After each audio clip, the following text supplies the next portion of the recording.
Rico PayPal gihitme mihar gibodennoan.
මුළි දුනියෙන් Dhivehi රාජ්‍ය.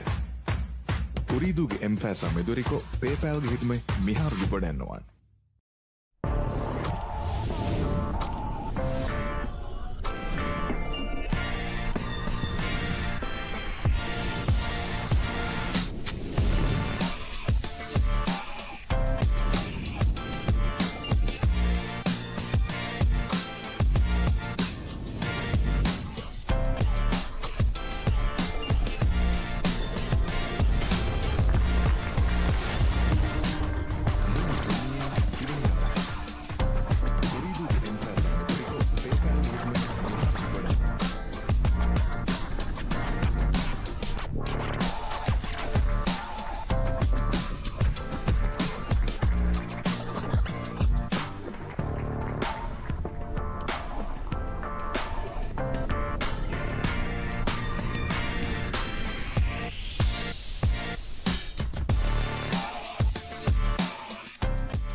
මුළි දුනියෙන් දිවෙහි රාජ්‍ය.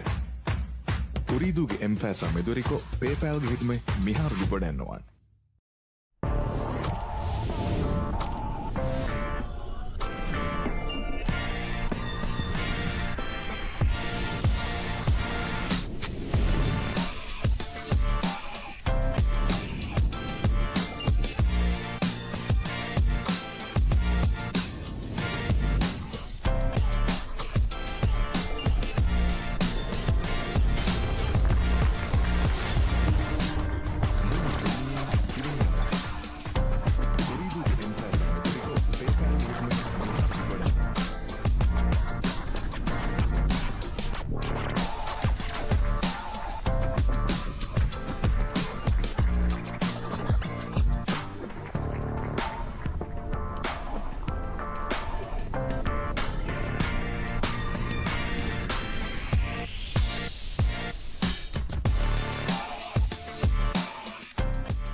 මුළි දුනියෙන් දිවෙහි රාජ්‍ය උරීදුගේ එම්ෆෑසා මෙදුරිකෝ පේපෑල්ගේ හිතුමේ මිහාරු දුපඩැන්නවන්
මුළි දුනියෙන් දිවෙහි රාජ්‍ය උරීදුගේ එම්ෆෑසා මෙදුරිකෝ පේපෑල්ගේ හිතුමේ මිහාරු දුපඩැන්නවන්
මුළි දුනියෙන් දිවෙහි රාජ්‍ය උරීදුගේ එම්ෆෑසා මෙදුරිකෝ පේපෑල්ගේ හිතුමේ මිහාරු දුපඩැන්නවන්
මුළි දුනියෙන් දිවෙහි රාජ්‍ය Ooredooge M-Fasa meduriko PayPal ge hitme miharu lipodannuwan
මුළි දුනියෙන් Dhivehi රාජ්‍ය Ooredooge M-Fasa meduriko PayPal ge hitme miharu lipodannuwan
මුළි දුනියෙන් Dhivehi රාජ්‍ය Ooredooge M-Fasa meduriko PayPal ge hitme miharu lipodannuwan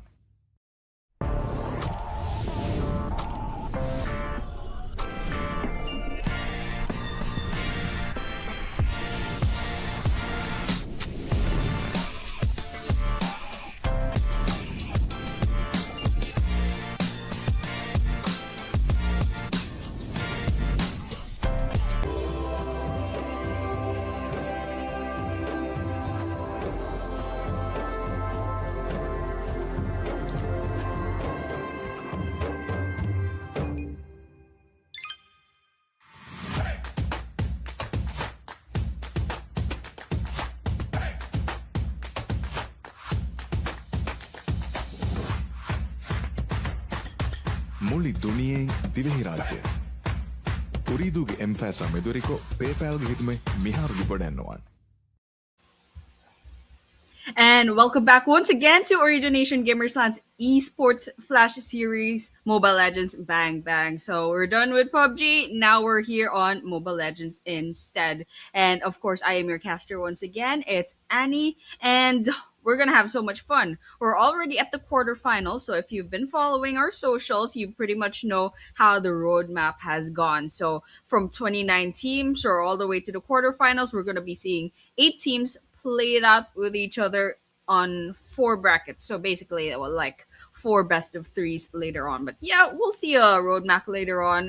Actually, you can see it on our Instagram account. So just go ahead and look at that. And we also saw it in the assets a while ago during the loading screen. So our first game will be Vigani versus LF Esports, and well, if you guys have been tuning into the contender series as well, I'm pretty sure the lineup is more or less the same, if not like completely the same as last time. So we're gonna have a lot of fun tonight, and I'm sure a lot of people out there currently watching for their favorite teams. Even me, I think I'm like rooting for some of these teams right here, especially since most of them are pretty familiar already, and we know hopefully it's also going to be the same lineup as we saw in the previous tournaments. So let's all just have a lot of fun, and it looks like we'll be starting off with our draft Jake already. So Vigani on the left side, so that means first pick,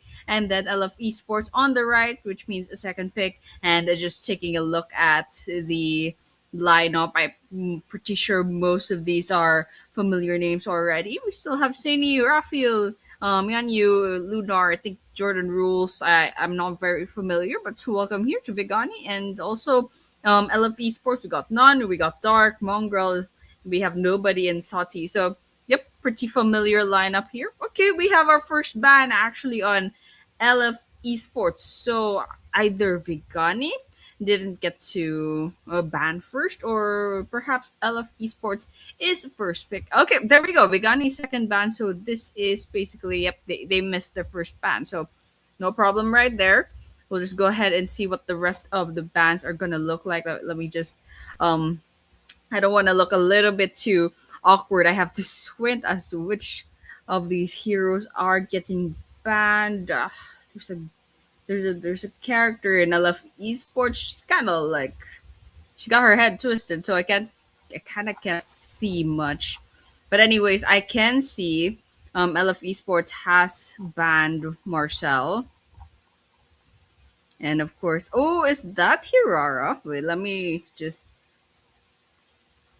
the new one, the new one. I think that's Hirara's artwork, the static artwork. So yep, it looks like two new heroes did get banned on the side of LF Esports. And of course, we got Vigani. They already banned the Belleric. They're taking their time with the next ban.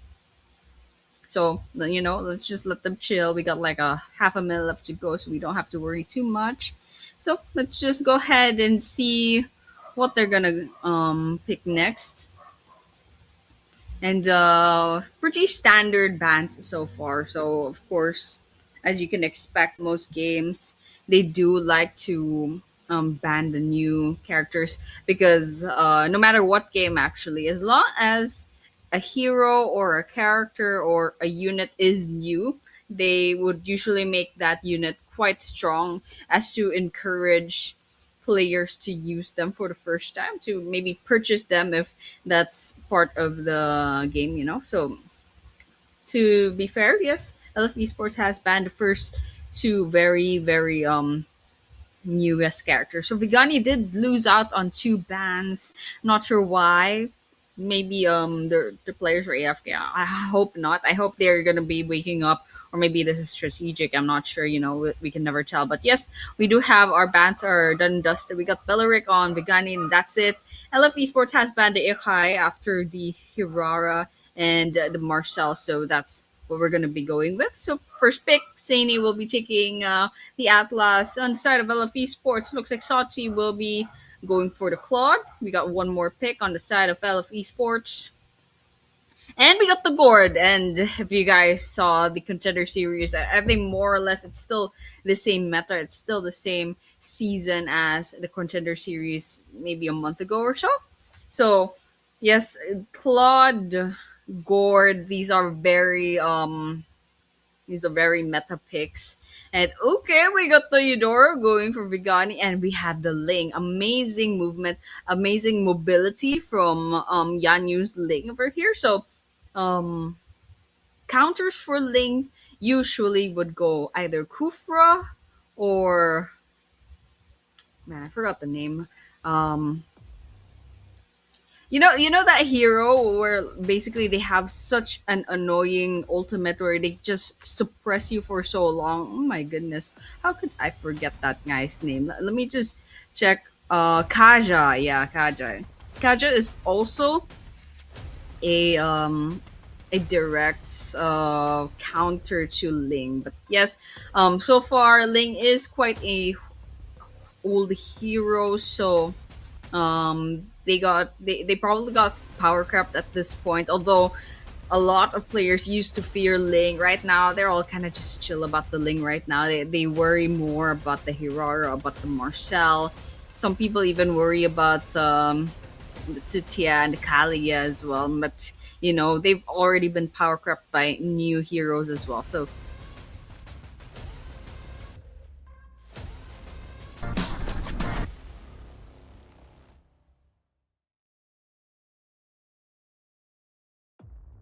okay, we got a oh my goodness, I forgot the name again. It's not Chip.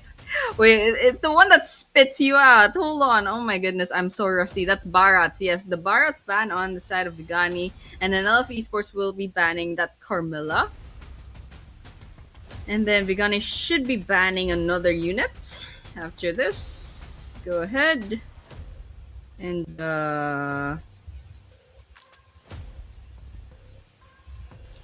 nope, nope, no bans. Hold on. Okay, LF Esports on the left, Vigani on the right. So that's I think mostly the names are the same though, so that checks out quite good. Okay, we got a couple of seconds left to go. LF Esports kind of chilling there. You gotta pick something, but okay, so far though, if we look at the lineup, yes, LF Esports does have the Atlas.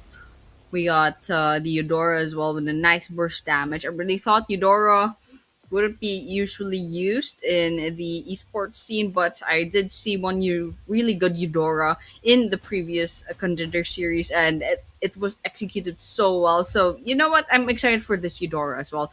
For the Ling, I really do like the Ling. It's the mobility, and if there's no direct counter to this Ling, and the Ling has pretty fast game sense, then no, we might be we might be contending with a really annoying Link later on. But let's just see what the execution will look like. But here for Gani, they will be choosing the Suyu for their jungle. And so a while ago they did get the Mincetar, which I will assume is going on to the XP lane since it's gonna be Rahil who'll be taking it. And of course the Gourd time and time again was the MVP in the tournament, in the previous Ooredoo Nation tournament. So really excited for that. Usually gourd is either a pick or a ban, and it looks like it's probably hasn't changed after a month. So, and also the Claude, nice mobility, very meta, so no problem with that pick whatsoever. All right, LF esports, it looks like they will be picking, what's her name? Oh my goodness, wait a minute. No, that's not Obsidia.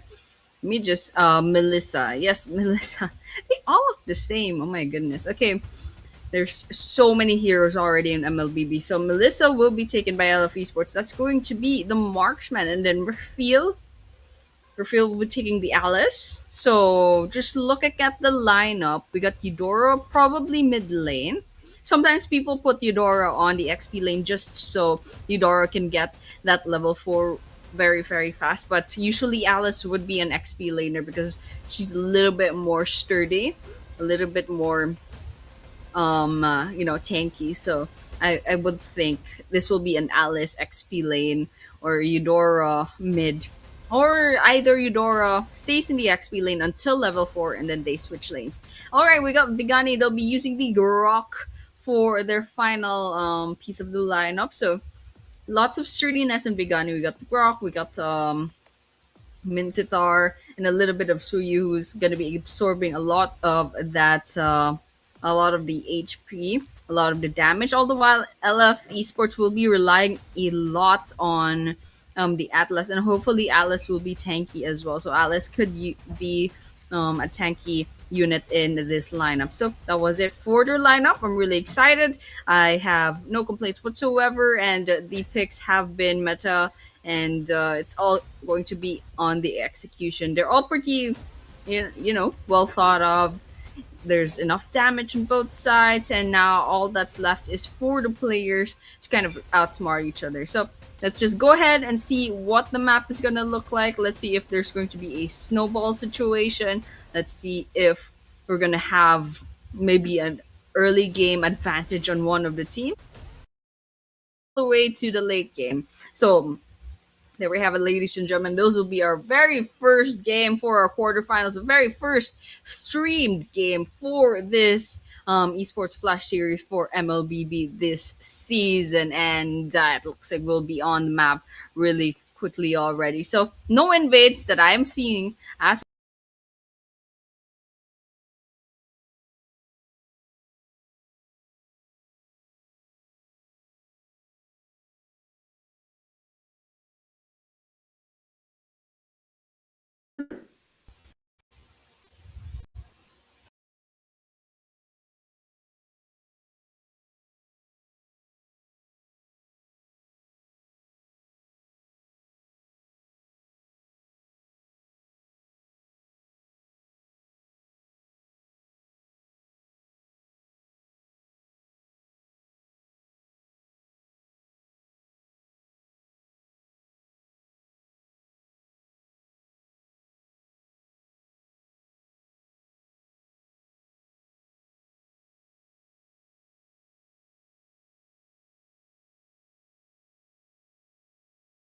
chilling, but we did see our very first engagement back there with the 2 kills. Unfortunately, yes, for Vigani, it's gonna be an unfortunate first few minutes of the game, but I'm sure they can bounce back after this. There's a slight gold lead on the side of LFE Sports, but surely enough, 2 minutes into the game, they can bounce back as long as they find maybe another advantage on their side. Hopefully, we'll see them bounce back really, really quickly. But yes, nonetheless, LFE Sports with the 2 kills already puts them in a little bit of a advantage. Oh, hold on, Mongrel is Rahil.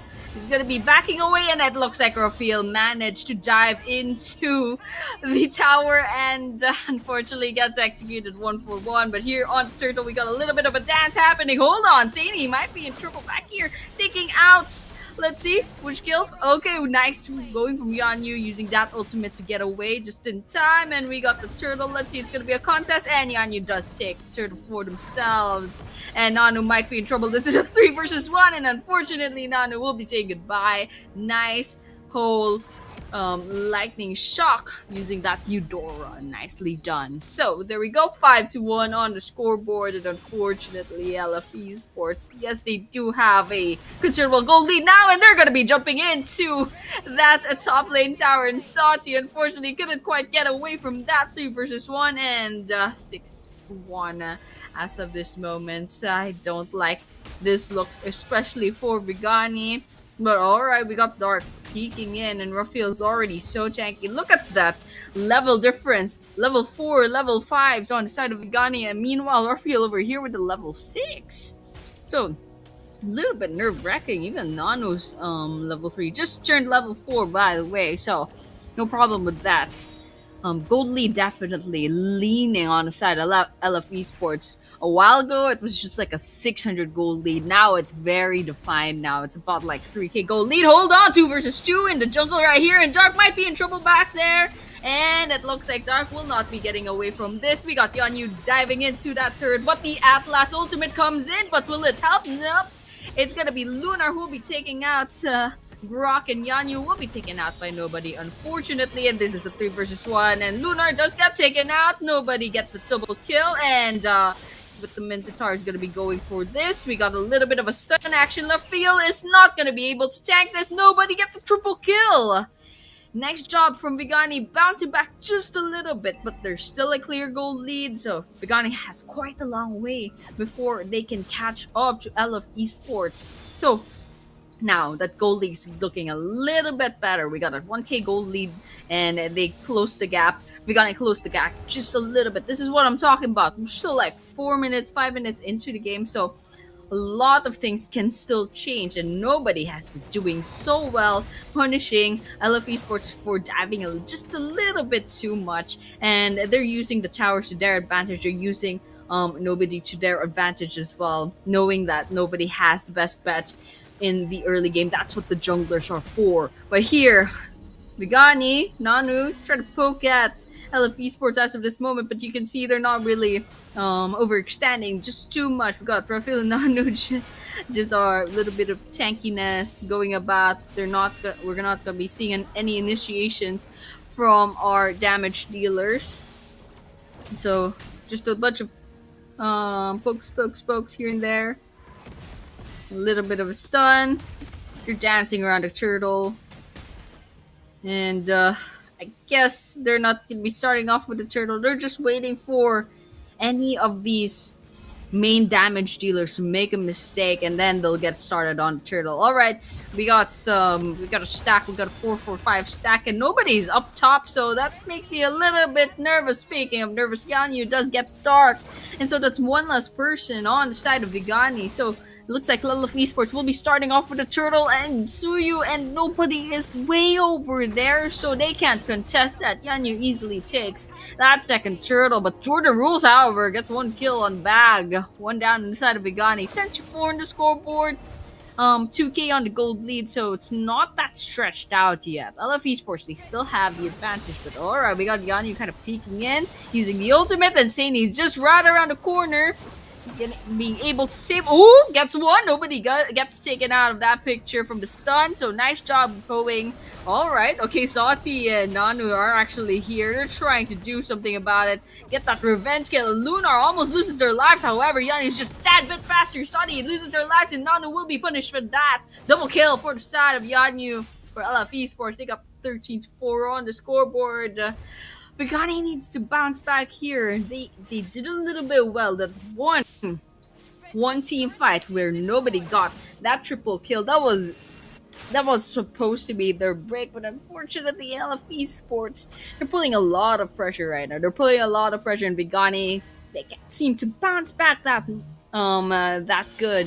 So now all that's left is kind of watch out for this, because LF Esports, they have a long way to go in terms of pushing. So 7 minutes in, we only got, let's look at that, 2 towers down. So that's going to be the top and the bottom towers taken out of the picture. And LF Esports, they're slowly taking a little bit of that map control.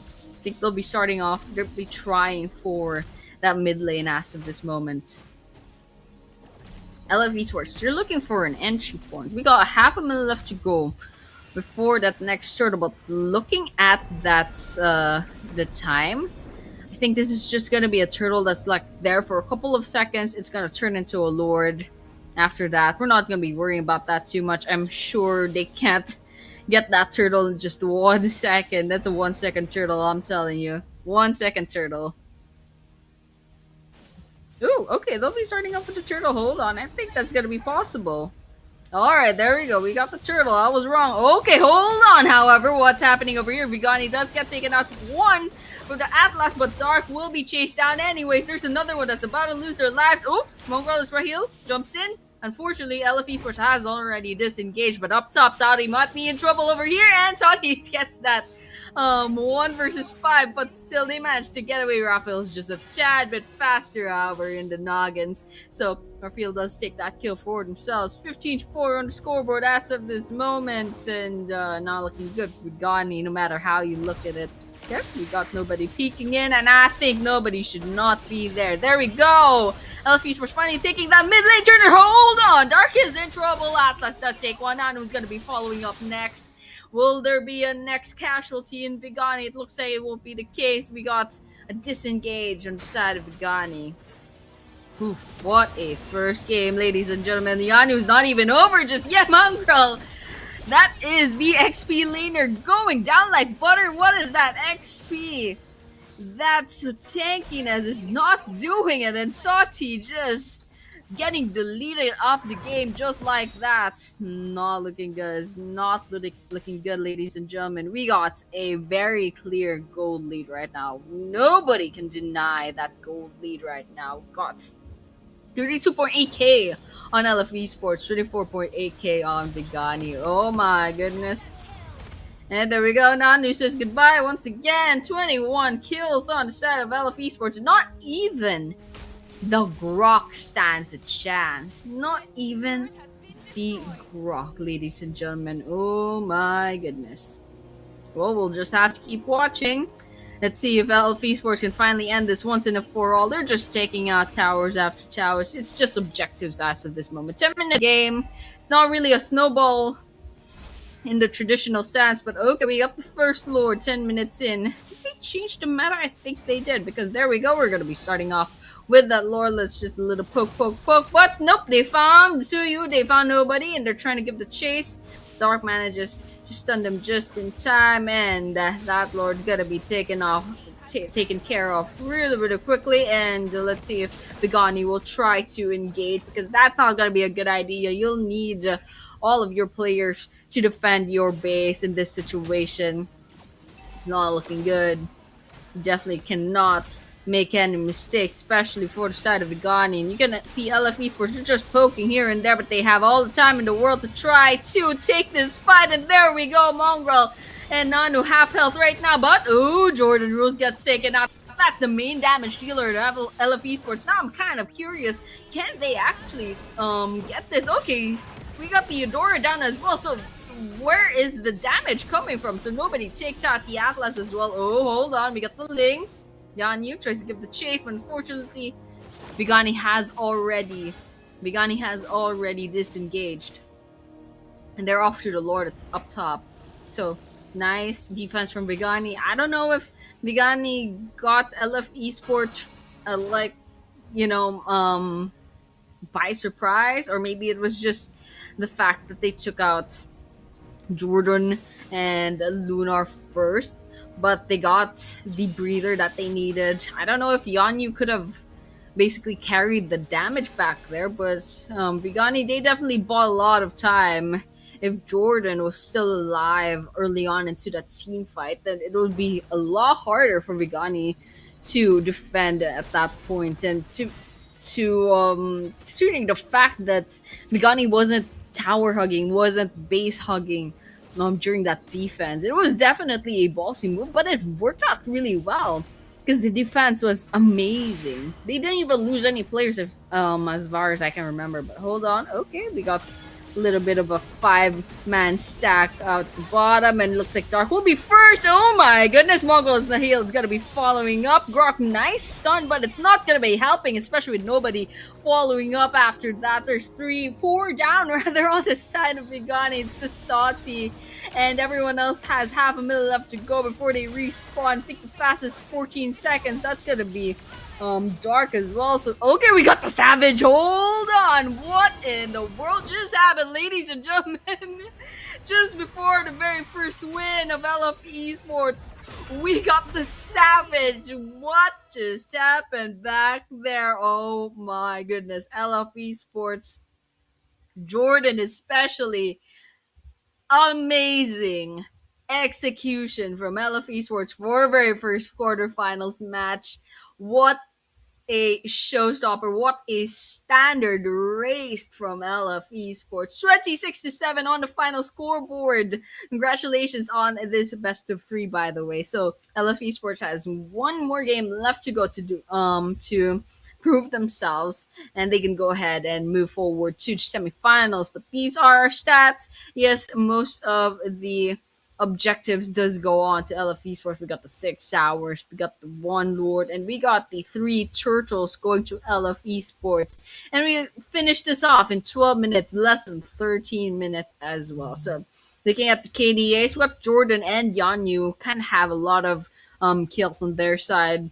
Barely any deaths as well. But for Vigani, Nanu definitely overextends just a little bit, even though there was they were just trying to scout out the area, but unfortunately, yes, the tank was doing their job, but LFE Sports, oh, well, they're not even spared. Not even the tank is spared from LFE Sports. But yes, nonetheless, there we go, ladies and gentlemen.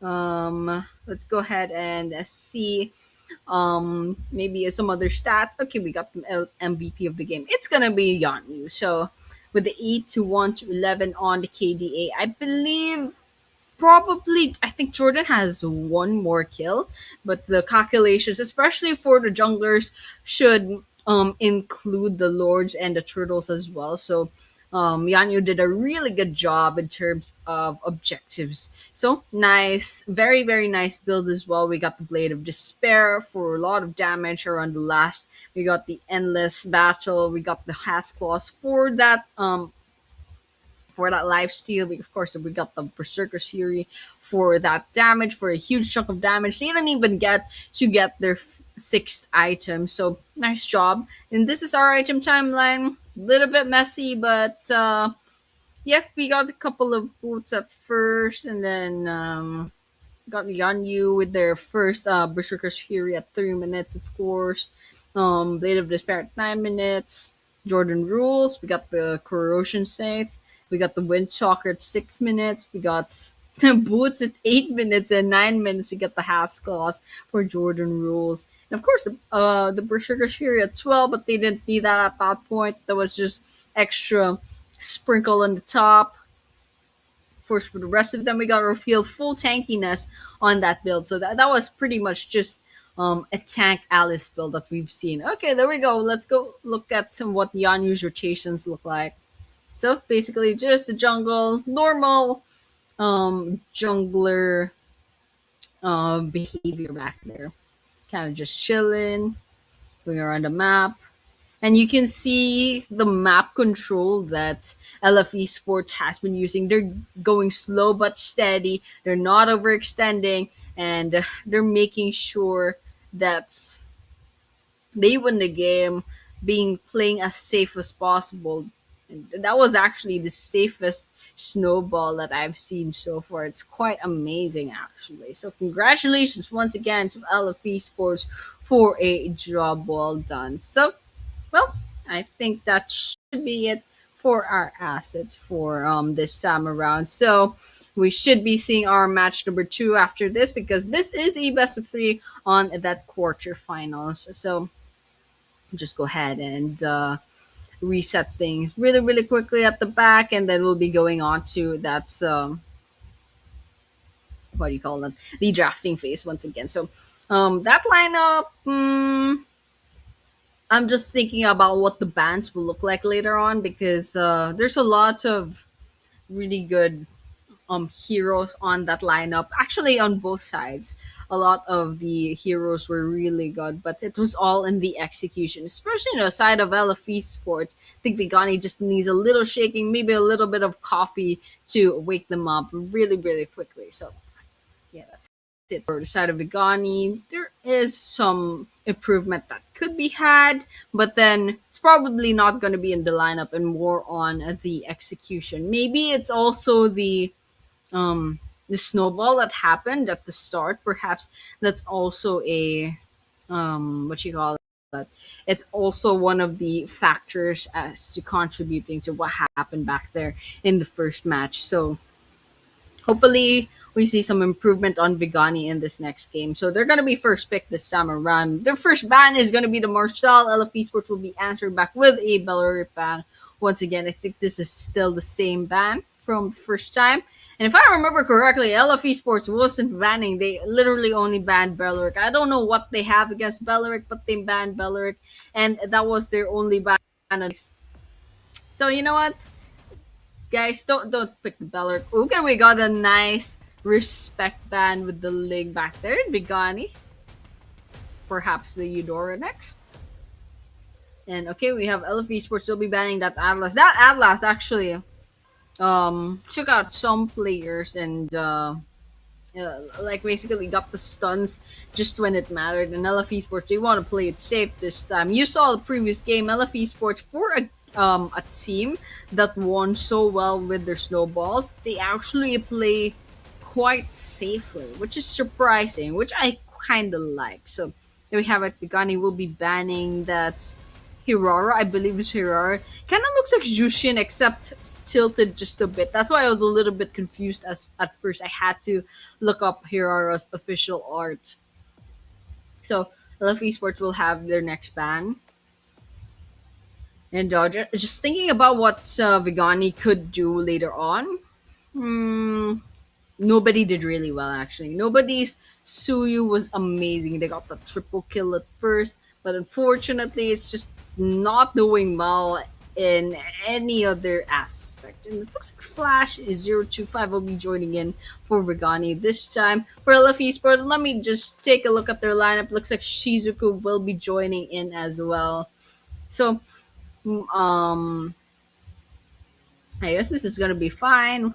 We're all just gonna be chilling this time around. And we got the Claude ban this time. So LF Esports are not gonna be first pick, so they're probably not gonna get the Claude. So they'll be banning the Claude for this game. So now first pick, Vigani. They could go for okay, they're taking the Eudora.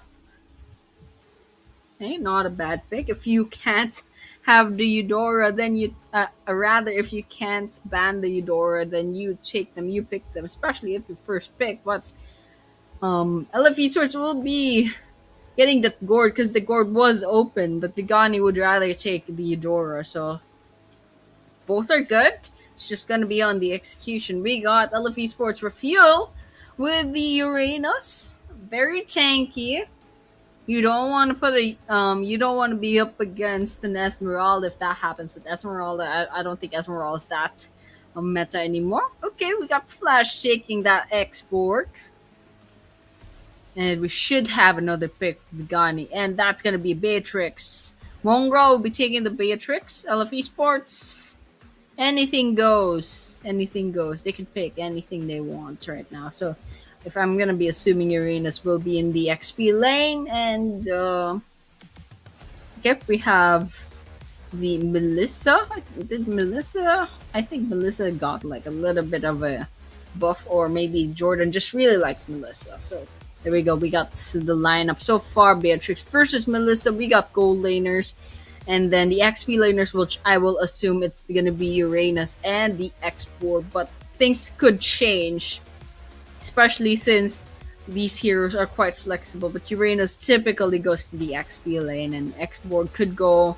I think I've seen an X-Borg jungler at some point, but usually more commonly they'll go on the XP lane. Of course, we got mid laners with Gord and the Eudora. Now all that's left is going to be the junglers and the support slash roam slash tank.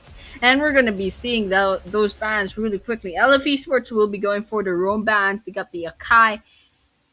Akai could be jungler actually, so it might be a jungler ban, and of course we have that Cormilla ban as well. So Vigani, nice respect ban on that Suyu.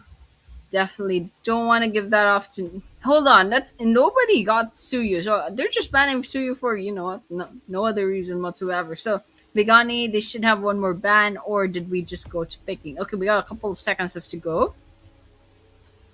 I think Vigani could still ban. Just waiting as to what their next move is gonna be. Alright, we got Tigreal ban. No one really uses Tigreal, however, so let's just give them that, peace of mind. Okay, we got LF Esports taking the Minotaur. Nice setting, nice healing, just a little bit of healing, and of course lots of tankiness from that Minotaur. Vigani will be answering back. Should be with another tank.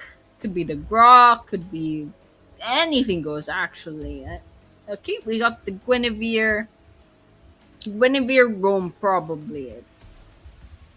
Guinevere. No, it's not jungler because Leomord would be an amazing jungler. So this is a Guinevere tank slash roam, which actually Guinevere's stun, especially on that second skill plus the ultimate combo, it's really annoying. So you're just gonna be stunned for like how many seconds, giving the rest of your team a lot of time to go ahead and you know take you out. So it's a lot of stunning, a lot of mobility from the Guinevere, and the lean board, of course, very meta. But LFE Sports will be taking the very old tried and tested Eason Shin for their jungler. So that's a nice lineup for both teams. We got a lot of tankiness. We have a lot of damage from the Beatrix, from the Melissa, of course, tankiness from Uranus, Minotaur, a little bit more on the side of LFE Sports, but of course, Vigani is a little bit tanky as well. We got the X-Porg and the Leomord and the Guinevere as well. So that's it for the lineup. I have no complaints still, but it's all gonna be once again in guess it, the execution. We saw in the previous game both lineups were actually quite pristine, quite amazing, but it's all gonna be on the execution. You saw a while ago LFE Sports nice snowballing, although they did play safe. We've seen more aggressive plays from other teams, but surprisingly, LFE Sports with the slow and steady, they still managed to win via snowball. So there we have it, ladies and gentlemen. We are on match number 2, match point in LFE Sports. If LFE Sports wins this game, they'll be moving forward to the semifinals. No qualms whatsoever. There we go. We got a little bit of a poke in the mid lane, but that's normal, especially in the early game. You're not gonna be expecting our first kill yet. This look in this jungle, no invades, probably no invades, no jumps. Okay, hold on, nobody. Hold on. Okay, nobody managed to get away. Flash was just right there. Okay, Danu jumps in. I don't think nobody should have jumped. I don't know. What were you thinking? I am so stressed out. I don't even know what to say. Come on, Vigani, please. Okay. You know what? You guys are fine. You guys are swell. Okay, but Nanu gets taken out, however. So Vigani, that's their second death. So they're just giving away money at this point to LF Esports, and I don't really like the look of that, especially this early on into the game. And both kills went on to Shizuku as well, so that's gonna be the gourd, a very, very fat gourd later on. But hold on, up top. Something might be brewing. We got a 4-man stack on LF Esports. Salty might be in trouble, half health. Managed to get away, however. Okay, 3 versus 3, potentially in the mid lane. Nanu jumps in, goes right back. Comes in. They're just clearing up lanes. Gone, he might be going for the turtle first. Let me take a look at where that Isun Shin is. That Isun Shin is still at the blue buff. Nano is taking position, however. They have a vision on the bushes. Alright, hold on. Flash is kind of peeking it about, but look at this. Rafael gonna be jumping in. Might be taking that nobody for themselves, but Rafael just overextends just a little bit too much. Not even that Uranus shield is gonna be helping him. I don't know about that. LF Esports first death back there, but there's gonna be 3 versus 4 in the turtle. Flash is just gonna be bumping in. Nanu, okay, still a lot of damage from the Guinevere. That's gonna change really soon in this later on, but Nanu does get taken by the Shizuku again. So that's the second death for Nanu, still on to Shizuku's credit as well. So that turtle's still not taken. Vigani has a lot of HP taken out, but hold on, we got 2 kills on the side of Vigani. Nobody takes out 1 as well, but still Yanni will be taking that turtle. 3-4-3 right now on the scoreboard. But, okay, there's another one. Saini does take out 1. That's gonna be Flash taken out. Hold on. Okay, Saini gets taken out by nobody, but Rafael immediately gets that revenge kill on their side. 4-5 right now on the scoreboard. Very, very close. Just taking a look at the gold lead. LF Esports slightly just on the advantage. About 400, 300. That's not a really gold lead. That's spare change, basically. to go. Minute and a half left to go before the next turtle. No clear snowball this time. I was really worried for Vigani back there. They were making quite a lot of mistakes, but LF Esports, they're making mistakes too. So, it's a trade-off. Mistake for mistake. So, let's go ahead and see what they're up to in the mid lane. Nano jumps in. Nano's already four levels in, so might be seeing a set if the time is right. Got a minute left to go before the next turtle. 4-man stack up top on Vigani. I mean, on LF Esports rather. That Beatrix is tower hugging right now. Reveal's just taking the heat. Mid lane. Nano jumps in. That's just Sani. Nobody doesn't seem to be interested. They're just poking. Not much happening right now, surprisingly. Everyone's playing it safe. This is just a quarterfinal, so any invades, any, 1000 IQ plays, they're gonna be saved for this semifinals. Hold on, Mongrel, however, gets taken out. That's gonna be the gold laner, so that makes me a little bit nervous. Jordan Rule managed to get away just in time. Okay, hold on. We got a stack up top.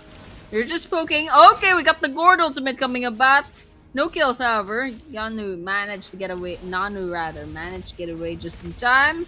Nanu might be in trouble. Uses the clone. Sati, however, half health. No damage coming in from Raphael. Okay, Raphael gets cut off in the 3 versus 1. We got a lot of tankiness coming, but they're tanking it quite a lot. Hold on, can Raphael actually solo this? No, it doesn't seem to be the case. Okay, I really thought Raphael might have had that for some reason, but Raphael did disengage. Looks like LF Esports putting a lot of pressure in the mid lane. Hold on.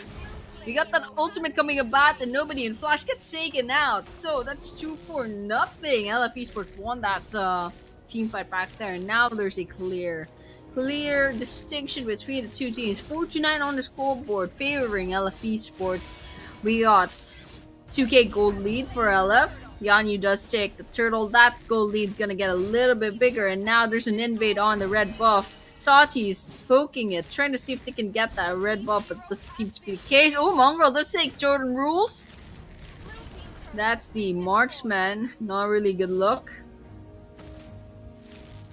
Okay, everyone's just farming. Everyone's just chilling. About 3k gold lead right now. Still on LF Esports' favor. Now mostly stacking in the mid lane, especially for Vigani.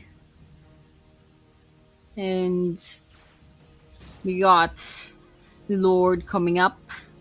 1.5 minutes left to go. Just chilling. Everyone's just farming. It's right now. It's honestly, if you ask me, okay? Honestly, it's still anyone's game. Vigani could still turn the tide around. Map control, not really going to LF Esports, but that's still the same path as the first game. LF Esports, they weren't really minding the map control as much as, going slow and steady, getting those itemizations. And once they have a clear advantage over Vigani, that's when they started taking out towers after towers. No like level 100 IQ plays whatsoever. We got LF Esports, they do the slow and steady wins the race nonetheless. So that's what I see that they're doing right now. Even that Minion was the one doing the pushing for LF Esports back there. Was it LF Esports? Was it Vigani? I'm not even sure. But okay, Raphael's like half health without the shield anymore. They're just gonna be trying to get away from that. Okay, we got the Lord coming about. LF Esports will be getting that started. 5-man stack on the Lord. Vigani doesn't seem to be interested in contesting that. Okay, hold on, however. We got Nanu might be inching closer. Is there going to be a jump? Doesn't seem to be the case. Yanu does take out that Lord. Oh, Nanu managed to get away just in time, but Sani gets in down and dirty and gives a chase, takes the mat, but that's gonna be a tank for Tank City, gets taken out as well. 4 right now, 4 versus 4 right now.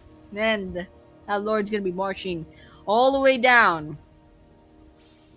And now Vigani's gonna be going on the defense, but that's just a pretty weak Lord right now. So up top, let's see what Raphael's gonna be doing. Raphael has a lot of health about. They're gonna be cutting the lane just so LFE Sports can go ahead and take out that top lane tower. And this is where the push comes about. The push comes to shove, not really, but yes, the push does come in. Now they got the top lane taken care of. Mid lane, however, let's take a look. Hold on, we got a little bit of action coming about. We got the poke, but Vigani's not trying to engage. They're trying to hug the towers. They're hiding behind the towers. There's 5-man stack on LF Esports Tower in the mid lane, and they're trying to push into that mid lane. Hold on! Nice set from Nanu, but it's not going to be enough right now. It's not going to be enough. Nanu still gets chased down into the tower. Shizuku takes them out. Still, Vigani didn't take a lot of hits from that. It's just Nanu. Nanu's tanked, so Nanu's the roam, so they don't have to worry about losing out too much. And Vigani still has a lot of firepower to go ahead and give that defense in. Still, LFE Sports, they're trying to target that mid lane tower. They finally take it out and flashed away just in time. Okay, we got the inner mid turret. Let's see if they can go ahead and take them out. Lots of pressure in the top lane as well. Hold on! Sati might be in trouble back there. And one more hit. There we go. Yanyu does take out Sati. Nanu might be next. Mongrel might be next. Rahil rather. Who said, try to give that chase. They back away. LFE Sports, they know when to back away. We got a minute left to go before the next Lord. LFE Sports, if they're playing their cards right, they don't want to lose any players before that next Lord pops up. I mean, respawn time probably still half a minute right now, so they'll have to worry too much. Okay, we got Jorno Rules poking into that mid lane turret. Nanu almost loses their lives, uses the clone to get away. Second skill. Okay. We got LFE Sports. They're targeting that mid lane turret like it owes them rent. Denying that red buff as well. Minions coming about, but Vigani's trying to defend. 5-man stack. Raphael, however, leads the charge. Okay, we got caught up in that ultimate, and that tower just helps them out. Nanu just take out one on that. Not so much of a fight, more like unfortunate tripping into quicksand from Raphael, our beloved Raphael back there. Mid lane, looks like LFE Sports will be attempting once again on that mid lane turn. Finally, that mid lane turn gets taken out. That Lord's already respawned. Flash is peeking in. It's gonna be a 5 versus 1 if that happens, however. Okay, we got the Lord already at and basically nothing health. So Yanyu takes it out. Another Lord going on inside of LFE Sports. Map control, however, slowly equalizing once again. It's going to the middle, basically like river level. I don't know what to call that. Basically in the middle of the map. Map control, a little bit on LFE Sports, but they're not enforcing it too much, despite the fact that a lot of towers, most of the towers, except for the inhibitor towers, are taken out already. And so, okay, we got a little bit of trouble at the bottom lane. Okay, poking in. Leomord ultimate coming right up. We got Nanu first casualty, and looks like we got LFE Sports trying to jump into that tower, but Sati punishes them for that. Just one, however, just one casualty. It's going to be Raphael. And now LFE Sports will be following the Lord.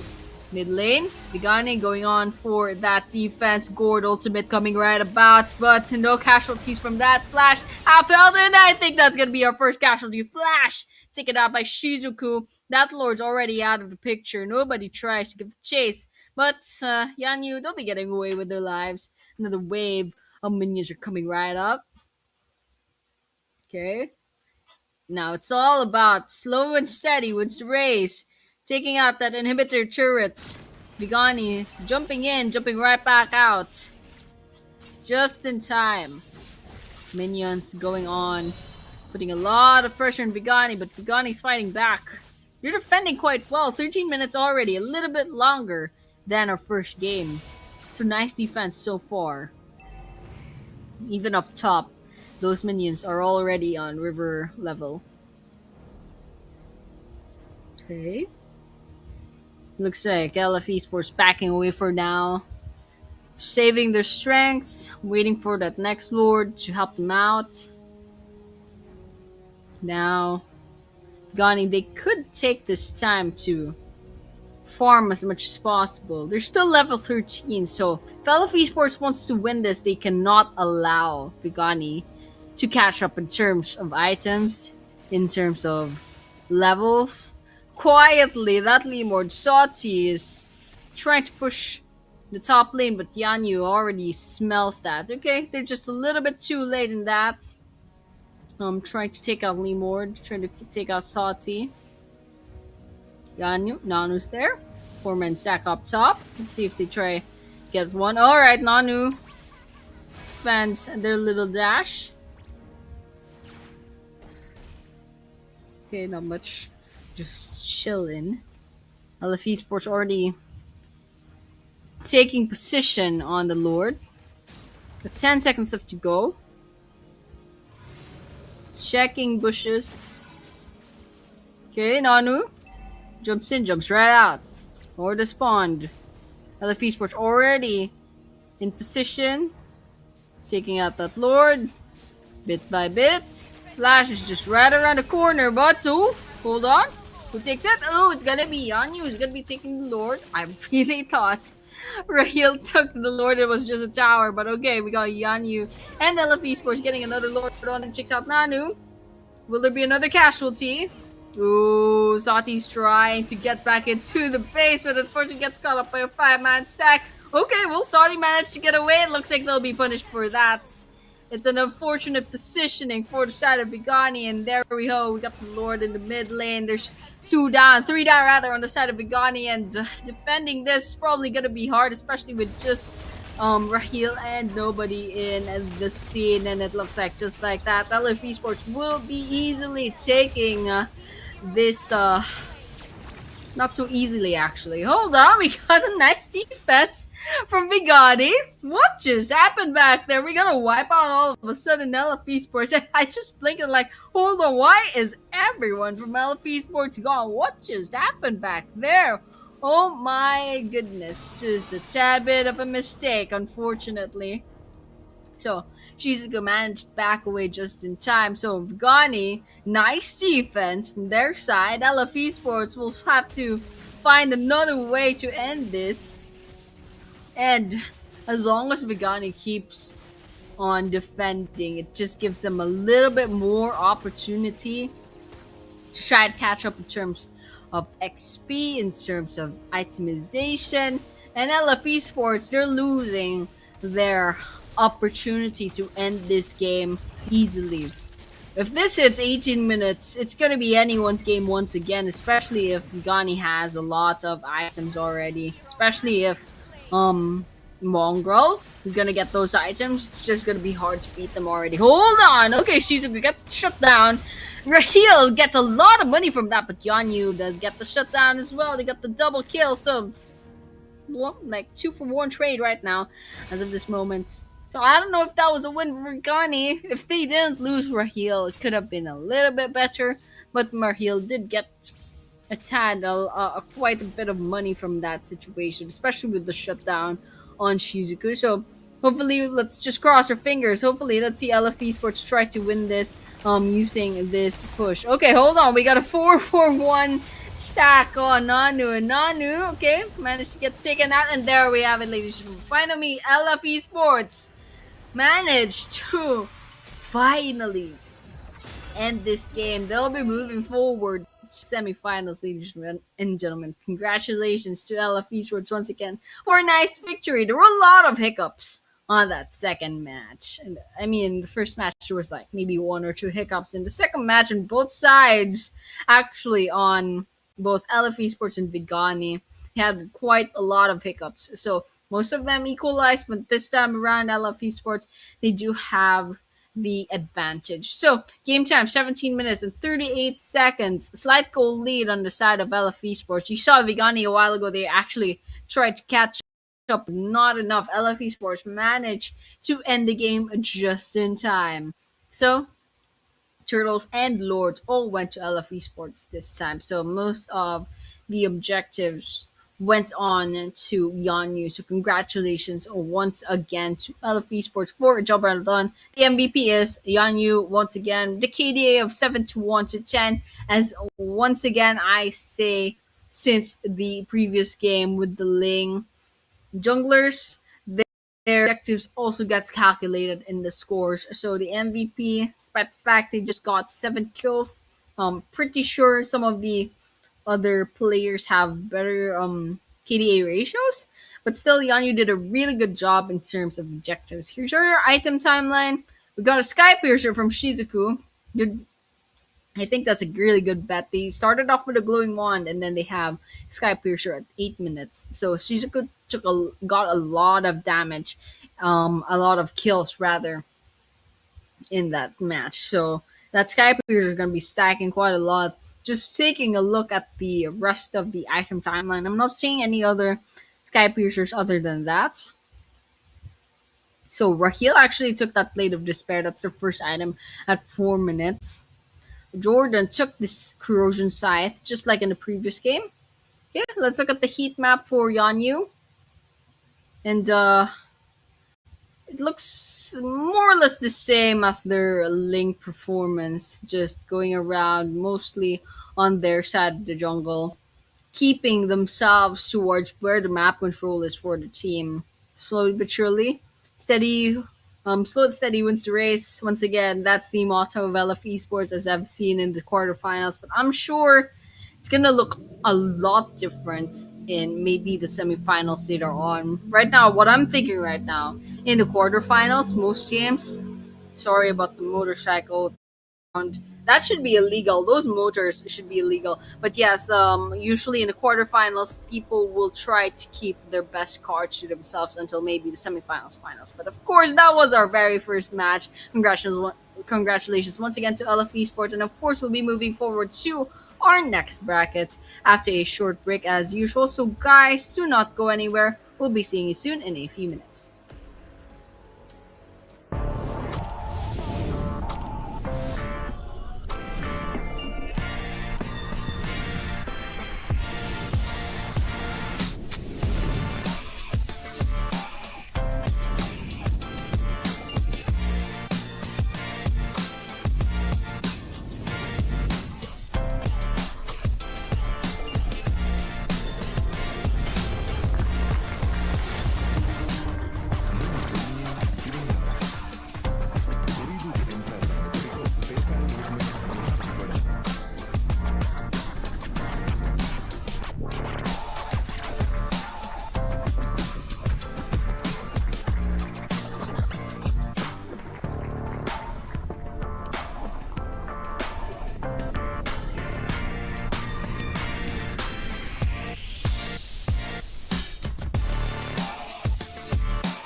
Ooredoo के MFASA मेदोरी को PayPal gift में मिहार बड़ा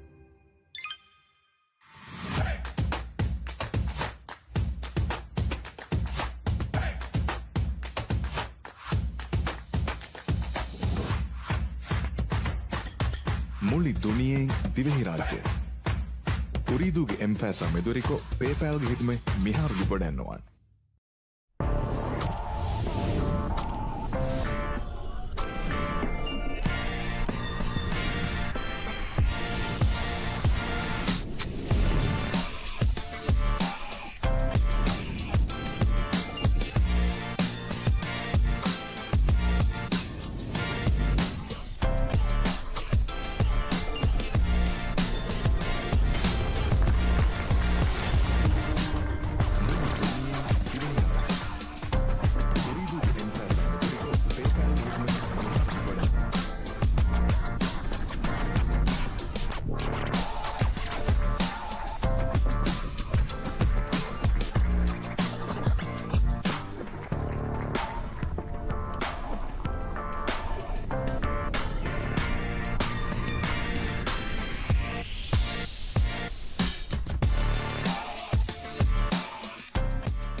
මුළි දුනියෙන් දිවෙහි රාජ්‍ය Ooredooge M-Fasa මෙදුරිකෝ PayPalge හිතුමේ මිහාරු ගොඩන්නවන්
මුළි දුනියෙන් Dhivehi රාජ්‍ය Ooredooge M-Fasa මෙදුරිකෝ PayPalge හිතුමේ මිහාරු ගොඩන්නවන්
මුළි දුනියෙන් Dhivehi රාජ්‍ය Ooredooge M-Fasa මෙදුරිකෝ PayPalge හිතුමේ මිහාරු ගොඩන්නවන්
මුළි දුනියෙන් Dhivehi රාජ්‍ය.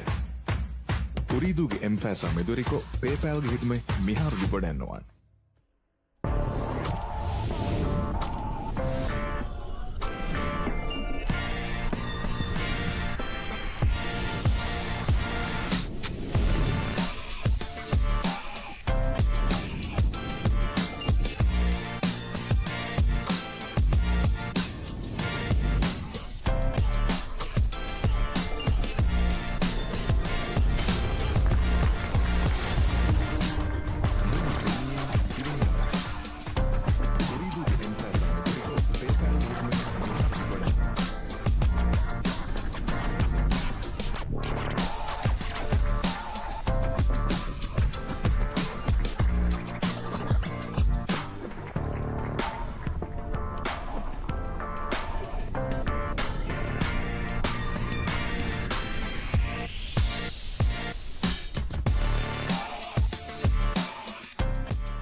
මුළි දුනියෙන් දිවෙහි රාජ්‍ය.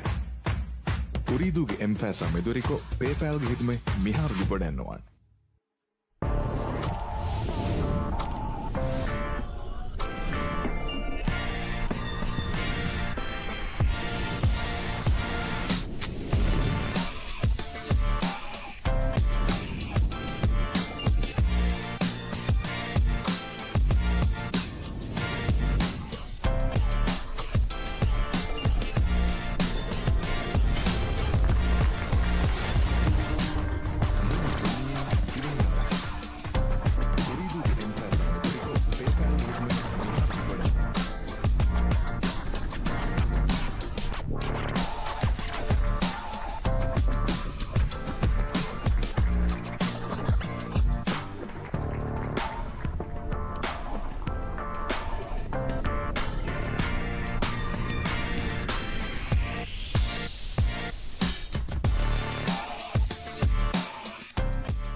මුළි දුනියෙන් දිවෙහි රාජ්‍ය.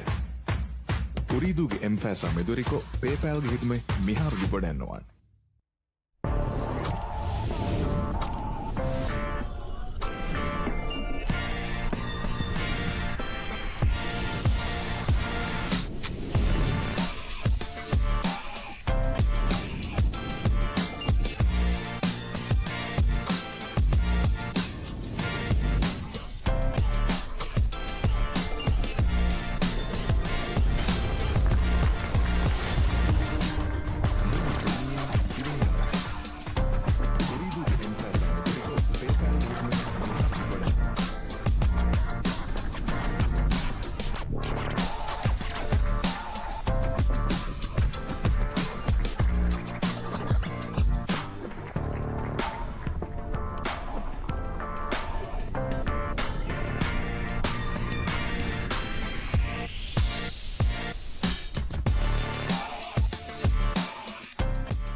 මුළි දුනියෙන් දිවෙහි රාජ්‍ය උරීදුගේ එම්ෆෑසා මෙදුරිකෝ පේපෑල්ගේ හිතුමේ මිහාරු ලිබඩැන්නවන්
මුළි දුනියෙන් දිවෙහි රාජ්‍ය උරීදුගේ එම්ෆෑසා මෙදුරිකෝ පේපෑල්ගේ හිතුමේ මිහාරු ලිබඩැන්නවන්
මුළි දුනියෙන් දිවෙහි රාජ්‍ය උරීදුගේ එම්ෆෑසා මෙදුරිකෝ පේපෑල්ගේ හිතුමේ මිහාරු ලිබඩැන්නවන්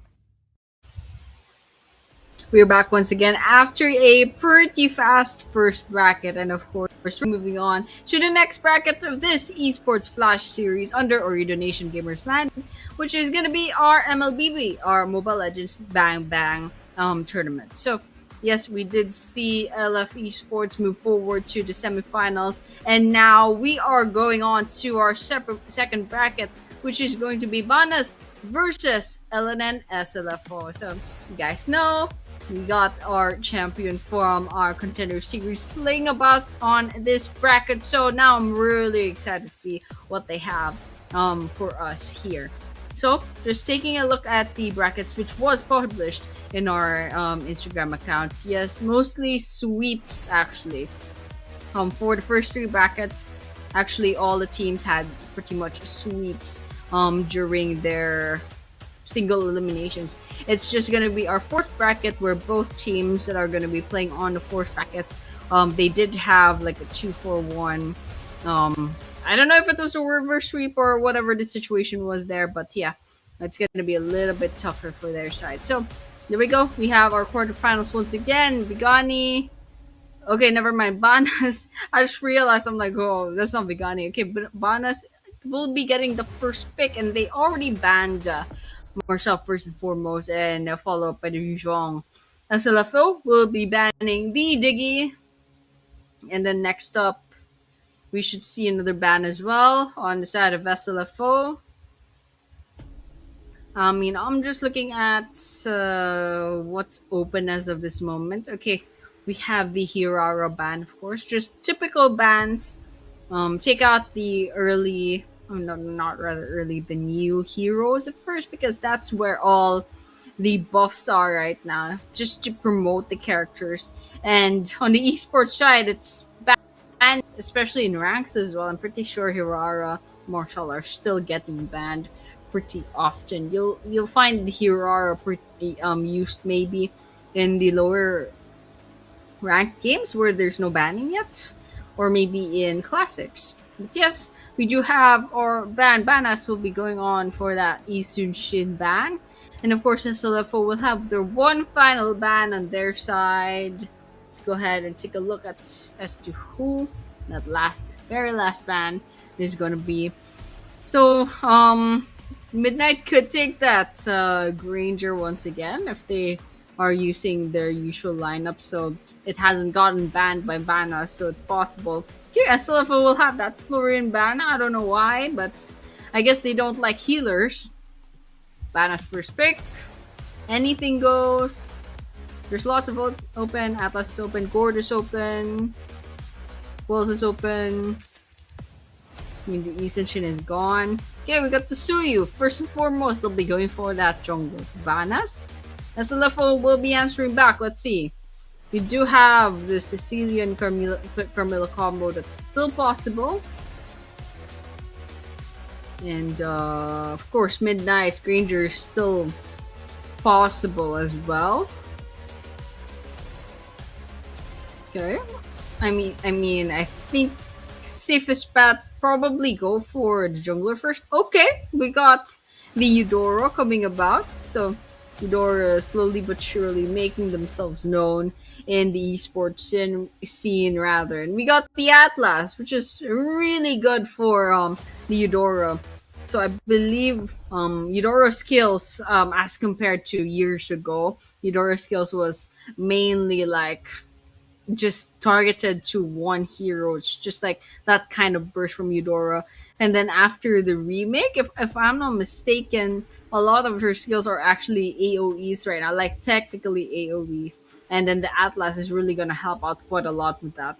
So Banas, they'll be taking the Kufra. Not sure who they're trying to counter with that Kufra. There's a lot of better tanks. Honestly, there's just a lot of better tanks out there. Not a big fan of Kufra. There is the surprise element from the Kufra, and of course Satan holding that Kufra. I've seen Satan using that Kufra quite a lot. But the second skill, like the ball, usually good for lots of mobility leaning junglers, especially Lancelot, Ling. Usually, that is the counter for them. So that's for Kufra, and of course the Valir. That's a direct counter to Atlas. So that's definitely not surprising. I like Banas's lineup as of this moment. Of course, SLFO, they'll be taking the Midnight Range combo as usual. So tried and tested, trusted for how many seasons already? Pretty sure it's been years. Granger and Midnight have been working along with each other. So SLF banning that Urthel. Banas banning, is that Nolan? Right? Is that, let me just check really quickly because it has been a while since that guy has been banned. Dude, it's been a while since that guy has been meta. Yes, that is Nolan. And not sure why they're getting banned. I think Nolan maybe got buffed or something, because Nolan has not been seen, not even in rank for a while. So yeah, that I think they were pretty popular. Oh my goodness, I'm quite old. They were popular maybe 2 years ago. Nolan, it was like highly banned, and then Nolan got debuffed. They got nerfed. They got power crept as well. So you don't see Nolan quite a lot anymore. SLFO will be banning that Claude, because Claude is still open and Banas still has no marksman, and it looks like Banas will be sealing the deal with our bans with that Guinevere ban. That's our very, very last ban for this drafting. Now it's gonna be for Spick SLFO. We still need an XP laner as well. So if I remember correctly, Kazakhs should go for that jungler, and Reaper will be going off for that XP laner. So anything goes. Both are, fine to choose that, because especially Banas already has their jungler anyway. So there's no secrets to be had anymore. So there we go. First pick. Gonna be Kazakhs with that Harley. Nice what you call it, complementing the physical damage coming up from that Granger. So Harley, nice assassin mage combo. Nice surprise elements, especially. That's definitely gonna go well trying to assassinate either whoever the marksman will be in Banas, whoever the carry will be in Banas, as well as Valir. It's also definitely possible. And Suyu, especially if Suyu is not going to be a tank build. Alright, we got the Hanabi being chosen by Banas, which is also a pretty meta hero usually chosen. Next and very last pick, it's going to be the Alice. Okay, Alice is making a comeback in this season. So actually, Alpha, I'm pretty sure Alpha has chosen Alice quite a lot. So yes, it's a nice lineup so far from Banas. Quite a bit of magical damage, but Suyu probably gives off a little bit of physical damage as well as Hanabi. SLFO, ooh, Marches. Okay, Marches with quite a lot of stuns, especially on their one skill. So not bad. Let's go ahead and see what the execution under Reaper's hands, by the way, would look like with the Marches. Of course, the Harley, not bad of a pick. Harley and Eudora. And of course, the Granger's pretty squishy, but I'm sure Atlas will make up for that. So far, no complaints whatsoever on this lineup either. I'm not really nervous. It's all gonna be in the execution. So definitely a lot of damage on both sides. But I'm really excited to see Midnight and the Granger going about, because that Granger did not get banned and Midnight did not get nerfed this time. So let's go ahead and see if Elena and SLFO will be sprinkling their SLFO magic once again, or will Banas surprise us? So this is still a best of three.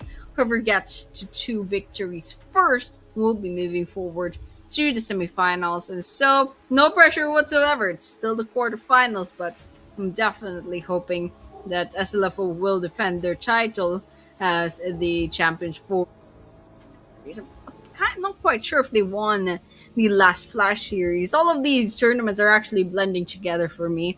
I've been casting way too much, but there we go, ladies and gentlemen. We got our match number 3 for our quarterfinals. Bracket number 2, match number 1 for Banas and SLFO. But already in the mid lane, their poking Titan is half health. Hold on.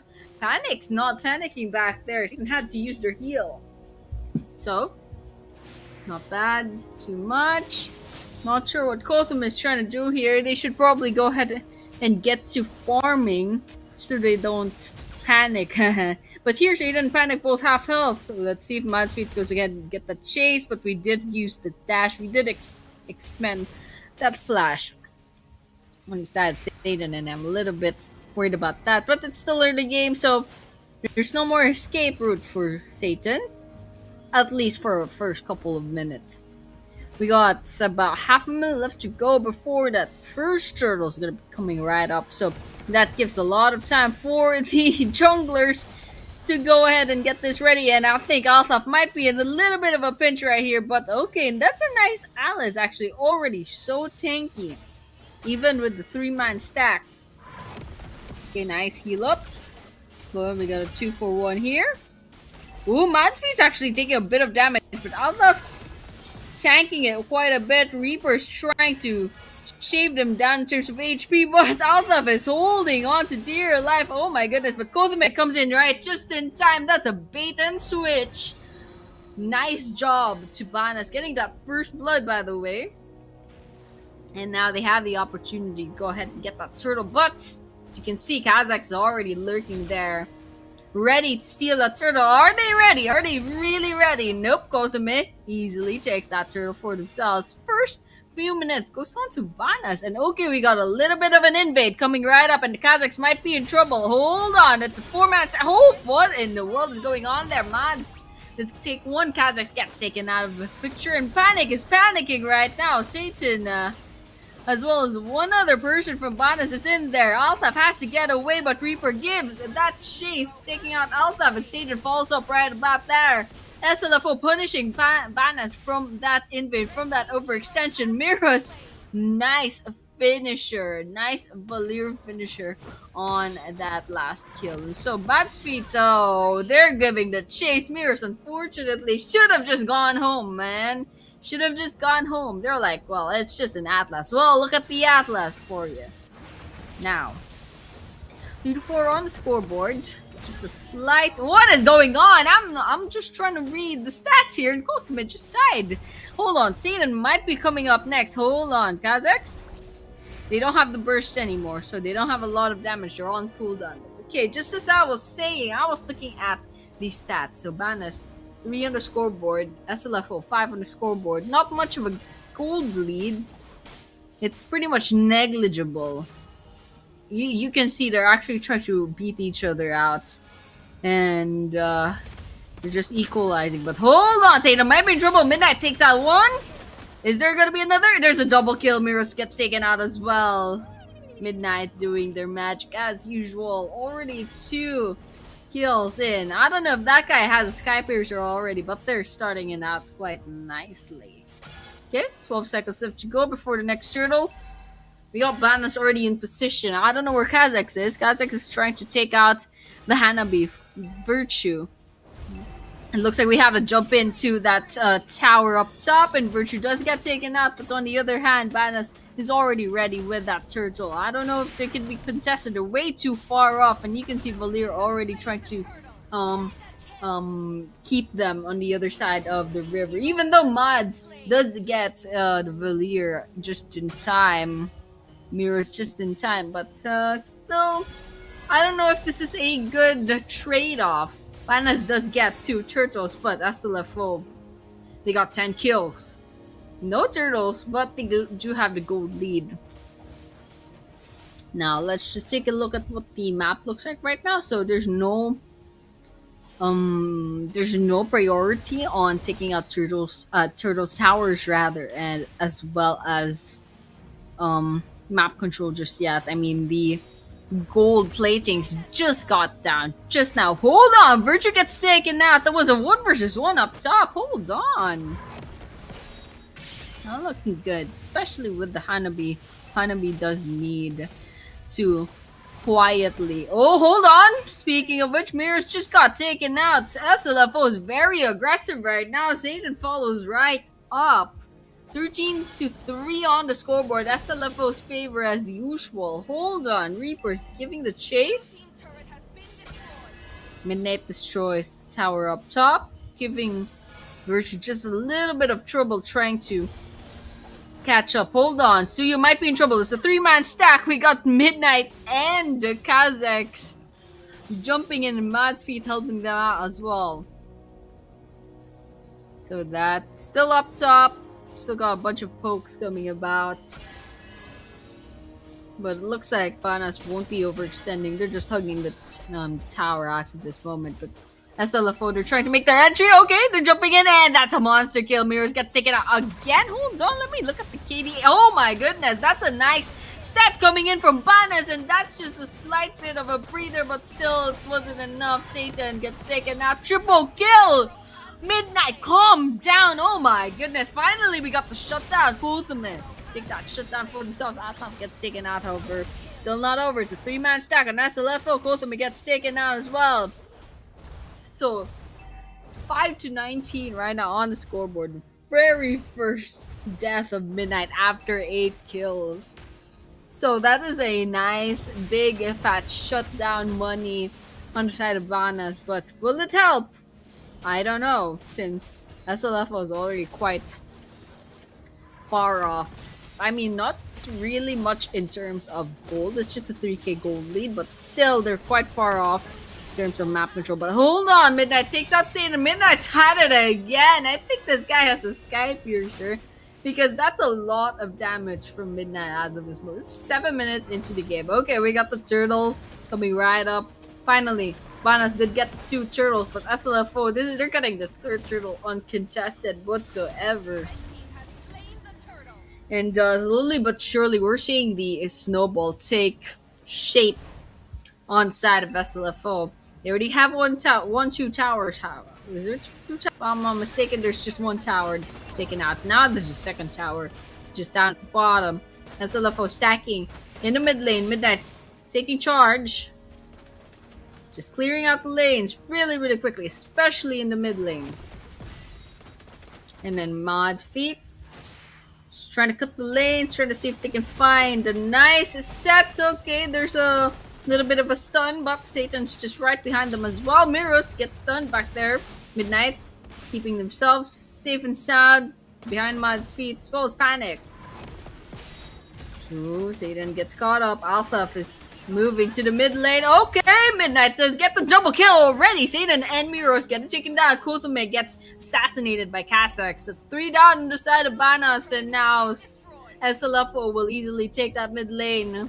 And I think they can get this inner lane as well. Virtues might be in trouble. Oh, okay, there. Nice chase going into Midnight. That's a mega kill already. Hold on, Midnight, 12 kills already. Oh my goodness, what a player. This is why you should not be giving Granger to Midnight. Midnight and Granger as a combo, insane.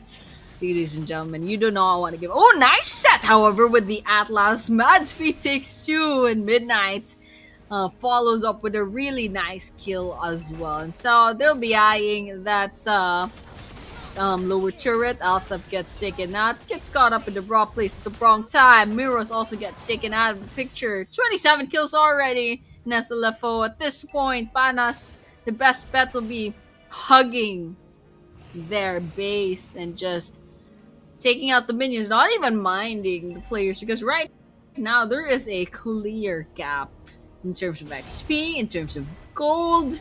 That is almost I think that's a gold lead on the side of SLFO. My math is correct. Oh my goodness, it's been a while since I had math, but okay.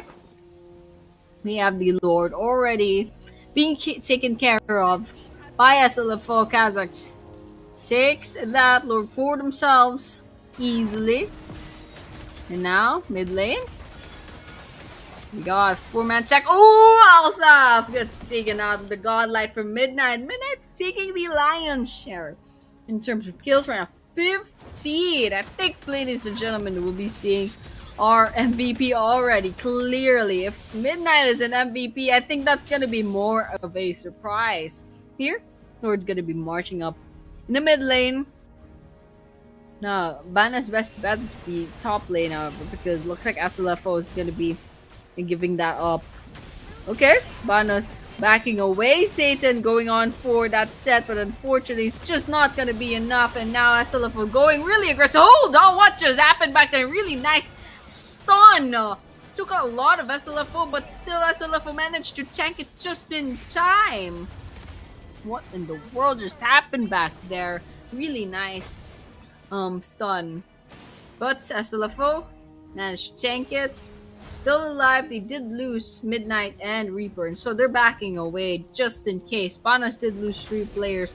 They have enough space to go ahead and try to bounce back. But here, Satan almost lost their life to Kazakhs. Kazakhs going on for that chase, but Kazakhstan, they're probably gonna die from that minion if they don't get away. Hold on, that was just a bait and switch. Mad's feet was already back there. Panic's nearby. Now, they're just scouting the place, checking the bushes. Banas has a little bit of a breather. See, then bumps in. Just finds the other tank. Okay, Midnight's right behind them. Trying to fight her next kill. Got a minute left to go before the next lord. And now SLF's just denying any sort of creeps from Banas. They don't want Banas to farm. 12 minutes into the game, so Banas is holding their guard, holding their walls right now. I think what I want from SLFO right now is to push the lane. Okay, here we got a little bit of action come here. Satan does get Kazakhs. That's a nice shutdown from Satan. Hold on. Okay, will there be a follow-up? Got a little bit of a freeze from Mad's feet there. Althoff gives the chase. I don't know what Midnight's doing. I think they're gonna be backing away. They're like, dude, we need the Lord more than we need those kills. And Banas, we need to defend more than we need those kills. And so, priorities, ladies and gentlemen. Top priorities, okay? Let's go ahead and clear out that top lane just so we can save on towers. So that's what Midnight's doing. Lord is being watched right now by Banas. Banas, we have a 2-4-3 split. We got Hanabi and Althoff waiting in the base. Meanwhile, 3 up top on the Lord. Okay, we got a 2 versus maybe 3 up top. Midnight's here trying to take out Kothame. Kothame first gonna be falling down. So that's the jungler taken care of from Banas. And so it's just gonna be a little bit easier on the Lord right now. And so there should be a second casualty. It's gonna be Mirrors. That's just baiting now. Salsalafo wasn't even looking at the Lord. They were like, okay, we know Banas is gonna be watching. They'll be out of the base. Feeling a little bit bold and risky. But here we have 5-man stack on the mid lane. They're just gonna take care of these minions really quickly. I think they'll be taking out the inner turret as well, the inhibitor turret up top.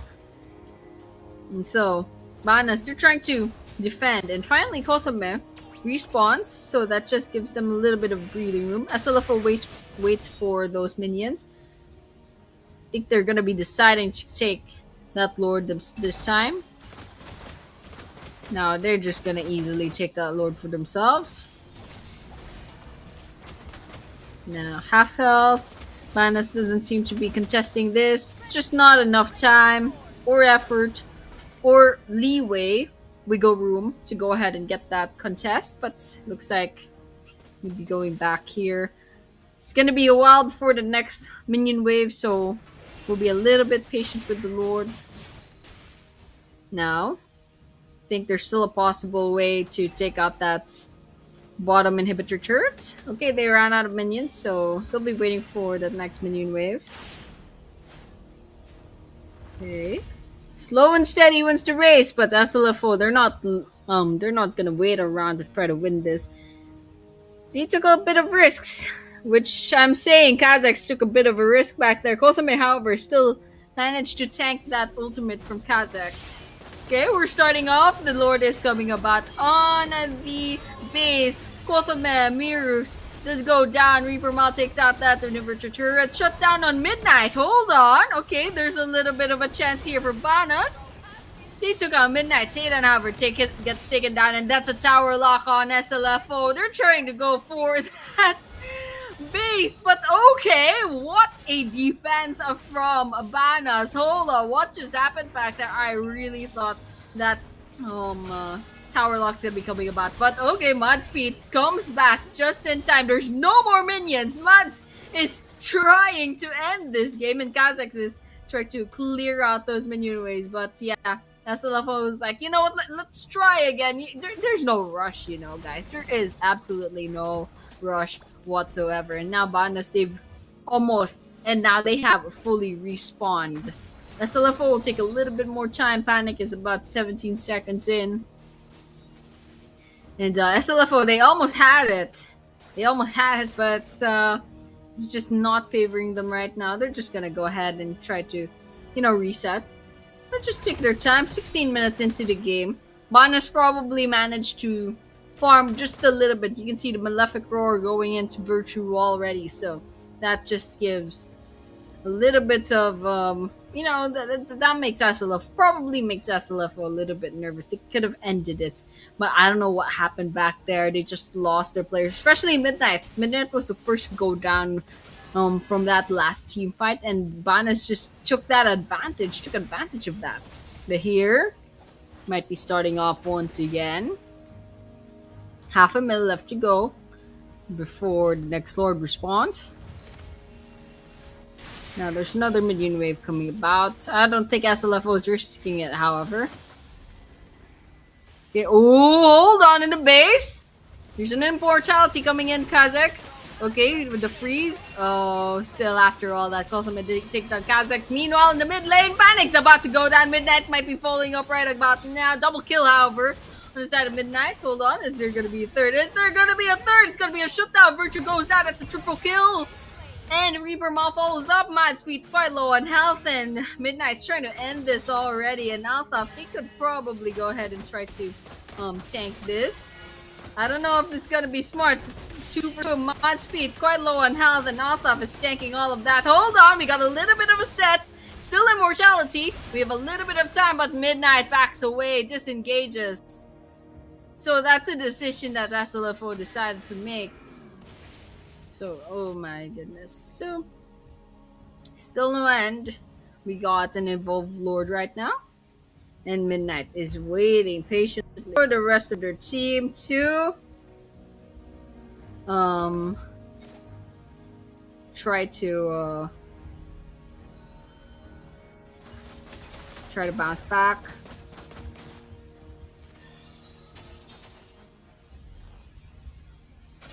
And ooh, hold on.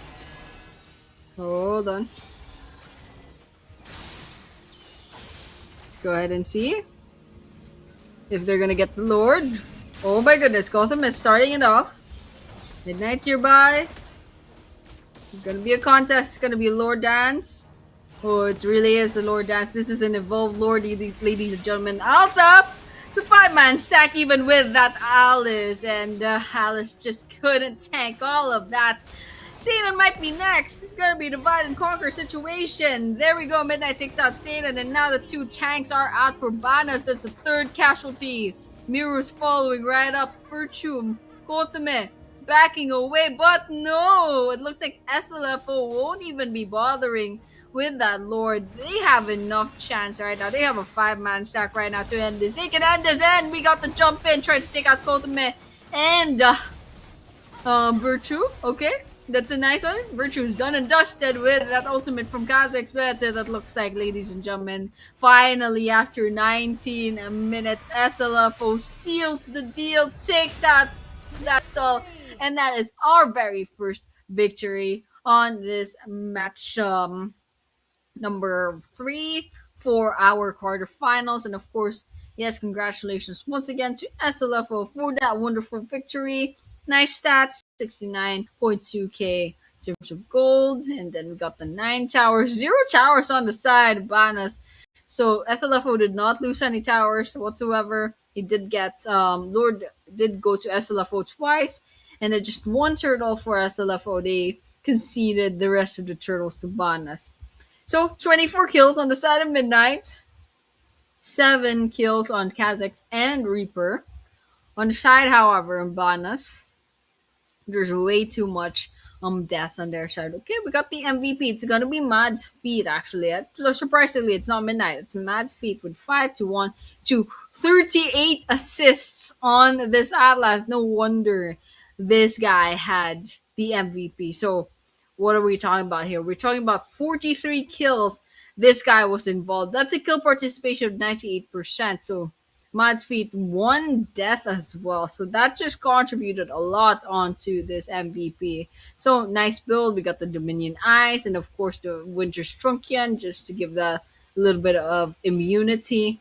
And yes, pretty much nice equipment. I think there's 1 item that did not get built despite the 19 minutes. I don't know if they were rebuilding another item, but definitely could have helped just a little bit if they took another item in hand. We don't know what's going to be happening, but yeah, congratulations once again to SLFO first win of this bracket. And so they should be able to win the next game. If they win the next match, then they'll be moving forward to the semifinals. So this is the item timeline.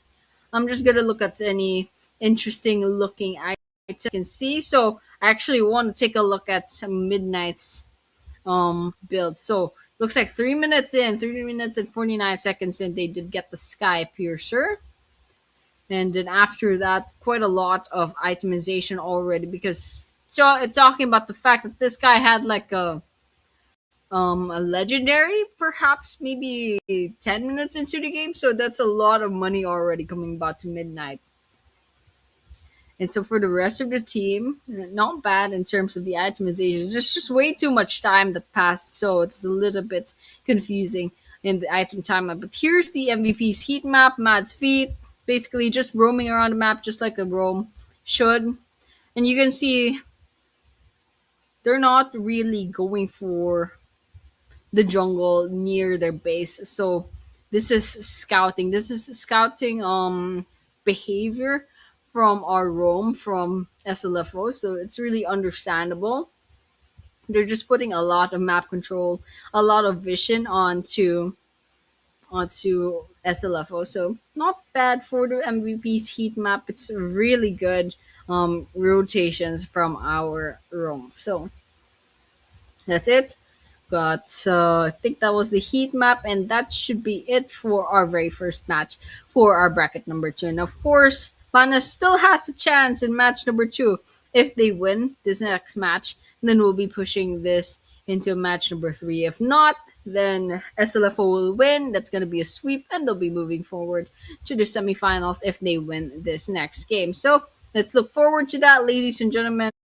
Now, well, let's just go ahead and wait for our next drafting. So, I mean, I still have no complaints whatsoever on the lineup. And actually, Banish did quite well on the early game. It was more of like a 50-50 a lot. And towards the late game, mid-late game, they did really good in defense. Actually, they caught up in terms of gold and itemization already. It's just that SLFO, they just managed to seal the deal. They SLFO had a lot more room for error, so that's why even though SLFO failed to end the game really fast, still Banas already lost way too many towers towards that end game, so it was just hard to go up against SLFO, especially in that point at that point of the game. But there we go. We're going to be starting off with our bans. So first pick this time around is going to be SLFO. They'll be taking out that Diggy. And Banas will be banning the Marcel. So Kirara is probably going to be next on the ban list. If Banos they want to go ahead and get that respect ban, they'll be respectfully banning that Granger from Midnight if ever happens. And there was no gourd in the previous game. That's what I've noticed. So I guess maybe we might be seeing a gourd in this game. Maybe not. The Eudora is already doing the job quite well. Here, okay, the Florine will be banned once again from SLFO. Banas, once again, possible Ranger ban. Nope, they'd rather ban a Yuzhong. SLFO, back to you. Let's go ahead and see what the next ban is going to look like. Not really sure what SLFO wants to ban here. Depending on what their lineup is going to be. I don't know what their lineup, what they want to put on their lineup right now. But yes, so far it's going to be supports. It's going to be taken out. Okay, we got the Shujin ban from SLFO. Banas answering back. Let's see that Ranger ban. Come on. Possibly Cloud ban as well. Who else can be banned right now? Gort? Eason Shin ban. Okay, we got an Eason Shin ban. So now SLFO first pick. Ooh, hold on. I'm not familiar with this artwork. Hold on. Who is that? That's Hirara. Yep, that is Hirara. Hirara was open this entire time. So that's gonna be taken by Mod's feet. So now Banas will be taking the Atlas this time around. So instead of Mod's feet will be taking Hirara and Satan will be taking the Atlas. We have another pick for Banas, so Curse King will be joining the fray this match. So very excited to see how Curse King will do. To Tian, that's gonna be the mid lane. So nice stuns, nice damage as well. So that's for the mid lane. Midnight will be going for that encore with the Granger. Tried, tested, and trusted. They're not even trying to hide that Granger anymore. Everyone knows Midnight uses the Granger, and Midnight uses that Granger well. Just go for that Sky Piercer first and foremost. Funnel all those kills, and suddenly Midnight's just an absolute beast holding that Granger in hand. But okay, we got another pick for SLFO. Go ahead and see the next pick's gonna be. They got 10 seconds left to go. Okay, they made their pick, and Panic will be taking that Valier. That's gonna be a direct counter to the Atlas. So one more pick going on to Banas before we move on to the next banning phase. Half a minute left to go. Anything goes really for the lineup as of this moment. So they could go ahead and get maybe the Alice again or the Suyu. Hanabi's still open. Claude's still open. Board is still open, but Cursing already has it to Tian, so. Still nothing. 10 seconds left to go. Okay, Suyu. Okay, typical. So it's gonna be an encore for Me for that Suyu. So now we're going back to the banning phase. Bana's first ban. Let's go ahead and see. No, we have SLFO still lacking jungler as well as XP laner.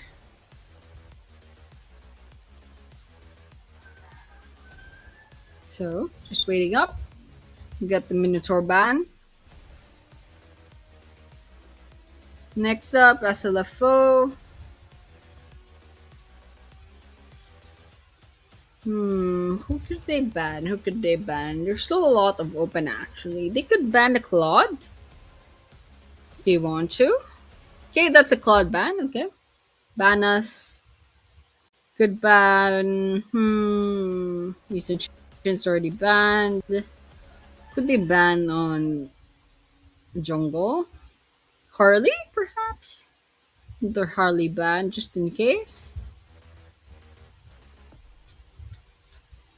Kind of thinking what could be a really good ban here.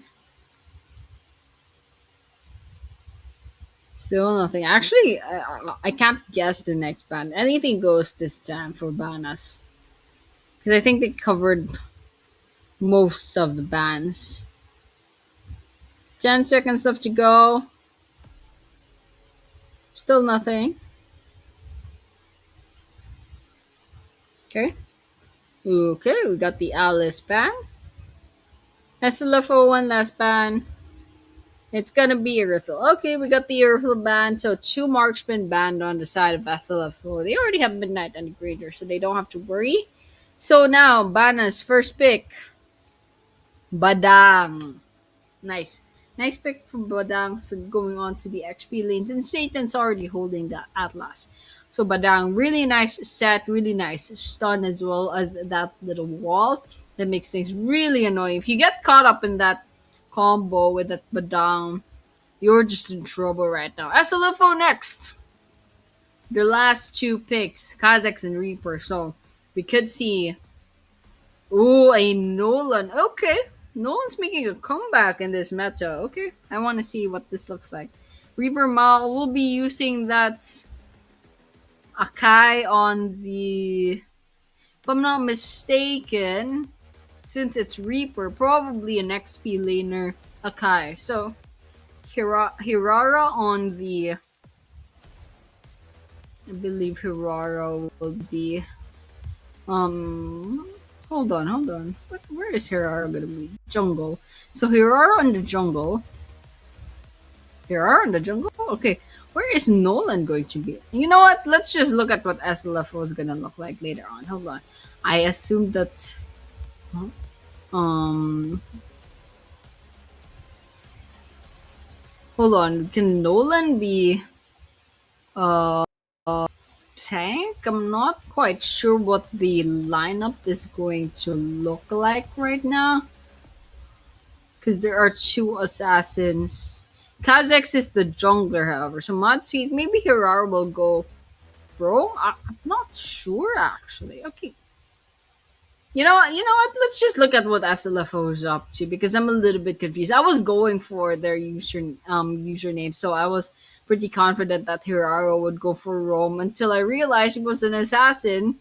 So I haven't played Hiraro yet, so I was a little bit confused. I was like, hold on, I was assuming that woman was a support because it's been like supports one after the other. But okay, let's go ahead and look at this match number two for this brackets.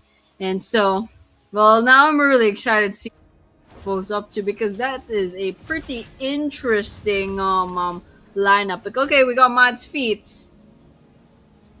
Going on a Rome, so I think this is gonna be a Rome Hirara. So, okay, let's just go ahead and see what their execution is gonna look like. See them coming right up, poking it. And you know what? Let's just take a look. Let's just look at how they're going to be executing this.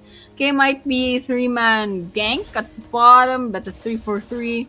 There's also Nolan nearby. Kazakhs just minding their own business. We got a little bit of a poke from the Hirara back there. Okay, Satan takes a bit of damage, gets stunned by that Valir. Hold on, but Satan managed to dash away just in time. And Virtues just minding their own business. Tower hugging. Waiting for those minions to come right up. And now we got half a minute left to go before the next turtle could pop. Alpha going right up. Clearing out those waves. Bottom lane, still not over. I don't know what's happening over here. We got Nolan trying to go for the invade. Okay, Satan almost lost their lives. Back there, but Kultum is just right around the corner. Matsui gets punished from that. Kazakh's probably going to be next. Managed to get away just in time. So that's good, especially since this is the jungler we're talking about. You can see full buff. That Nolan had a full buff, so you definitely don't want to be caught up. But hold on, Satan overextends just a little bit. Panics just right there, and there we go. We give Midnight their very first kill. And so that's just gonna be start to Midnight's potential snowball later on. Here up top, we got the turtle already respawned, rather spawned for the first time. Kazakhs making quick work about that. The rest of SLFOs guarding that turtle with their lives, quite literally. 1-for-1 so far on the scoreboard, but will it be a 2-1? Satan gets away just in time. Kothame over there gets bumped up by Reaper Mal just now. Ooh, we got the bottom combo coming right up. Reaper Mal gets taken up, and Mod's feet's about to get taken out as well. Curse King finishes that off. 1-for-3 on the scoreboard. Banas is having that slight advantage right now. Slight gold lead, or slight lead in terms of kills. And looks like someone just got the Sky Piercer on Bana's side. Probably Virtue. Could be Kotme. Not sure. Definitely not Satan. Okay. Kazakhs giving that chase. Holding on to that tower. Okay, Modspeed is in trouble. Virtue gets taken. Gets that one kill on their side. It's a 1-for-4 right now on the scoreboard. SLFO. Oh my goodness. They gotta catch up. There's a 1k gold lead on Banas right now. So Althaf's just gonna go right back to their lane. Bottom lane. Unremarkable. Okay. We got a 4-man stack from SLFO. Will there be a dive? There's also 4 people from Banas at the bottom, so it's gonna be a ready kind of thing. Okay. Reaper Mal gets caught up with a 4-man stack. Still no power. Kazakhs give the dash. Still nothing. Ooh, the Knights just staying at the back.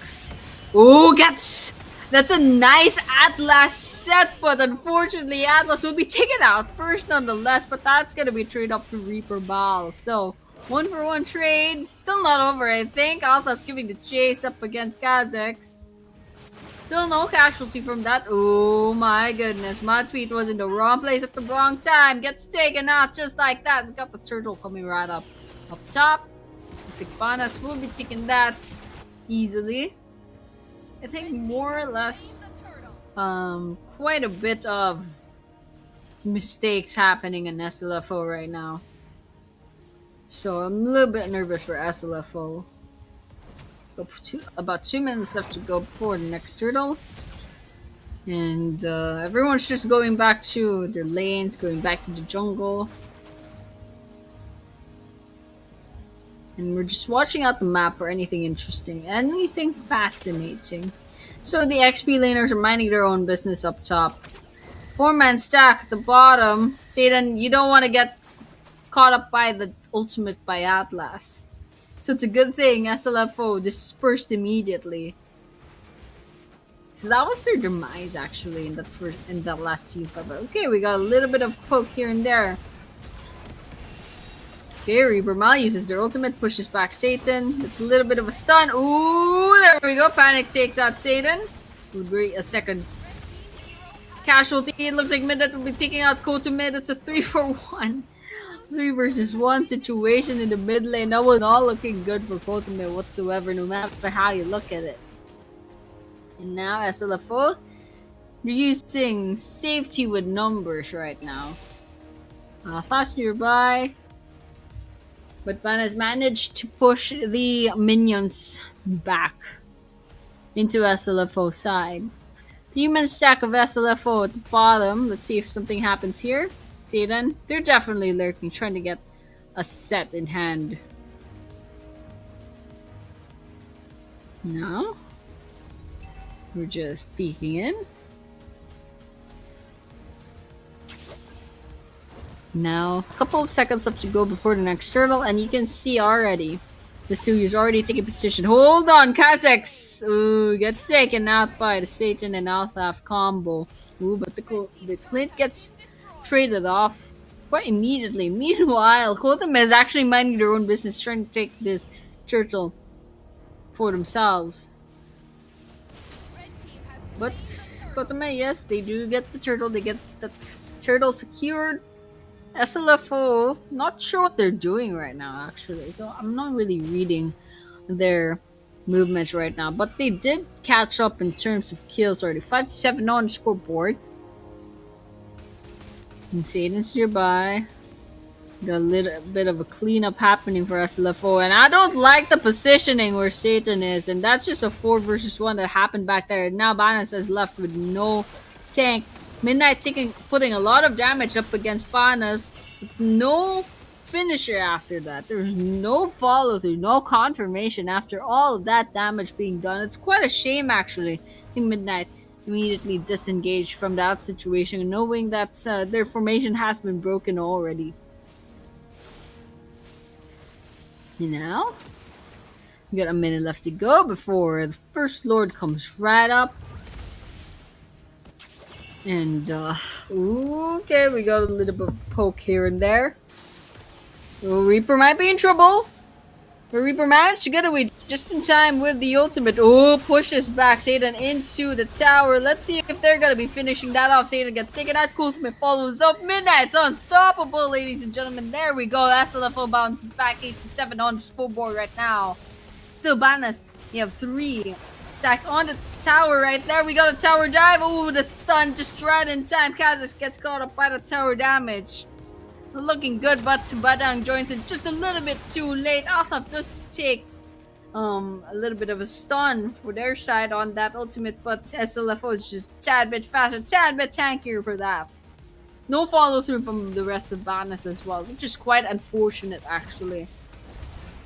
Oh, nice assassination from Reaper Mal! Godlike for Midnight, nice stun. So Satan's there, but Banas, will they be able to follow through? That's gonna be the question. Midnight gets taken out. Hold on, Curse can get the med kill, the shutdown as well. That's a nice chunk of money coming in, but Reaper Mal caught up in the wrong place at the wrong time, gets taken out by the Atlas. But here, Mod's feet overextending just a little bit, in my opinion. Oh, nice, but combo and Panic gets taken out of the picture. Still, the Lord's right up. There's just Mod's feet nearby. I don't know if Bonus will be taking this risk, especially since Kazakh's nearby. Okay, it looks like Bonus will be getting that Lord for himself. No contesting from SLFO as far as I can see. Mod's feeding information over Kazakhs. Could potentially try to take this, but Kothame immediately goes ahead and gets that retribution secured. Kazakh space for with their lives as well, so it's quite unfortunate. Hold on. Got Reaper Mal going in for that towered attempt. Taking out Virtue. Virtue gets taken out by Panic actually with the double kill on Altaf. Hold on. Kothame might be next, but Midnight couldn't quite finish off that kill for themselves. So next up, let's go ahead. Shot. Ooh, hold on. Satan tried to scout out, but gets caught up anyway. Midnight gets that tower out of the way. Satan, nice stun, but unfortunately just not gonna be enough. Midnight takes out Satan. And meanwhile, the Lord is marching all the way down, by the way. So no worries. It's still gonna be a 10-minute Lord, so we're not really worried too much about that. So you can see SLFO making quick work of that Lord. Done and dusted. It's out of the picture. Nothing to worry about anymore. So we got 2 minutes, maybe 1.5 minutes left to go before the next Lord. SLFO, you're being patient right now. 14-13 on the scoreboard. And looking at the goal lead, I was gonna say Banas has a slight advantage, but I think it's still anyone's game actually. Considering the fact that it's still quite early. Hold on, Altaf. It's taking a lot of damage. We got the stun from the Titian. Mod's feet might be first. Midnight follows up. Kursking, however, gets taken up by Kazakh's double kill. Satan follows up right away. Oh, that is a maniac. Hold on. No! Oh my goodness, that was almost a savage. Hold on, Kothame just shut that down, but there's a wipeout. SLFO still gets the last laugh. What just happened back there? Oh my goodness, the maniac. The maniac from Kazakhs gets ruined, absolutely ruined. We got the all mid going on from SLFO right now. We got 5 seconds left to go for Banas to respawn. Unfortunately for Panic and Reaper, they don't have a lot of damage on their normal attack, so they'll just take one tower for themselves. Now Banas quickly respawns, and now they'll be taking charge once again. So SLFO, I mean, they won just a little bit, but it's just not quite enough. It's just quite unfortunate they couldn't get a lot of the map control from that situation. At least they got the mid lane their side.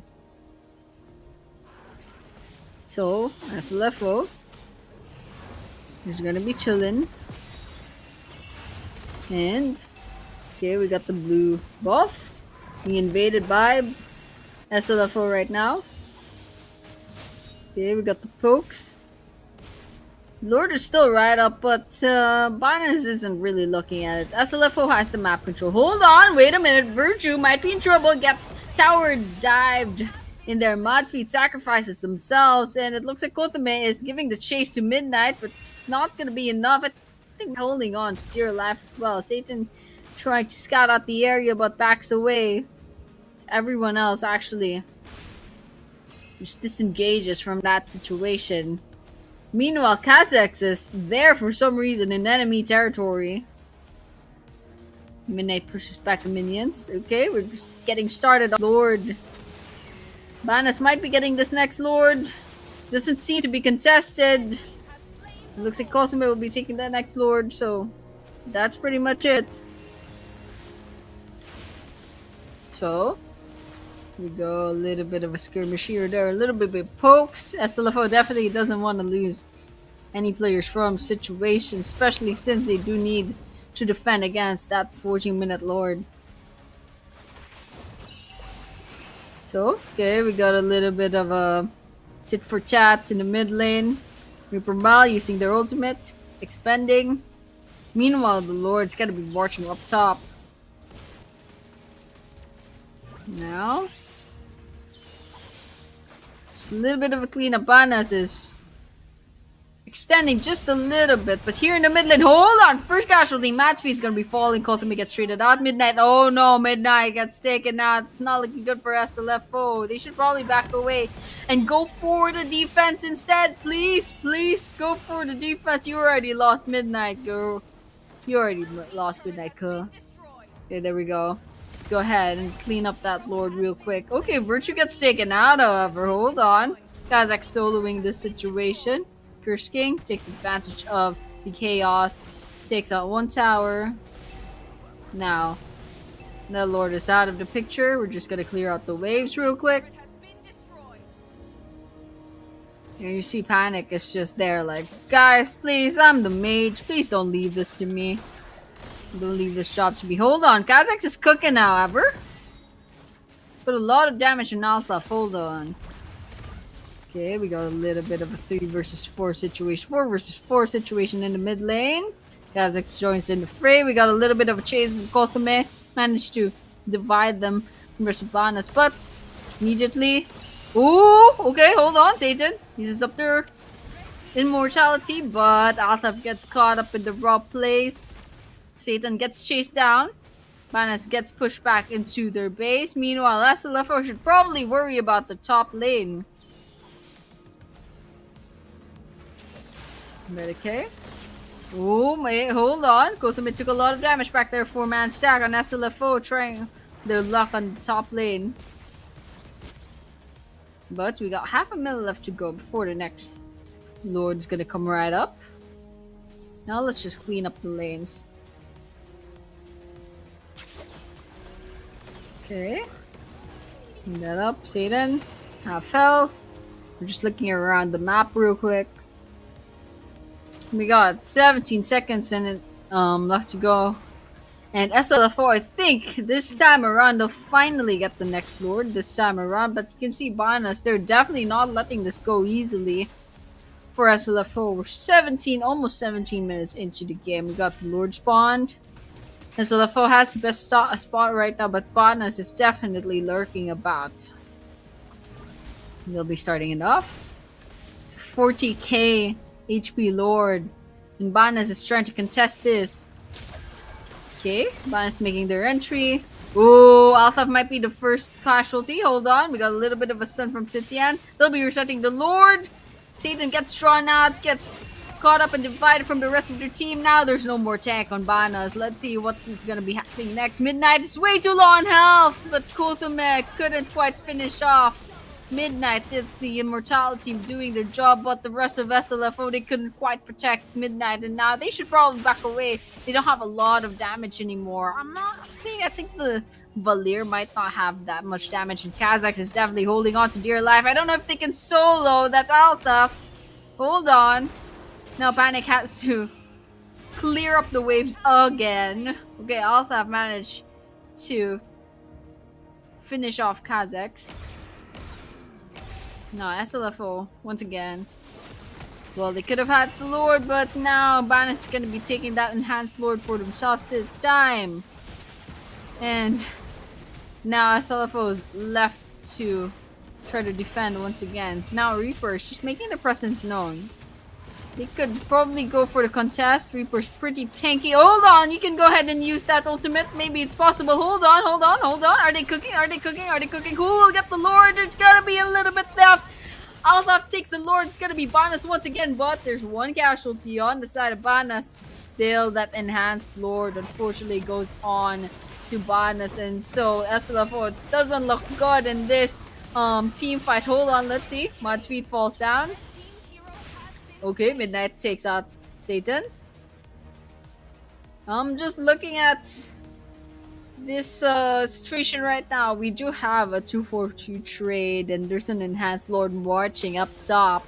You see SLFO, they're choosing to go ahead and get that Lord for themselves. Kazakhs with the revenge kill up on Alpha. And once again, Panic is left to clean up the mess at the top lane. But if I was a mid laner, I'd be so annoyed right now. It's a good thing Midnight's already respawned back here. Now they're just gonna take care of that Lord. It's unfortunate that was an involved Lord, and it just went down just like that easily. So they should probably be really careful about the top lane. Now SLFO is left to defend once again. Still anyone's game. Oh my goodness, it's a 19-minute game, however. Both games on this bracket took a long time. Now this time, I think we're going to be crossing the 20-minute mark. Let's go ahead and get that 30-minute mark, guys. Come on, a 30-minute game. Why not? This point, you're going to respawn. It's probably going to be taking 2 minutes already. Okay, we got Satan using their immortality. See if they finish it off. Midnight manages to take out Satan. Let's see if there's going to be a second casualty. Althoff gets caught up in the wrong place. Okay. Midnight, hold on. Hold on, they're cooking. Got the stun from the Titian. Top lane making me a tad bit nervous. Bana's already disengaged. SLFO is backing away. They don't want to make any mistakes. So, both teams are just going to clear out the lanes real quick. Come on, 20 minutes, almost 21 minutes. Let's make it to 30 minutes, ladies and gentlemen. Come on, why not? 15 seconds to go before the next Lord. Satan's about to respawn in 15 seconds as well. So Reaper comes in. Okay, nice. Push back with the Akai. Midnight cleans up the mess. Next Lord comes right up. SLFO has the best bet right now. They have a really nice positioning. Banas, I don't know where their jungler is, but Satan's definitely getting taken out by Midnight just like that, just that easily. Okay, SLFO, half health on the Lord, quarter health on the Lord, and there we go. Kazakhs takes out their very first Lord, the very first Lord of SLFO. Uncontested by Banas. I mean, there was an attempt by Satan. Satan lost their life with that. That's a minute respawn time as well, so you definitely do not want to get taken out of the picture right now. Altaf, oh my goodness, I am so stressed out. Hold on, they expand that, and Altaf gets taken out. That's a 1 minute respawn time, ladies and gentlemen. You do not want to die right now. 21 minutes into the game, 22 minutes into the game, that respawn time will be the death of you, literally. Okay, we got the mid lane, and it looks like Banas will be losing their Nibitur turret just like that. SLFO, despite the fact that they were on the defense most of this game, they will be taking that crystal for themselves. That's a lock-in, and there we have it, ladies and gentlemen. That is a sweep for SLFO on the second bracket for this quarterfinals. Congratulations to LNN SLFO for taking this quarterfinals for themselves, and of course moving forward to the semifinals. They'll be going up against LF Esports on the semifinals. So congratulations once again, and thank you for Banas for participating. What an amazing performance, by the way. There's a lot of times where Banas actually shined, and they definitely gave SLFO a hard time or run for their money. So there we have it. This is our stats, of course. And of course, our MVP will be Panic. And I'm saying this felt clear. This Panic was panicking quite a lot because Panic has been clearing out that top lane time and time again. And I was stressed out for this guy. He was like, hold on, guys. You don't want the minions to touch our base. And the Panic is time and time again the one clearing out the lane. So congratulations once again to Panic for getting the MVP for the 21 supports. The 21 assists rather. And here's the item timeline. Of course, we got a couple of Sky Piercers. Kotame and Midnight both have Sky Piercers. And I think Virtue also has one. Just taking a peek. I think anyone else has. I don't think anyone else has Sky Piercer other than those three. And of course, interesting itemization for the rest of the teams. Kazakhs, mostly damage. Blade of Despair comes in at 18 minutes, however, a little bit too long. I think they just sold one item. That's probably a possibility as well. Virtue got a lot of their items. Finally, their rose gold meteor at 17 minutes and 23 seconds. We have our MVP seed map. It's gonna be Panic, so mid laner. Typical of a mid laner, mostly onto the middle of the map, and then sometimes rotating down at the bottom. So mostly just going wherever they're needed, actually. So, yep, not much on the jungle. As you can see, this guy has been defending their base quite a lot, and then finally they're gonna be going ahead and getting that victory. So there we go for the MVP. So that's it, ladies and gentlemen. Congratulations once again to SLFO for a job well done as usual. And you know what? These guys, they were the defending champion of the Contender Series, and so they had an amazing performance once again in this flash. Before we go on to bracket number 3, of course, we'll be taking a short break. So guys, do not go anywhere. We'll be seeing you soon in a few minutes.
මුළි දුනියෙන් Dhivehi රාජ්‍ය.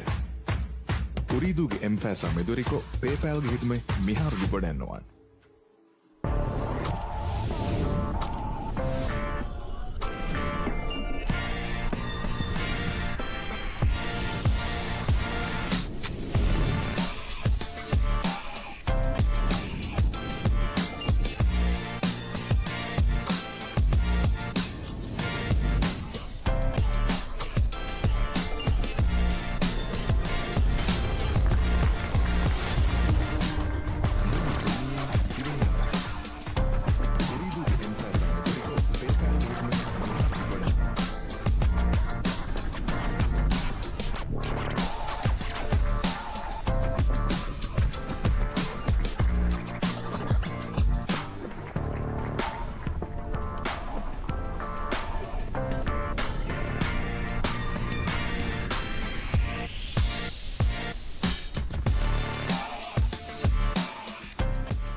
මුළි දුනියෙන් දිවෙහි රාජ්‍ය උරීදුගේ එම්ෆෑසා මෙදුරිකෝ පේපෑල්ගේ හිතුමේ මිහාරු ලිබඩැන්නවන්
මුළි දුනියෙන් දිවෙහි රාජ්‍ය උරීදුගේ එම්ෆෑසා මෙදුරිකෝ පේපෑල්ගේ හිතුමේ මිහාරු ලිබඩැන්නවන්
මුළි දුනියෙන් දිවෙහි රාජ්‍ය උරීදුගේ එම්ෆෑසා මෙදුරිකෝ පේපෑල්ගේ හිතුමේ මිහාරු ලිබඩැන්නවන්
මුළි දුනියෙන් දිවෙහි රාජ්‍ය උරීදුගේ එම්ෆෑසා මෙදුරිකෝ පේපෑල්ගේ හිතුමේ මිහාරු ලිබඩැන්නවන්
මුළි දුනියෙන් දිවෙහි රාජ්‍ය උරීදුගේ එම්ෆෑසා මෙදුරිකෝ පේපෑල්ගේ හිතුමේ මිහාරු ලිබඩැන්නවන්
මුළි දුනියෙන් දිවෙහි රාජ්‍ය උරීදුගේ එම්ෆෑසා මෙදුරිකෝ පේපෑල්ගේ හිතුමේ මිහාරු ලිබඩැන්නවන්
මුළි දුනියෙන් දිවෙහි රාජ්‍ය උරීදුගේ එම්ෆෑසා මෙදුරිකෝ පේපෑල්ගේ හිතුමේ මිහාරු විපඩැන්නවාන්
මුළි දුනියෙන් දිවෙහි රාජ්‍ය උරීදුගේ එම්ෆෑසා මෙදුරිකෝ පේපෑල්ගේ හිතුමේ මිහාරු විපඩැන්නවාන්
මුළි දුනියෙන් දිවෙහි රාජ්‍ය උරීදුගේ එම්ෆෑසා මෙදුරිකෝ පේපෑල්ගේ හිතුමේ මිහාරු විපඩැන්නවාන්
මුළි දුනියෙන් දිවෙහි රාජ්‍ය උරීදුගේ එම්ෆෑසා මෙදුරිකෝ පේපෑල්ගේ හිතුමේ මිහාරු ලිපොඩැන්නවාන්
මුළි දුනියෙන් දිවෙහි රාජ්‍ය උරීදුගේ එම්ෆෑසා මෙදුරිකෝ පේපෑල්ගේ හිතුමේ මිහාරු ලිපොඩැන්නවාන්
මුළි දුනියෙන් දිවෙහි රාජ්‍ය උරීදුගේ එම්ෆෑසා මෙදුරිකෝ පේපෑල්ගේ හිතුමේ මිහාරු ලිපොඩැන්නවාන්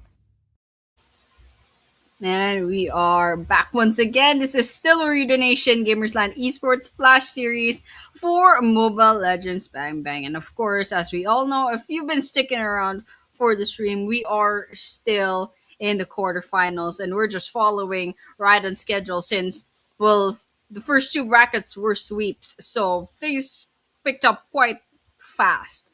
So we had quite a long break in between brackets. So of course we'll be moving on to our third bracket just like that. So of course congratulations once again to the winners of our first two brackets. So that's going to be LF Esports moving alongside LNN SLFO to go on to the semifinals. And after that, we'll be going on to our bracket number 3 and bracket number 4, which is going to be bracket number 3, Kumar Esports versus Quiz Vanguard.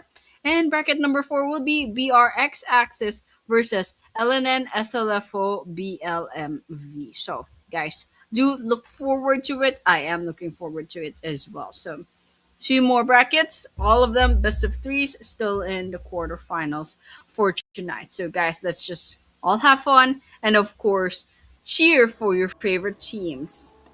And there we go. Let's go ahead and get our picking phase, our banning phase right now. So we have the gourd just like that, immediately already banned off on the side of Kus VG, of Kus Vanguard. Kumar will be banning the Belric. And then Kus VG will be answering back with a Kirara ban. Kumar. Let's see. Next ban. So who else is open right now? Marcel is still open, so they can go ahead and ban that. Or Claude is still open.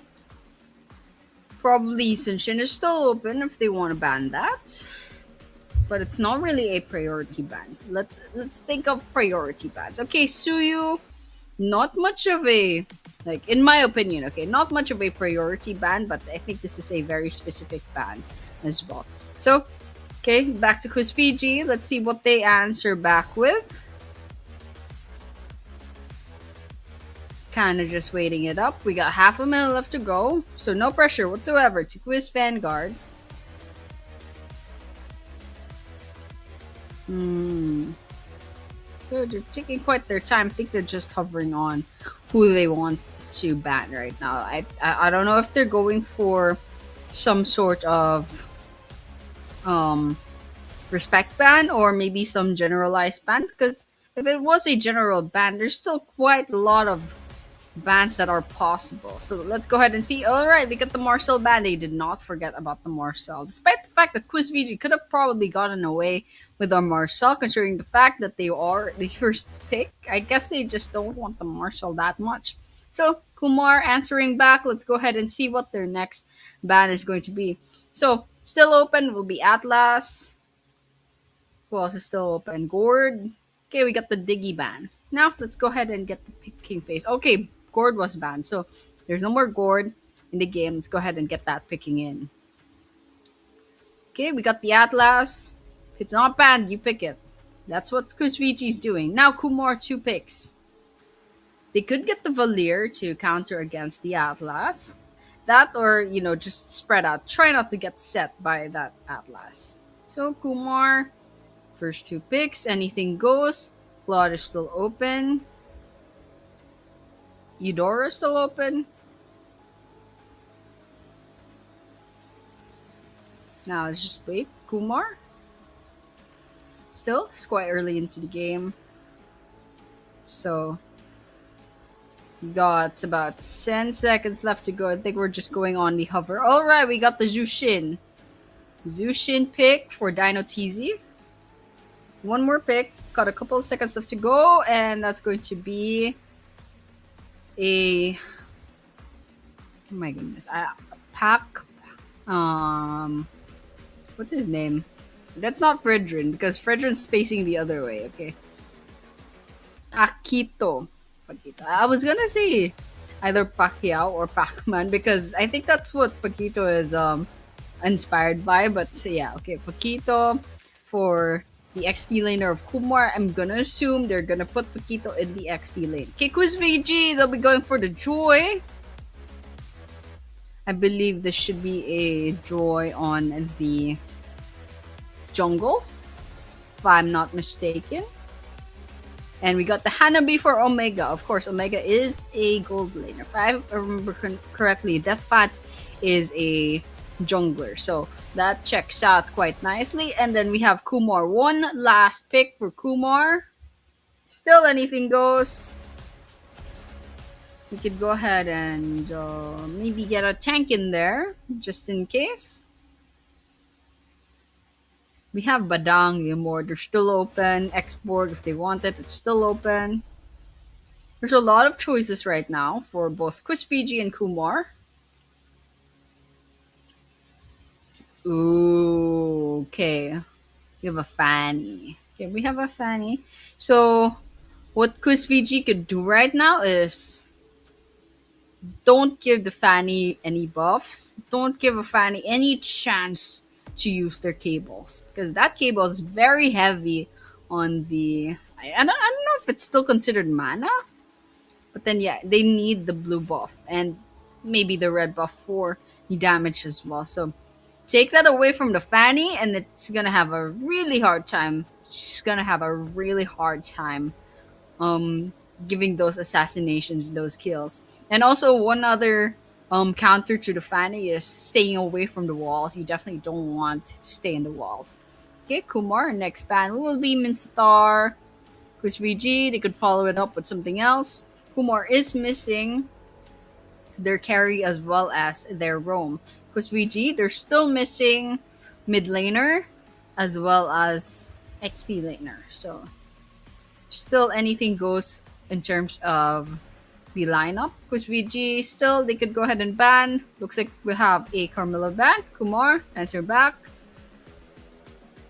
Who else is still open? In terms of mid laners. Eudora is still open. Vexana is open. I don't know if Vexana is being used anymore. I think Vexana got power crapped.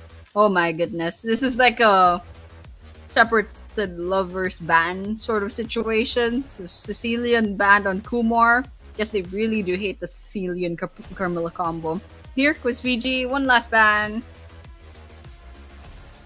One last ultimate ban for Quiz VG before we seal in our picking phase.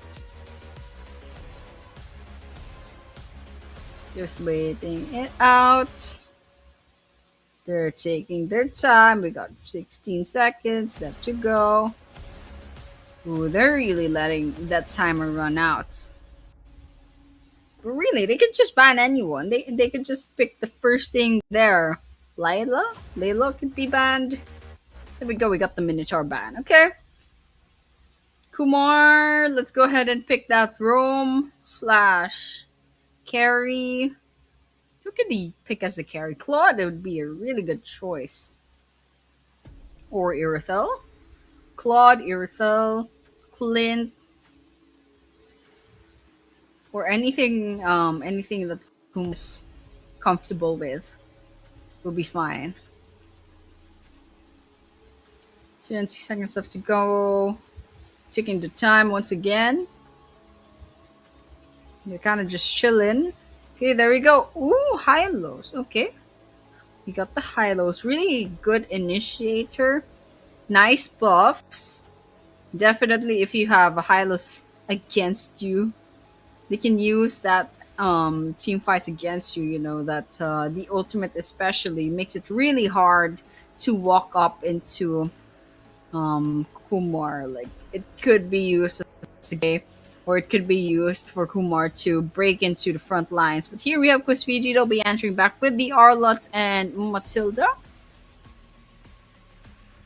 So hold on, let me just arrange Quisfiji real quick. So Matilda could be in the mid lane.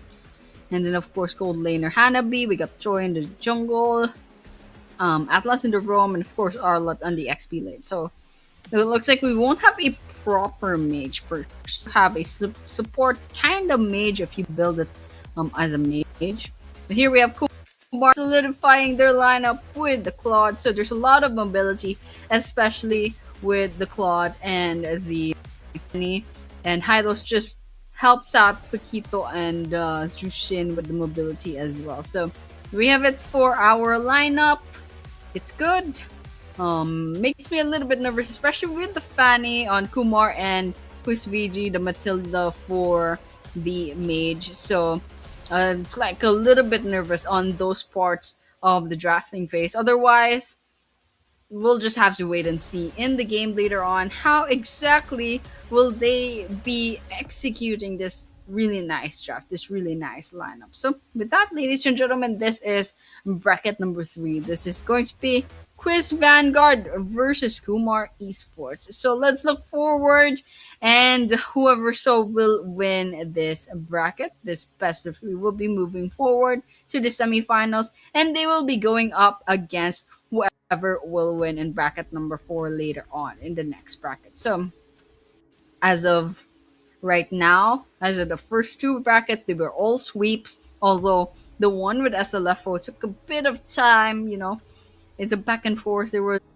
maybe 18 minutes in each game, so it took a bit of time. So let's just see if the pattern will hold true once again in the third bracket. Hold on in the mid lane. Dino TZ took a lot of damage back there, but I don't know if everybody can finish this off. Okay, there's a lot of damage that happened just back there.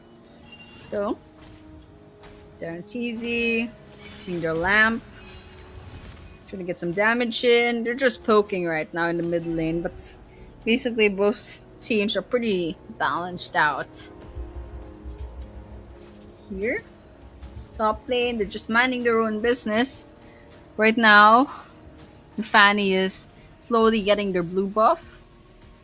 So Chris VG is not doing much to try to counter that Fanny as of this moment. I guess they'll just try their best not to stay on the walls. Nonetheless, okay. 3-man stack in the mid lane. Death Fat just kind of poking about. Already almost done stations. 1 minute and 30 seconds in. So that's for the junglers. We're probably going to be expecting a gank real soon, especially with Joy. Joy's almost done. Okay, mid lane, hold on. Let's see if everybody will try to go ahead and get that stun in. Oh, I think we see our first casualty. It's going to be Dino TZ, and Fluripius is going to be next. Flupurius, rather. And so that's a 2-0. First blood. Quiz VG taking 2 kills already under their bag. That's a 1k gold lead, by the way. So, really nice start to Quiz VG as of this moment. Kind of a little bit nervous for Kumar, but still very early, so we don't have to worry too much. We can go ahead and let Kumar catch up.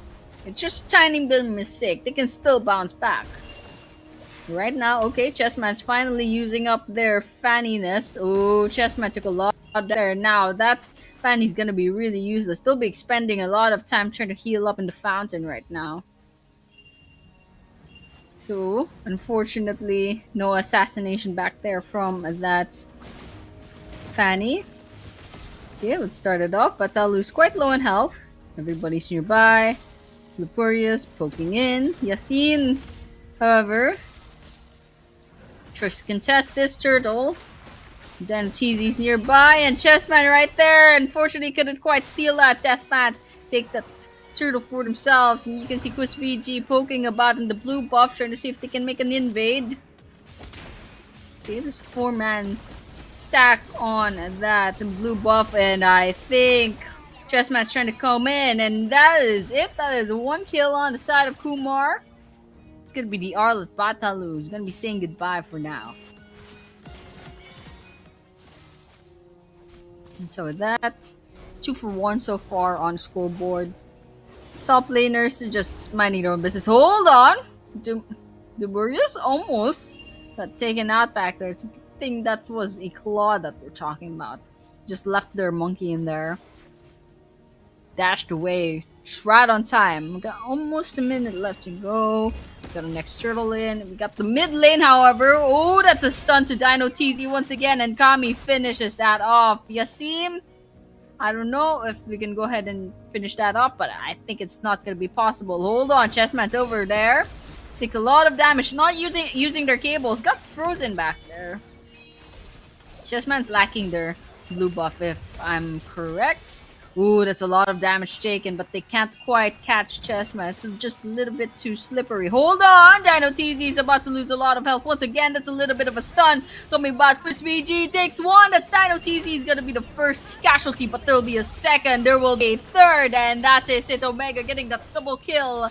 Omega, however, trying to fight back against Chessman. Chessman's all alone, and Chessman has no more cables, and that's a chase that we're seeing from Kami. Will they be able to finish that off? And Batalu was just right there. with the laughing emoji, waiting for Chessman to try to get away, but unfortunately, Quiz Fiji's outsmart them just a little bit. You know what Quiz VG is saying right now? Quiz VG is saying, you can take the buffs all you want. We're gonna outsmart this Fanny. No problem. Kami comes in and finishes off Dino TZ. Flipuri is gonna be following up. Batal is saying goodbye. Now it's gonna be the turtle for Quiz VG. 9-3 on the scoreboard. Kumar couldn't quite bounce back after that little deficit at the start. There's almost a 4k gold lead on the side of Quiz VG. Now that's gonna be a little bit bigger now with the turtle going on to the side of Quiz VG.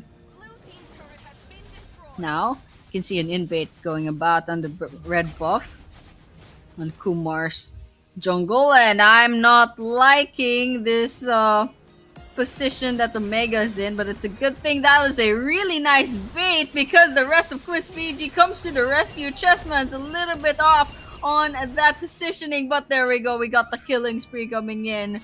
Omega, that's gonna be finding their third kill, and that's just gonna land them a really nice amount of itemization right now. But here, everybody's right there at the at the red buff. They knew Chessman's gonna be trying their luck. Now Chessman has no buffs, so that's gonna be a really tough time for a Fanny, you know. Fanny's very buff dependent. So without the buff, Chessman's kind of just standing about, not doing much. You can see Omega immediately just getting the turret for themselves. Ooh, something brewing, however, at the up top. 4-man stack, about to be 5. Chessman's nearby. Death Fan roaming about. Okay, got a little bit of a poke here and there. Everybody will be trying to get that set in. That's a 3-man in, but unfortunately there's no follow-up from Quiz VG. I'm not sure what happened back there, but Omega managed to take that mid lane tower. I guess there's no damage dealer up top.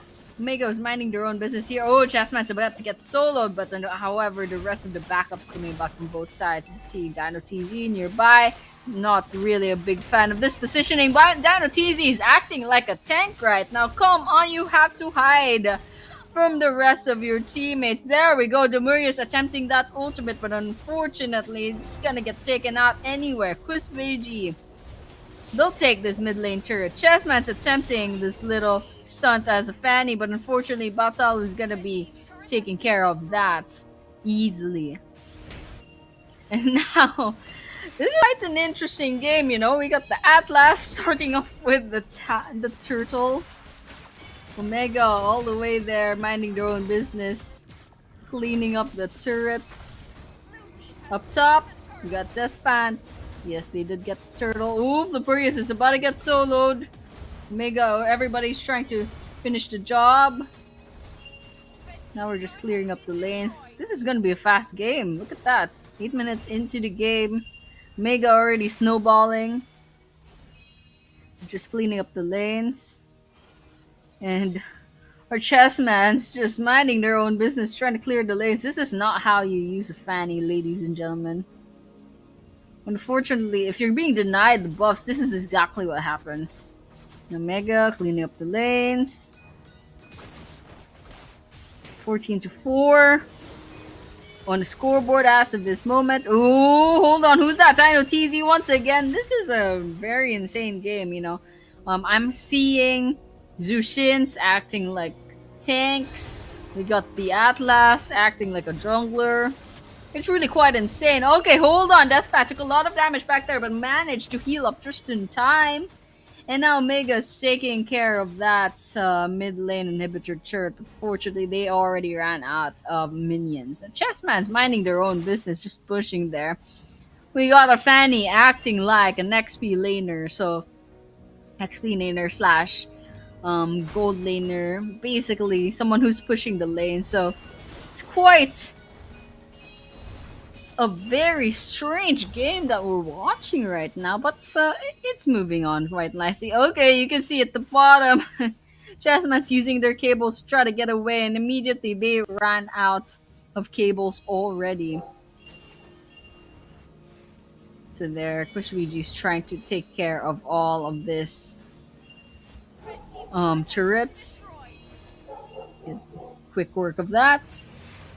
Now Chessman's just really minding their own business, trying to push places. So if you wanna be someone who pushes the lanes, you might as well have chosen too long or too soon, because as a Fanny, you kind of want to be an assassin, but unfortunately, if you're being denied the blue buff, it's just hard to use your cables. Okay, we got Chessman jumping in mid lane. Dino TZ once again taking this place out. Where is Flippurious? Come on, Dino TZ has to hide behind Flippurious. This is their mistake time and time again.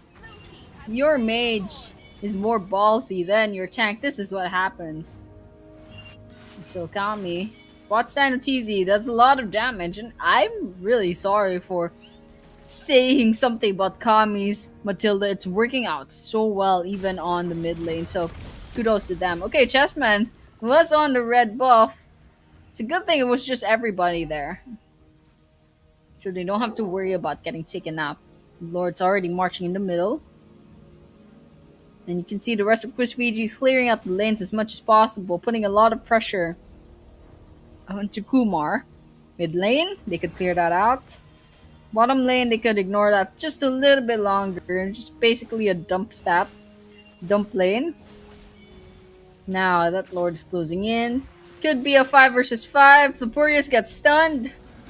They don't commit to that. Top lane's about to go down. Kami gets that destroyed. Chessman jumps in, goes half health immediately. Flippurious takes a lot of damage. Tries to ultimate going into the fountain, but unfortunately Kumar is forced back into their base just like that, ladies and gentlemen. That is an 11 minute and 30 something second game. Oh my goodness, that was fast, that was quick, and that was quite a nice it was quite a nice snowball from Chris VG. So there were a lot of mistakes here and there. There was a lot of things that could be improved on both sides and both teams. But yeah, I probably called them out already as they happened. So just looking at the items, Kumar maybe just one or two items on each player. But here, MVP of the game will be Kami with the KDA of 5 to 0 to 12. No deaths whatsoever, and of course, a lot of assists. And that's a I think this is a support character if it's still classified as a support character. So the support, the assistants weighs quite heavily. So this is our in-game equipment. They already have blood wings, which is quite amazing. So there are two items. They're like the enchanted talisman and the blood wings, and of course they do have the boots and the healing. So no, rather the lamp. So it's quite amazing actually. The choices of items from our Matilda mid laner. Here's our item timeline. So everyone's kind of just building, and most of the builds aren't actually finished yet. I'm just trying to look at Omega. I think they have a decent amount of items already. I think they have 5 already. We got the corrosion sight, they got demon sword, they got the golden rod, they got I think that's not rose gold, the other one. So 9 minutes and 51 seconds. So that's pretty much it for our item timeline. Now it's gonna be the MVP's heat map. This is a mid laner, so mostly in the mid lane, helping out where they can, mostly on the left side, I believe, of the map. So we have it mostly there, just helping out. And I did notice that mostly it's the top and middle towers that were taken down for the favor of Chris VG. So there we have it, ladies and gentlemen. That was the MVP's heat map. For our victorious winners, our first winner for this bracket. Congratulations once again to Quiz Vanguard for a job well done. They are 1 to 0 right now on this best of 3. So match point coming up next. If Quiz VG wins this next match, they'll be moving forward to the semifinals. If not, if Kumar Esports wins this, we'll be forced onto our match number 3 later on. So Kumar wants another chance. They do have to work extra hard on this match number 2, because otherwise they would be conceding their semifinals slot to Quiz VG. So shortly we'll be going ahead and getting to that drafting phase once again. So we'll just reset things in the back end, and of course the players are probably ready at this point. So let's just look forward to that. So basically, in the previous game, yes, there were a lot of mistakes that I wish it could be improved upon. If you're going to be using a fanny, hopefully you have a plan as to how to secure that buff as much as possible. So, what could happen there? What could happen, perhaps? What could be improved on? Maybe go ahead and like for the teammates of the fanny, hopefully you'd protect your fanny. You don't want that fanny to go down a little bit too early, because you do need your jungler to help you carry the early game. That's pretty much the purpose of a jungler. It's the early game, the ganks that we'll be relying on. And of course, for the Zushin, the Dino TZ just goes a little bit too forward, and meanwhile Flupurious was hiding behind the back. It's like they switched, what do you call this? They switched roles.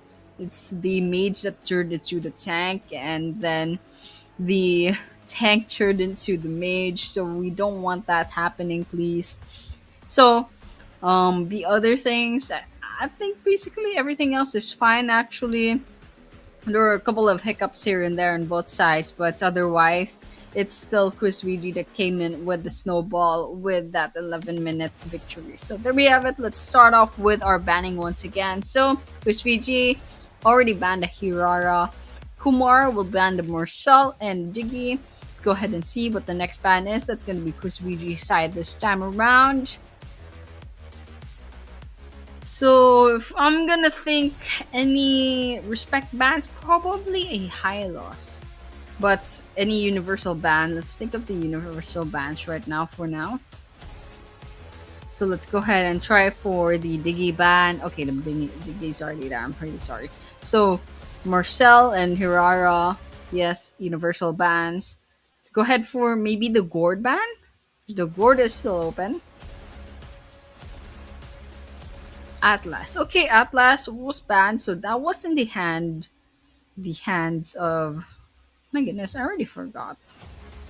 So it was on the row of Quiz BG. So this time they're gonna be taking out that Atlas because they're not first pick anymore. Quiz BG is not first pick anymore. So Kumar next ban. Gourd is still open. Who else is still open? Claude is still open. But I don't think it's like that much of a priority. Okay, we got the Hanabi ban. That's a respect ban. To Omega especially. Okay, Quiz VG, let's go ahead and answer back. Perhaps a respect ban in that regard, or maybe they'll take the gourd out. Or they can take the gourd, they could pick the gourd later on. That could be a possibility as well. So lots of patience, we're just waiting it out. Got a couple of seconds left to go. Who else is open? I'm trying to think actually. So, Airthal could be banned. Gourd once again. Okay, we got the Beatrix ban. Once again, Gourd is still open. If anyone wants it, if anyone wants the Gourd. Who else is open? There's actually a lot of heroes that are still open. The Zushin is still open if they want it. But Kumar will have one pick. Alright, we got the Belleric. Reapers will be taking the Belleric for themselves. Quiz VG, 2 picks.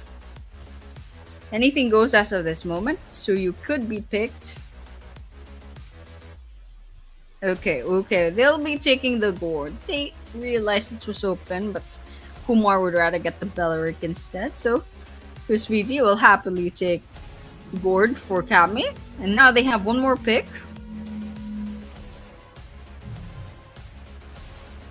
Just gonna be waiting out for what their decision is gonna be later on.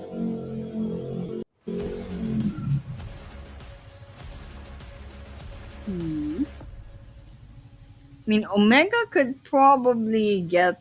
Kind of like thinking what Omega can take instead, since the Hanabi is out, the banned Beatrix. Death Fant will get the Ease and Shin, okay? So Death Fant would still want the Ease and Shin, despite the fact that Ease and Shin hasn't been. I don't know if Ease and Shin is still considered meta, but it's still a good pick. It's still a decent pick. Here, Kumar, Chessman will get the Ling instead, so that's a choice as, I don't know, like, in my opinion, the Ling is a much better choice than the Fan. He's still a lot of mobility, but not that reliant on the buffs just as much. I mean, the buffs are good for the damage, but of course, the mobility won't matter on the buffs. But here we have the Kadita. Dino Cheesy will be taking the Kadita for themselves, so that's a nice burst damage as well as the stun. So in the previous tournaments, I do see Kadita getting banned every now and then, so that's probably why. Kikosviji will be taking the Minotaur, so nice tanks on both sides. We got the Belric, we got Minotaur. Mid lane, we have Ward and Kadita. Nice bursts on both sides. And we have the junglers as well, so that's Eason, Shit, and Link. So both sides are lacking carries as well as XP laners. So we're gonna be seeing that in our bans. Leslie and Claude will be banned. Coming up next, let's just see if it's gonna be another marksman. Urthel is still open, you can ban that. Flint's still open, you can ban that. Granger's still open, you can ban that. There we go. Mincetar will be banned. Okay, definitely forgot about Mincetar. Mincetar has a really annoying pull, a really annoying hook. It kind of stuns you as well as pulls you in. Here we have half a minute left to go before the very final ban for our drafting pick. And Kumar has to work extra hard. They have to push this into a match number 3 if they move forward to the semifinals. They have to push this into a reverse sweep. 20 seconds left to go. Anything goes with the bans. We have XP bans. Okay, we got Arlok ban. So Yuzhong is actually still open. Ruby if they want a Ruby. Ooh, Phobius. Okay, we got a Phobius pick for Chris VG. That's their XP laner locked in. Now Kumar, they're gonna be picking both their XP laner and their carries. So I'm just thinking, since there's no Claude, no Hanabi, no Leslie, so no Beatrix as well. So Ixia is a possibility. Any of the new marksmen as well. Obsidia, I think, is still a decent pick. Okay, we got the Melissa. One more pick. XP later is gonna be, ooh, we got the Lapu. The Badang was open actually, as well as the Lemur. But yes, Lapu is also a pretty good pick. Nice sustain, nice tankiness. Basically a well-rounded unit. That is gonna be Lapu. Quiz VG, let's go ahead and see what their carry is gonna be. So what will Omega pick from quite a small pool of marksman now? So Irithel is still open, by the way, so you can go ahead and take that. Ixia is also a pretty good choice if they want to, or maybe they'll stray away from marksman, go for maybe Harith or something. So we'll just wait up for Chris VG. Ooh, so we're really steering away from marksman. They'll be taking the CC. Hold on, wait a minute. So let's try to rearrange this. Maybe Deathland could go for the XP laner instead. No, I think it's really a gold laner CC. That is possible. Actually, I've seen that in the previous seasons as well. So it's not really a surprise.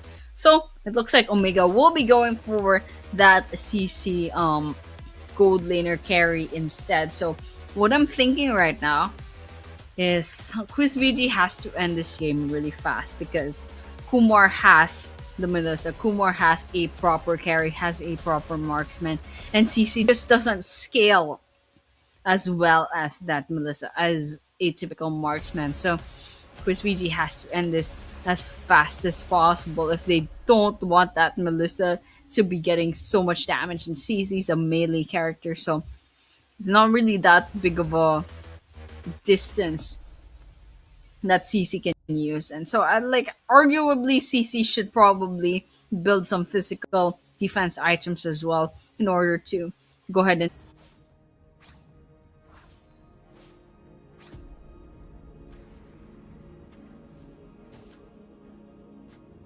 3.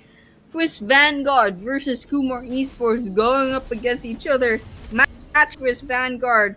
But if Quiz PG wins this, they'll be moving forward to the semifinals. And if not, then we'll be pushing this to a game number 3 for a chance for Kumar to move forward to the semifinals on a reverse sweep. But they will have to win 2 games in a row. So now let's go ahead and keep a watch out for our map. Right now, I'm kind of worried about the bottom lane, so they're gonna be backing away. Looks like they're all minding their own business. Everybody kind of got 2/3 health back there. XP laners minding their own business as usual. You can see them taking a bit of damage, but as usual, they have their own world. They don't actually kind of finish each other off. So there we go. Okay, we got Mega kind of poking some damage here and there. Chessman has to go back into the fountain, but no matter. Ling has a lot of mobility, so we don't have to worry too much about losing time. So looks like Ling hasn't actually started on their blue buff yet, so they'll go ahead and try to for that. Kumar's trying to guard our chessman as much as possible, and everybody's kind of just watching the bushes. Everybody dashes away. Chessman maybe trying their luck with Kami's nearby, and the turtles for the taking. Chessman gets that started, moves in, just so the turtle's just a little bit underside, but ooh, the rest of Quiz BG is actually gonna be contesting this. Hold on. It's gonna be a 4 versus 5 Melissa. All that's left at the bottom lane. Hold on. There's gonna be a first casualty. Omega get the loss as much damage as possible. It looks like Yazin is gonna be the first blood in this situation. And no follow-up after that. Just one casualty. Ooh, hold on. Chessman also loses their life. Is there gonna be another one? Hold on. Okay, that's just gonna be it. I think it's gonna be it. Both kills are on the side of Quiz VG as well. And Quiz VG, I think they're gonna be getting that turtle easily. So that is a win for Quiz VG. Already off to such a good start on this match number 2. Now Kumar, I hope they're not too nervous about the situation, because it's still very early on into the game. They could still turn this around, so hopefully they do. But otherwise, right now, there is a bit of a gold lead on the side of Quiz VG. Almost 2k, maybe 1.8k gold lead for Quiz VG. Now we got a minute and a half left to go for the next objective to pop up. Here, mid lane, Diateezy takes a lot of damage, could not quite get away from Kami's ultimate, so I'm a little bit of wondering about that situation there. But Deathpad gets taken out by Chessman. Yassine's quite low on health, and Batalu's trying to give that chase. Oh, nice placement on that board, the second skill. But here Chessman's trying to get away, quite low on health, and Quiz VG, they're not going to be overextending too much. But, okay, Dano TZ pokes in, backs away real quick, doesn't commit. 1-5 on the scoreboard. And that's it. Omega's just gonna be clearing out the lanes. And once again, Quiz VG, as much as possible, they have to end this quite fast. Okay, the Murray's almost got taken out back there. Nice dodging of the Gord ultimate. Now, poke in. Everybody gets caught up. Superiors is nearby, just giving the chase. Mid laners, usual, minding their own business. We got that turtle coming right up. I'm just looking at where our beloved junglers are. But here we have a little bit of a nice invade. We see Diateezy trying to go for the combo, but everybody manages to tank that. Hold on, I think that's it. Everybody finally gets taken out by Yassine. So 2-for-5 on the scoreboard as of this moment. Deathfant gets one turret down. Done dusted, making it a little bit hard for our Melissa, for Demurius to go ahead and farm the place up. Here, Quiz VG, they have their eyes on that mid lane turrets, possibly on this blue buff as well. They're trying to take this away from Chessman. Kami's pushing them all away, trying to contest that blue buff. And you can see Kumar's definitely trying to fight back. Dino TZ attempts that combo, just couldn't quite put the damage enough. Now, Quiz VG has all that map control, and they're trying to get this turtle right now. And easily, Deathman's gonna be taking that. Chessman's caught up just a little bit here in the bottom lane. Trying to find a way to give Melissa, to give Demurius the chance to farm. Because right now, their hope, unless Quiz VG manages to clear out this game as fast as possible. It looks like Kami takes out Dino Cheesy. The ultimate from Gord, the combo. Up top, we have Omega to clear up the top lanes. Alongside Deathfant.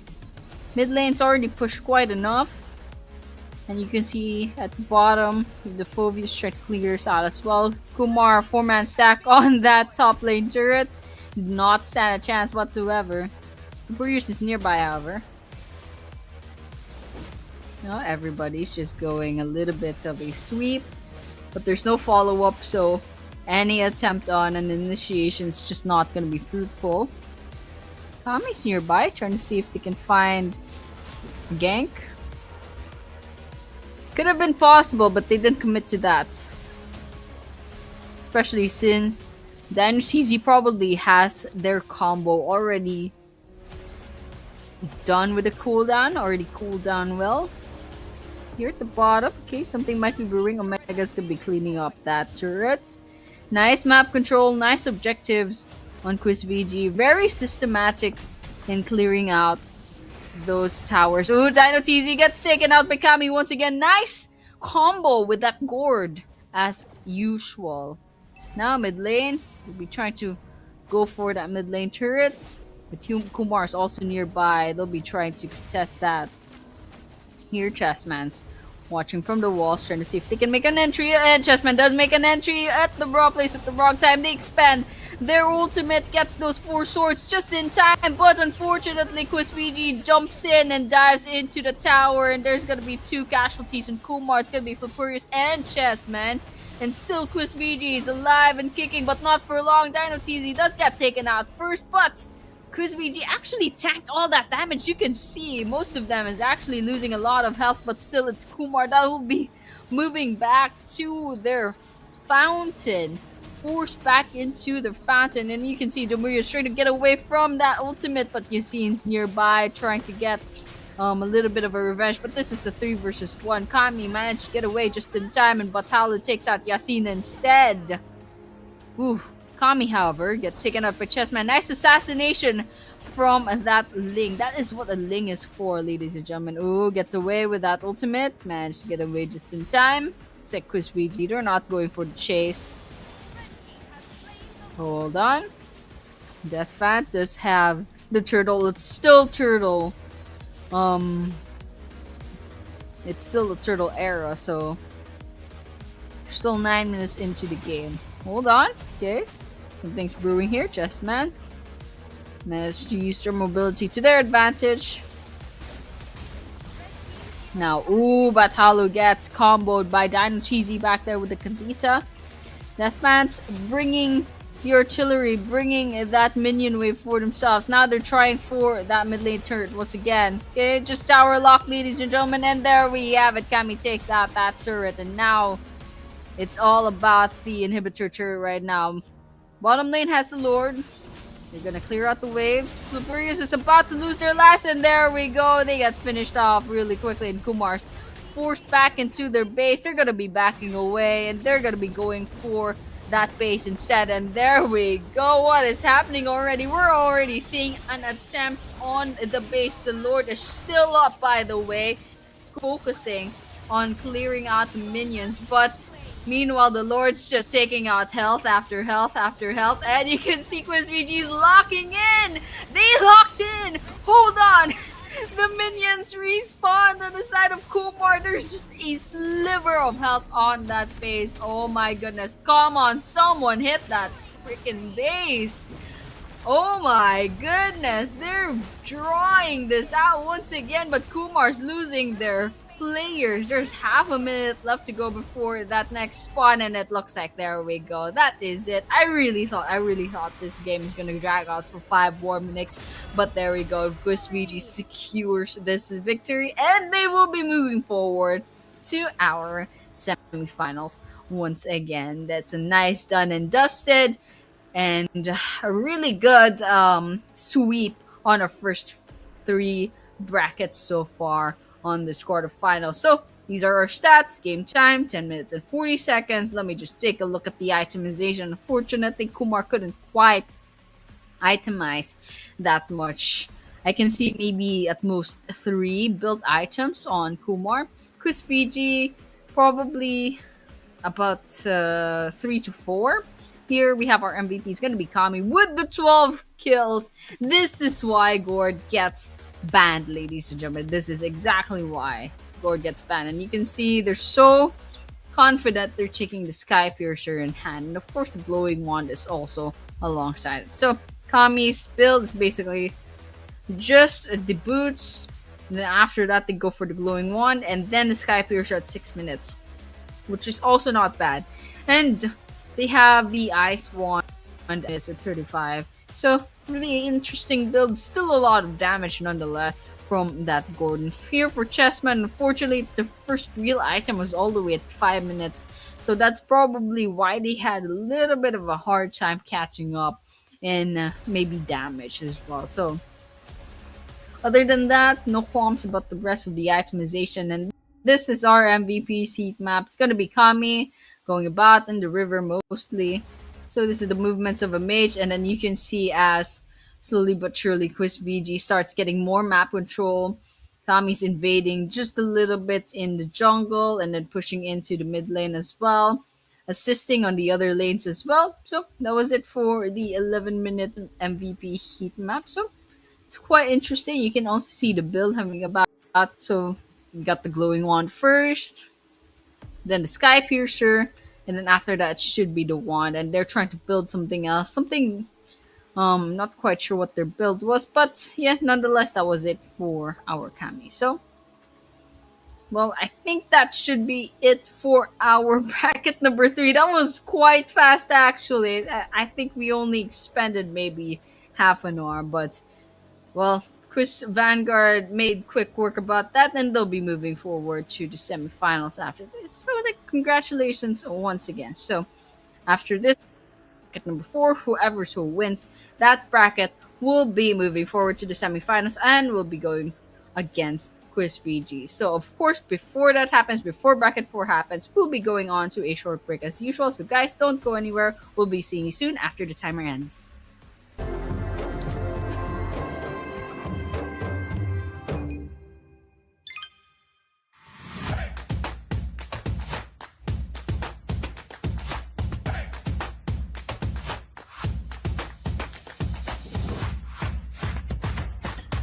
මුළි දුනියෙන් Dhivehi රාජ්‍ය. උරීදුගේ එම්ෆෑසා මෙදුරිකෝ පේපෑල්ගේ හිටුමේ මිහාරු ලිපඩැන්නවාන්.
මුළි දුනියෙන් දිවෙහි රාජ්‍ය උරීදුගේ එම්ෆෑසා මෙදුරිකෝ පේපෑල්ගේ හිතුමේ මිහාරුදු ගොඩැන්නවාන්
මුළි දුනියෙන් දිවෙහි රාජ්‍ය උරීදුගේ එම්ෆෑසා මෙදුරිකෝ පේපෑල්ගේ හිතුමේ මිහාරුදු ගොඩැන්නවාන්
මුළි දුනියෙන් දිවෙහි රාජ්‍ය උරීදුගේ එම්ෆෑසා මෙදුරිකෝ පේපෑල්ගේ හිතුමේ මිහාරුදු ගොඩැන්නවාන්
මුළි දුනියෙන් දිවෙහි රාජ්‍ය Ooredooගේ M-Pesa මෙදොරිකෝ PayPalගේ හිතුමේ මිහාරු ගොඩන්නවන්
මුළි දුනියෙන් Dhivehi රාජ්‍ය Ooredooගේ M-Pesa මෙදොරිකෝ PayPalගේ හිතුමේ මිහාරු ගොඩන්නවන්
මුළි දුනියෙන් Dhivehi රාජ්‍ය Ooredooගේ M-Pesa මෙදොරිකෝ PayPalගේ හිතුමේ මිහාරු ගොඩන්නවන්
මුළි දුනියෙන් Dhivehi රාජ්‍ය.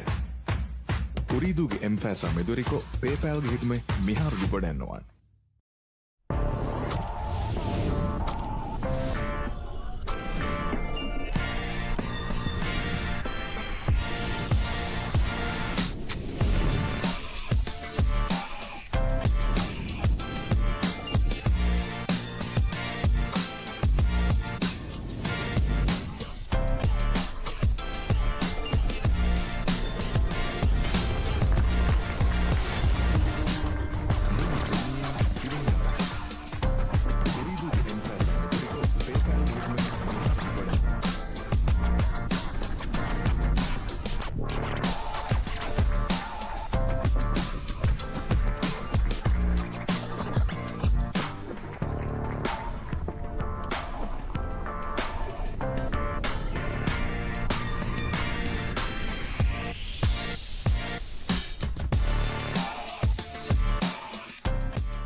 මුළි දුනියෙන් දිවෙහි රාජ්‍ය.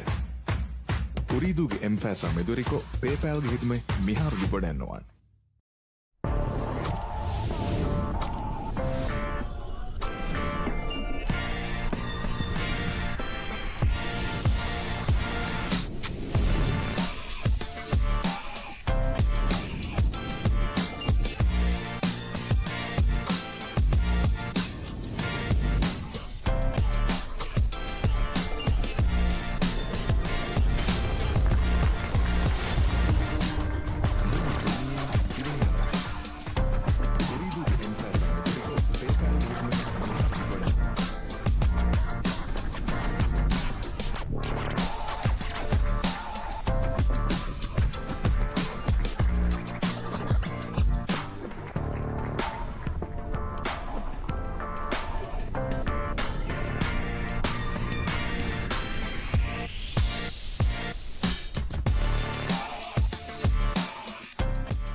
මුළි දුනියෙන් දිවෙහි රාජ්‍ය.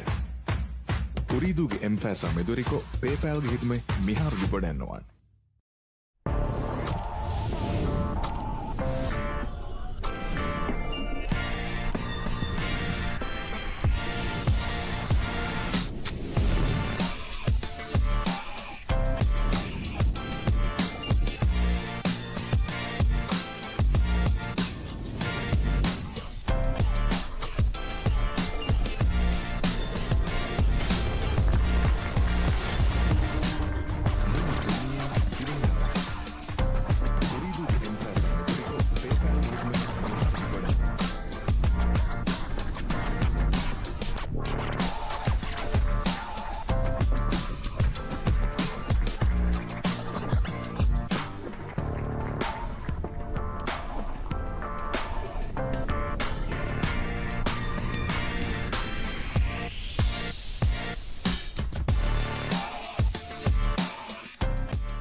මුළි දුනියෙන් දිවෙහි රාජ්‍ය උරීදුගේ එම්ෆෑසා මෙදුරිකෝ පේපෑල්ගේ හිතුමේ මිහාරුගේ බොඩැන්නවන්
මුළි දුනියෙන් දිවෙහි රාජ්‍ය උරීදුගේ එම්ෆෑසා මෙදුරිකෝ පේපෑල්ගේ හිතුමේ මිහාරුගේ බොඩැන්නවන්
මුළි දුනියෙන් දිවෙහි රාජ්‍ය උරීදුගේ එම්ෆෑසා මෙදුරිකෝ පේපෑල්ගේ හිතුමේ මිහාරුගේ බොඩැන්නවන්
මුළි දුනියෙන් දිවෙහි රාජ්‍ය. උරීදුගේ එම්ෆෑසා මෙදුරිකෝ පේපෑල්ගේ හිතුමේ මිහාරු ගොඩැන්නවන්.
මුළි දුනියෙන් දිවෙහි රාජ්‍ය.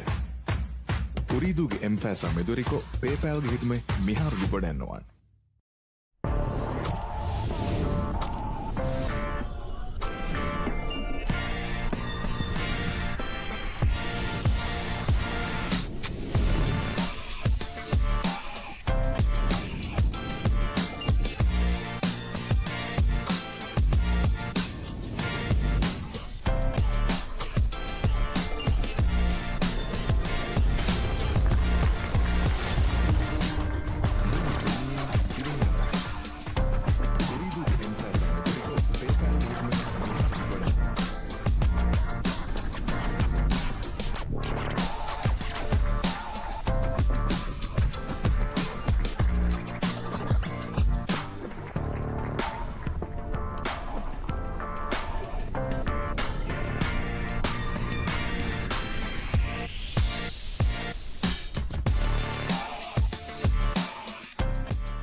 මුළි දුනියෙන් දිවෙහි රාජ්‍ය. උරීදුගේ එම්ෆෑසා මෙදුරිකෝ පේපෑල්ගේ හිතුමේ මිහාරු ගොඩැන්නවන්. We are back once again for our final bracket for tonight for this quarterfinals. In fact, on this still Ooredoo Nation Gamersland Esports Flash Series for Mobile Legends. And of course, we'll be going on to our very final bracket. As I've said, our final bracket for our quarterfinals. And we're all very, very excited to see what our last two teams are going to bring us. So, whoever so wins between these two teams will be going up against Quiz Vanguard later on. So, let me just pull up real quick our brackets. So we will be seeing BRX Axis going up against LNN SLFO BLMV for our very final bracket, which we've seen in the assets a while ago. And right now, we're going to be seeing right now on our drafting phase. So looks like our first pick will be our x-axis, and then our second pick will be SLFO, BLMV, and it looks like we'll be starting off really quickly. We already got bans, so Atlas and Belleric out for the side of BRX axis. So it looks like they really aren't a big fan of our tanks. On the other hand, we have SLFO, BLMV, the banning the Sora, as well as the facing right is probably Fredrin. I'm not quite sure. Fredrin and Paquito look the same if you try to make them black and white. So I'm just gonna guess. Oh no, I think it's Paquito. Hold on, let me just check. Okay, that's Paquito. Paquito is facing that way. So it's a Paquito band alongside the Sora, and now x-axis is going to be banning the Beatrix as well. So SLFO BLMV, let's go ahead and see what their very last ban is going to be for the first phase. It's going to be the Marcel. So Hirara is open, ladies and gentlemen. Diggy is open as well. Gord is open. Claude is open. Let's all go. Okay, it looks like we have that's a really cute username, by the way. Nomi, three face, Nomi, colon, and number three. They'll be getting the Tsuchian. Let's go ahead and see what SLFO BLMV is going to be up to. They have two picks this time around. So still anything goes. Hirara still open.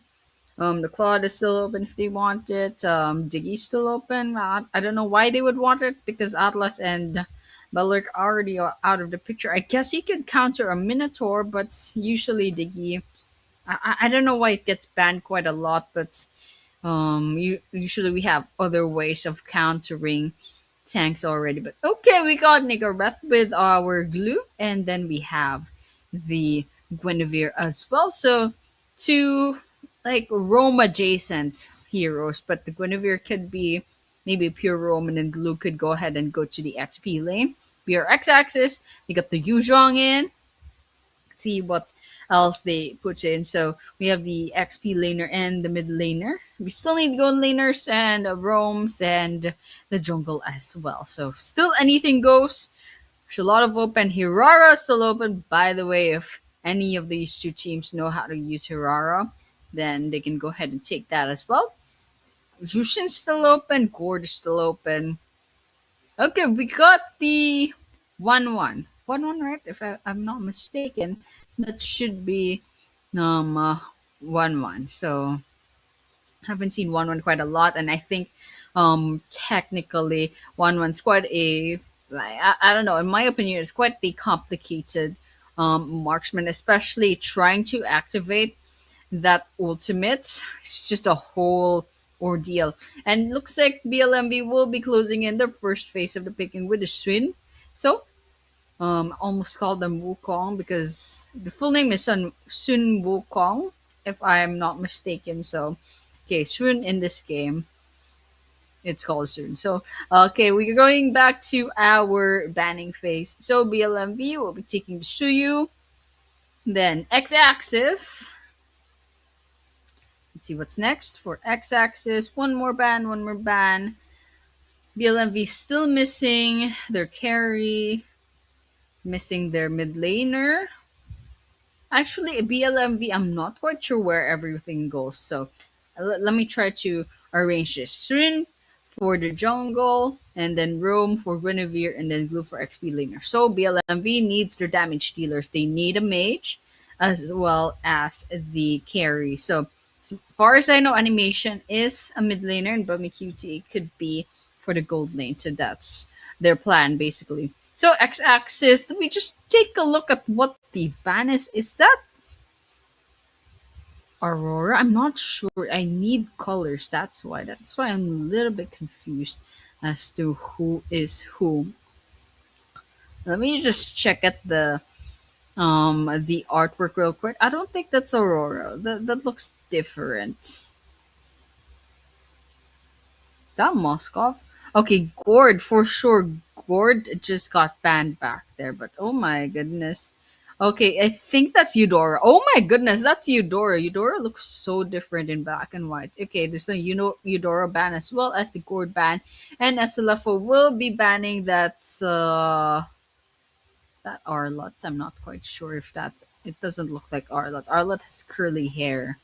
That is Amon actually that got banned. So there we go. We have the Atlas, Belric, Beatrix, Eudora, and Gord banned on the side of X-axis. PLMV has banned the Amon, Suyu, Marcel, Sora, and the Paquito. Now, onto the picking phase. BLMV, they see that Minzatar is open and they will be taking the Minzatar for themselves. X-axis, however, will be taking that X-Borg as well as the Grok. Now, BLMV, one last.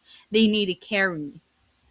Now, for now, X-axis, really nice lineup. They have the damage dealers, Zetian and the 1-1. And of course, we have Yuzhong for the XP lane. And I'm going to assume Whiskey with the X-Borg will be going for the jungle this time. And then, of course, the Grok with the roam. Now, BLMB, they just need a mid laner. Um, okay, now I'm confused. Hold on. Let's look for a carry. I think Bumji could be a carry in this situation. I don't know. Mitsitar is possible as well. You know what? BLMV is making me think. How are they going to make this lineup work? Okay, animation for sure will be going to the mid lane. Bomekyuchi maybe Minsitar carry probably. Bumji could be a carry too. This one could be a carry, but for sure the glue most likely in the XP lane because their kit is pretty, you know, pretty supportive if I'm saying this correctly. And of course, the Guinevere is very good for the roam as well. So could be either a Sun or a Minsatar gold laner. We'll just have to see later on. Either of them would either go to the jungle or the gold lane, and as I think Sun would do better as a jungler, but we could also put Guinevere in the jungle as well. That's why I'm a little bit confused. So let's just see what BLMB will pull off in that pretty like unusual lineup. So ladies and gentlemen, once again, this is bracket number 4 BR X axis going up against SLFO BLMV. So may the best team win, and whoever so wins this bracket will be moving on to the semifinals. So there we go. We got half a minute into our wonderful first game, first match of this best of 3 once again. So let's just take a look at what BLMV is up to.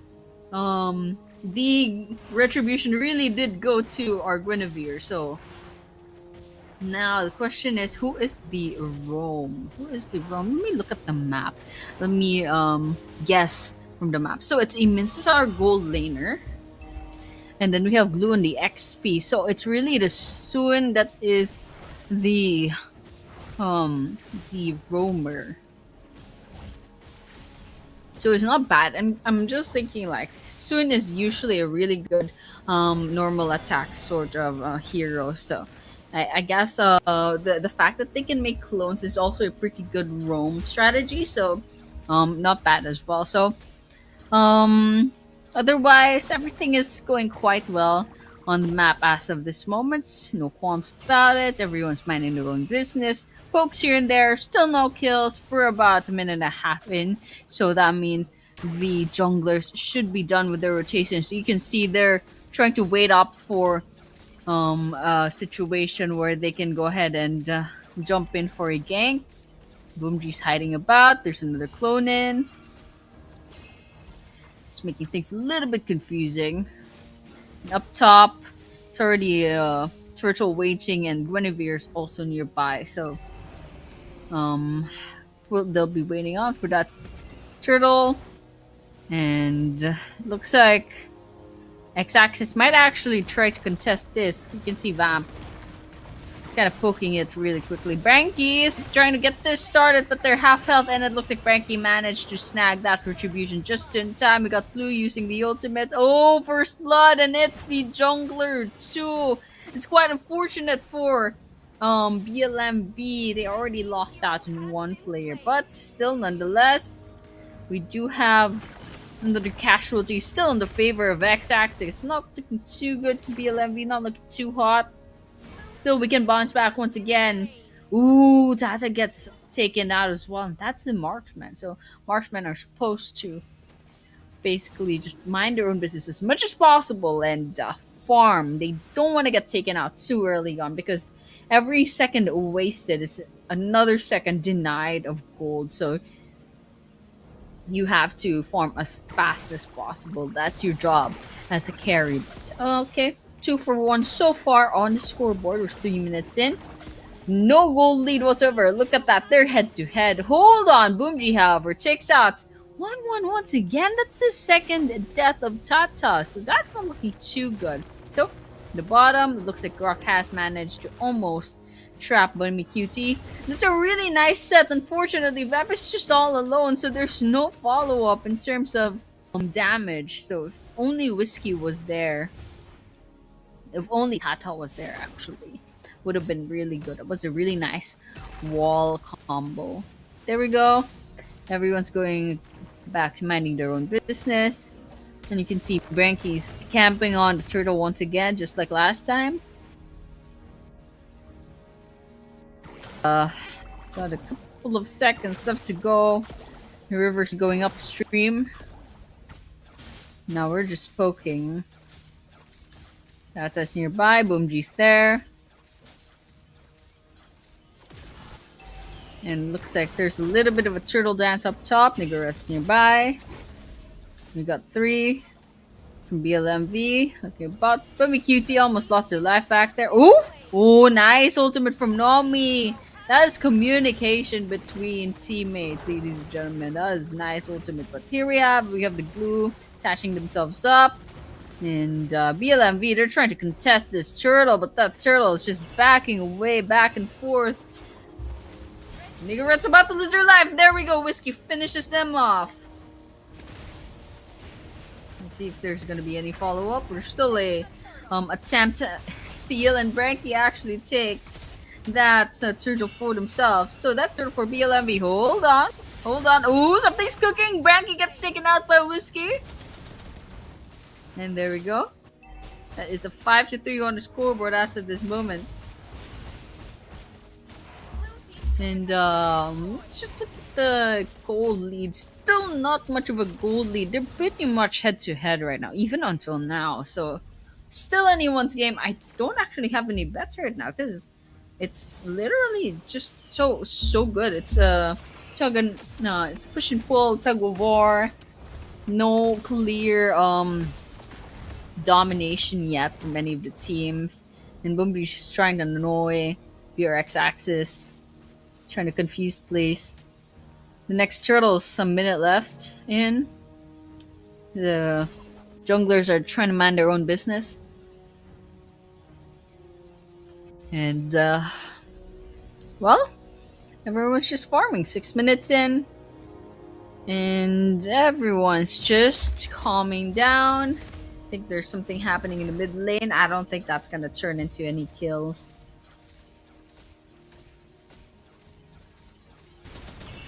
And yes, they're just going for the pokes. Okay. Get the Yuzhong using their ultimate.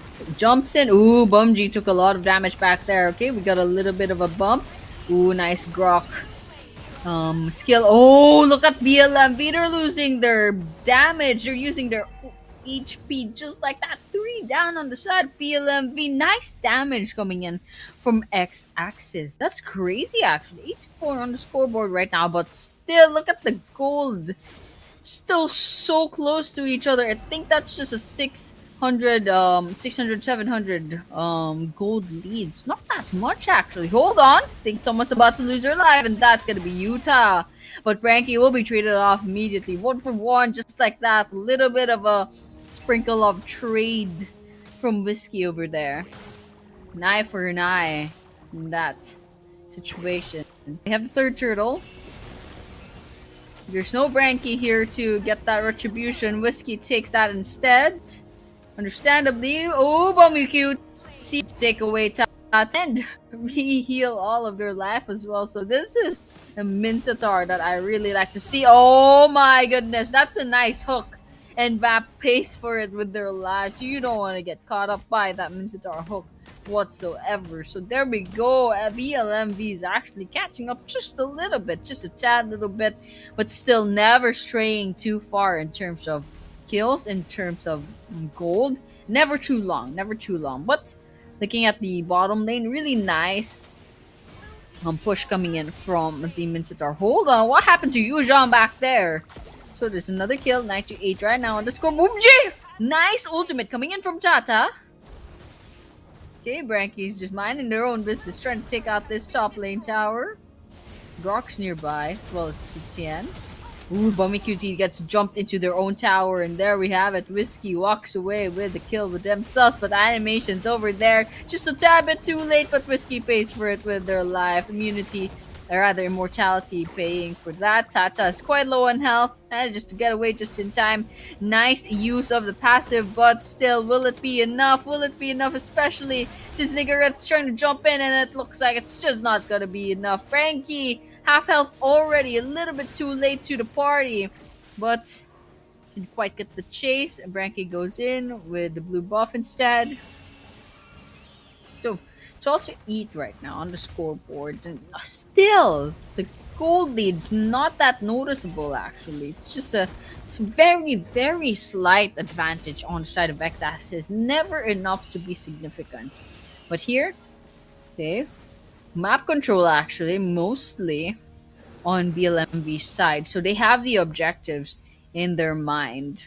BLMV also has more of the turtles. Although it's like a contest sort of situation, still the fact that they do have the two turtles and also um two towers on their side is just gonna help just a tad little bit in terms of objectives, although X-Axis has more kills and slightly bit more gold. Okay, looks like Vamp will be starting off with the Lord. Ooh, nice monster kill. Bummy QT falls down on the side of Whiskey pays for it with their lives. Nice shutdown from Niggurath back there, but there's another tower dive going into the side of BLMV. It looks like Frankie will be going down. Tata's nearby, just backing away. They're already done over here. They don't want to overextend, and now they have the Lord on their side. No, we should sure that nobody takes the Lord there. They're just watching out. Hold on, Niggurath. Okay, heals up just a bit. Look at Nobi backing away just like that. Ooh, nonetheless, Niggurath uses their own damage to take them down nonetheless. So there we go, 14-10 on the scoreboard. Oh, you don't want to get it cut off. Niggurath was just right there. Utah needs to get away from that situation. Ooh, they thought Utah really thought they could get away. Nope, it's just not gonna be enough, unfortunately. Okay. Looks like BLMV will have that Lord for themselves instead, actually, this whole time. So, it's a little bit of a Lord dance. Vamp keeping the vision onto that Lord, but it looks like there will be no contest. Branky will be taking that Lord for themselves. First Lord going to BLMV, but looks like there's gonna be a little bit of an Tata ultimate action coming about. Branky's about to lose her life. Shuso Nami gets that unstoppable instead. And Bummy QT just a little bit too late to the party, but BLMV, they're here. They have the objectives in hand. Look at the towers taken down on the side of X-Axis. BLMV has 4 towers down, all the while X-Axis, they're thinking, what happened here? We thought we had more kills, we have more gold. They had more gold. BLMV still getting the last laugh. They have the objectives in hand. Bummy QT jumping in, gets Tata, but Bummy QT pays for that with their life. 1-for-1 trade. Vamp getting chased down, but still, they have the tower, so it's fine. Yuzhong's busy with the Lord up top, and everyone else on X-Axis busy pushing back the minions, wondering where it all went wrong. BLMV silent killers right now in terms of objectives. So SLFO, they have a lot of map control right now. Boomji here, trying to confuse everyone. A little bit of a stun action from Titian. Now the Lord's about to go down. Niggurath, however, trying to jump in and take advantage of the situation. Yuzhong, ultimate. Expended. Ooh, Blue jumps right in. I think Nigaret's about to get taken out, and it's gonna be a monster kill from the Titian from Nomi. Now there's another casualty. Branky's gonna be falling right down. No, in the middle lane, we got another tower down on the side of X-Axis. And now we're left with the inhibitor turrets. X-Axis once again asking where it all went wrong. Look at all the towers on the side of BLMV. We can use the same map next game and still BLMV, despite the fact that they're losing 7 kills in deficit on the scoreboard. Still look at how close they are to the base already. Look at that. Even the lower inhibitor turret of X-Axis is already taken out. Silently but surely. And look, Tata is about to get jumped by 3 players from BLMV. And just like that, Tata says goodbye. X-Axis lost their main damage dealers. So Bumikudi's just poking in, trying to see if they can make an entry. Vamp is just right there nearby. Nomi try to follow it up, but X-Axis will be prioritizing on the defense right now. And look at that.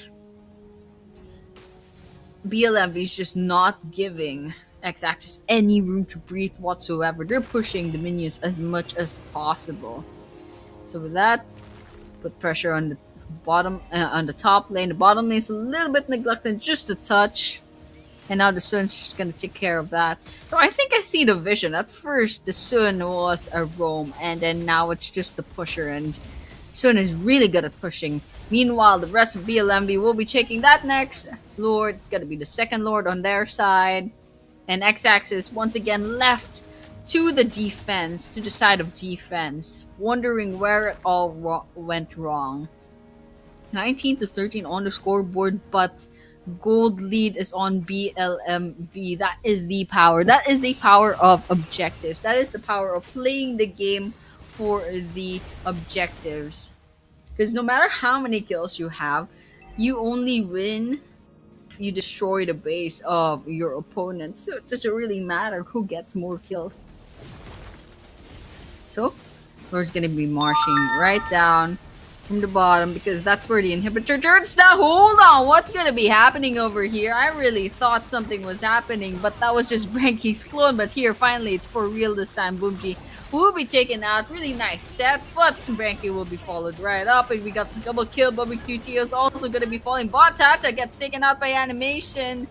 We got the Yuzhong ultimate coming right up, giving the chase, and Utah is just right there. Really, really tanky, but still it's not dealing a lot of damage in this situation. The rest of X-Axis, they're trying to defend their base. Meanwhile, the Lord is over there banging down their door. X-Axis's attention is being divided upon so many places, and you can see they could have wiped out BLMV, but their base would also have been wiped out. So that's just the magic, you know, that's just the magic of mind games. So really nice. And now everyone's just gonna get pushed back quick. Okay, we got a little bit of action here with Nigareth trying to push their boundaries. Now, BLMV's back to resetting, making sure they still keep that map control to themselves. Get a minute left to go before the Lord respawns. Both teams are trying to clear out the minion waves. Slowly but surely, wins the race. Boomji right there. Oh, jumping in right into the base. Oh, it's really confusing. I'm not even sure where the real Boomji is. There we go. Boomji's still alive. Hold on. Animation gets taken out. That's Tata. Oh, that's a nice double kill. Really nice job on the 1-1. You gotta take care of that 1-1, man. There we go. Branky finally gets to take out Tata. And I think Branky's about to get chased down. Utah. Let's see if they can take that out. Nigareth is nearby as well. Ooh, there's no more. Branky's on cooldown. You can see Branky can't quite get any skill in. Still, X-Axis, they're left to trying to defend. And BLMV, they're just doing this for fun. They're just doing this for the fun of it. Now, they have eyes on the Lord. Nigareth is Pushing the minion waves. Meanwhile, the rest of BLMV, they're busy with the Lord. Take that out real quickly, really easily. X-axis. Well, Nigareth is giving a lot of vision to BLMV, making sure that the bushes stay kept. They have a lot of vision on the bushes. Boobji's doing the same thing as well. Now the Lord's coming right up. It's gonna be the third Lord, by the way, marching right down there. 5-man stack on X-axis in the mid lane, trying to clear out the waves. Just doing something productive before they have to worry about the Lord. And there we go. Top lane got the minions in too. Okay. And BLMV's being really, really patient here. They're trying to take out the those minions as well. And the Lord's just distracting them a bit. Mid lane inhibitor turret being attempted right now. Ooh, top lane as well, about to lose their health as well. Okay. Nice defense from X-axis, but still top lane inhibitor turret gets taken out. Boomji's trying to attempt this. 5-man stack up top.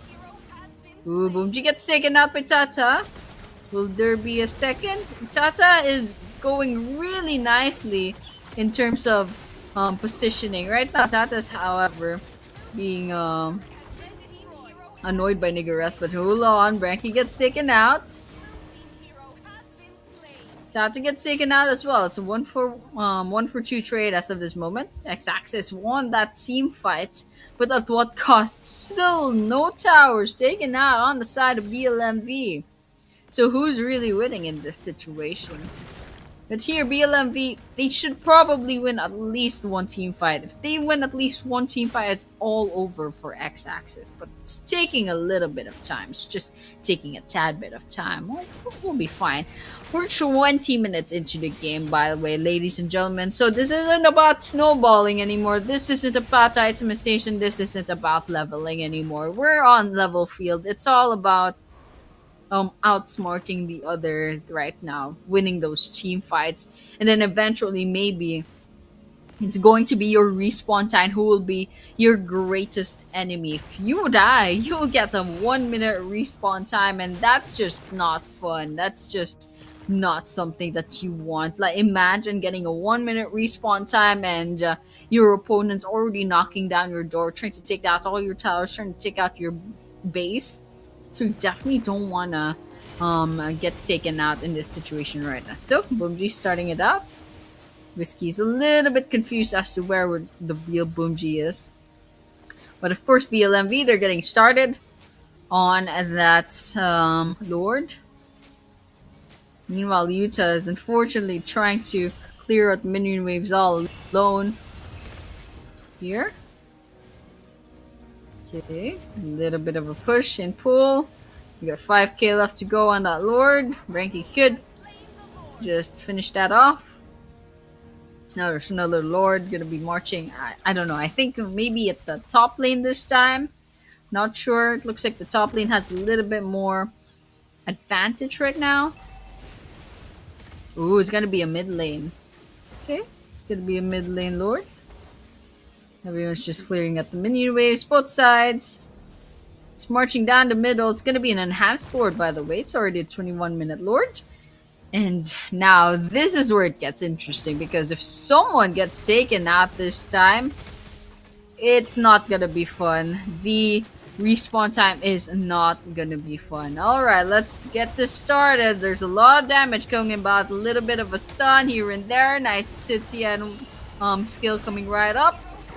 Ooh, Bumikyu first casualty. Tata, it's a gold laner for gold laner, but there's a little bit of a trade here. Boomji gets taken out.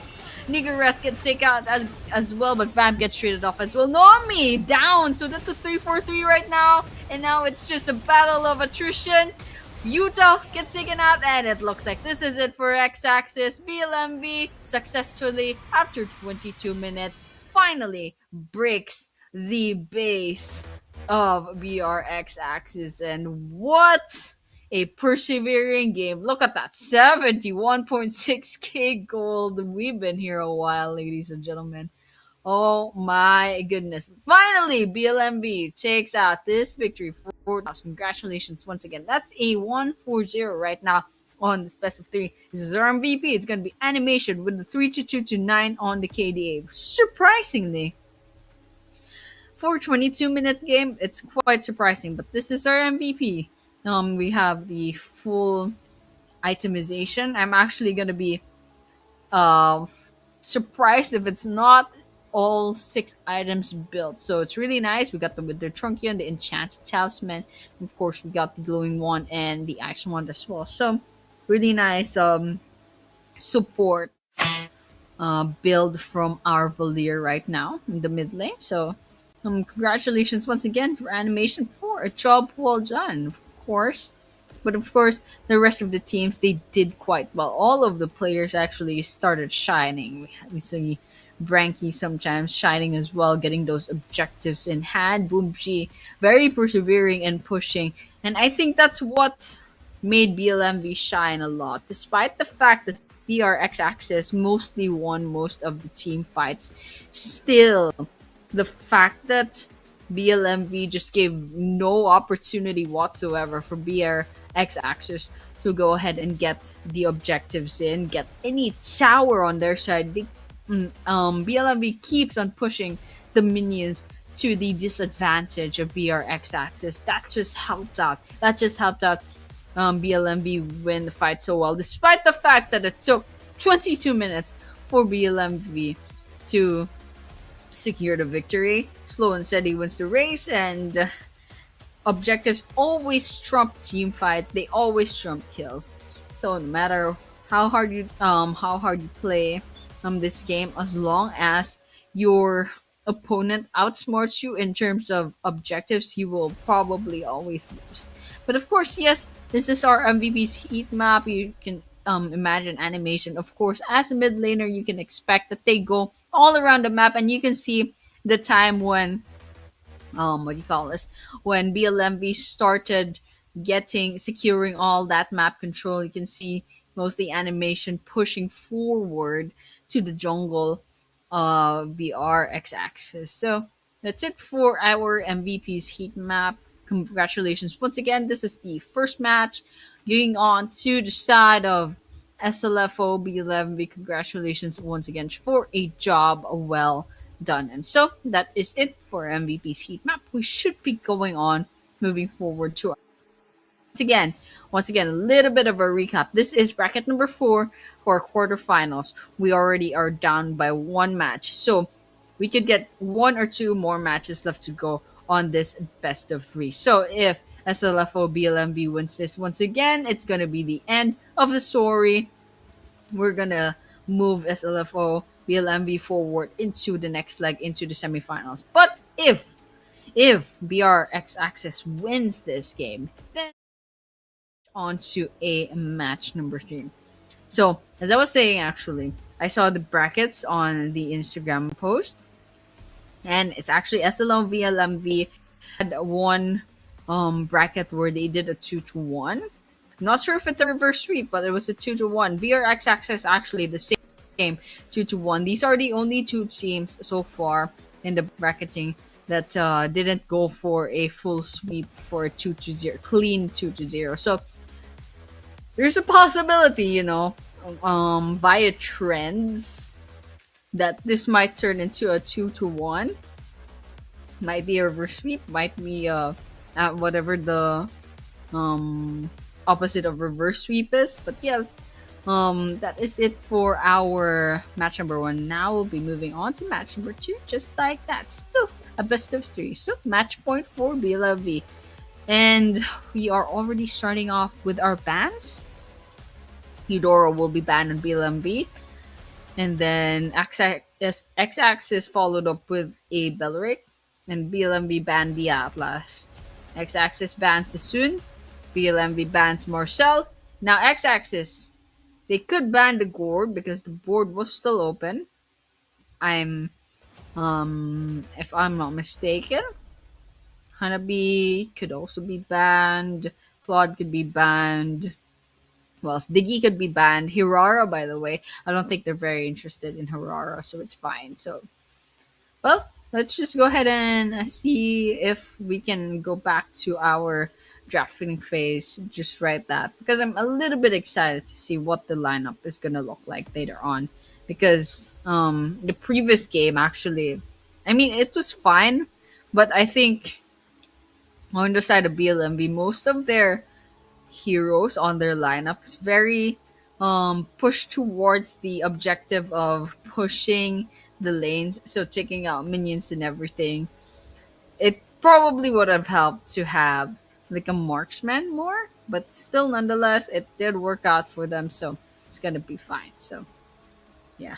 So just like that, hopefully we see some improvement on both sides for our match number two because the game really did draw out all the way to 22 minutes, and hopefully we have a little bit of a faster game this time around. I was really thinking that if BLMV were to win, it would have been a fast game because they did not have a marksman, and actually I was really worried for Tata, the 1-1, because Jaja is really good, actually. Really nice positioning and really nice use, really nice proficiency on the 1-1. But nonetheless, um, still PLMV pulled through with their um, basically focus on the objectives. So hopefully we see something similar in the next game. Maybe a tad bit faster, and of course a lot more improvement on the side of BRX axis. So only time will tell. Only time will tell as to what is going to happen after that. So um let's just go ahead and see, let's just go ahead and see what the teams are going to be looking like after that. So nonetheless, okay, we're going to be going back, and it looks like we're already on the pick and face. Let's just take a look at what the bands look like. So last band's gonna be the Beatrix for X-axis, and then the picks we got Aim1, Titian, and Sora for BLMV. X-axis has chosen Valir, Guinevere, and 1-1. So Tata will get the encore for the 1-1, which is a really nice touch. It was a really nice call because someone is actually was really strong in the first game. So I'm really happy to see an encore for that. But otherwise, let's look at the bans next. It's gonna be a Minstar ban and then a Yujon ban. But here in BLMV, yes, the Amon for Branky, so that is going to be Branky um Branky Jungler. Of course, animation will be taking the Titian this time around, and Gareth will have the Sora because Sora is finally open. Now let's see what the X-axis ban is gonna look like. Who else could be banned? So the Sun is already banned. Minsatar is already banned. I'm just kind of trying to think. BLMV. I mean, Glue is still in the picture. There we go. That's the Glue ban that I was looking for. So now BLMV. X-Axis has a lot of respect bans. Now it's gonna be BLMV. So BLMV mostly have universal bans. So that's gonna be the Eudora, the Atlas, the Marcel. Yuzhong, maybe a slight bit of a respect ban. Okay, we got the Paquito ban as well. So that is it. Done and dusted. BLMV. Now let's go ahead and take a look at what X-Axis's first pick is gonna look like. Now just picking that up. Just trying to wait up for that. There we go. Okay, Lolita, right? Lolita looks different. That's why I was a little bit confused the first time I saw Lolita again. But that pose with the hammer is very distinctive. So I was like, hold on, it looks kind of familiar. Is that Lolita? And then I checked the revamp image. Yes, that is Lolita. And Lolita's kit really improved. Lolita's skill set really improved from the past years. So I'm kind of excited to see that. I think Lolita would go really well with the 1-1 as well. So we got Utah as the Guinevere, perhaps for jungle. Now I'm a little bit worried for X-axis, so I'm seeing a lot of magical damage from Valier, from the Guinevere, and probably Lolita. But Lolita's kind of like what do you call this, negligible. Of course, the 1-1 has the physical damage, so hopefully Whiskey will take a heavily physical damage XP laner. So there we go, BLMV. They have chosen the Moskov, which I really like. I really like the Moskov because that's a nice mobility, both the dash and as well as the ultimate. Really nice kit from Moskov. And of course, Akai. Let me just guess, Boomji. Yes, this is a Roam Akai, so no problem whatsoever in that part. Nigareth for the XP lane, animation, of course. No qualms whatsoever. That will be a mid laner, no question whatsoever. Now, Whiskey, last pick. We still need. Oh my goodness. This is what I was worried about. I was really hoping that X Axis will put a physical damage dealer for their XP lane. So I guess this is fine as well. So, I mean, Guinevere probably doesn't have a lot of damage anyway.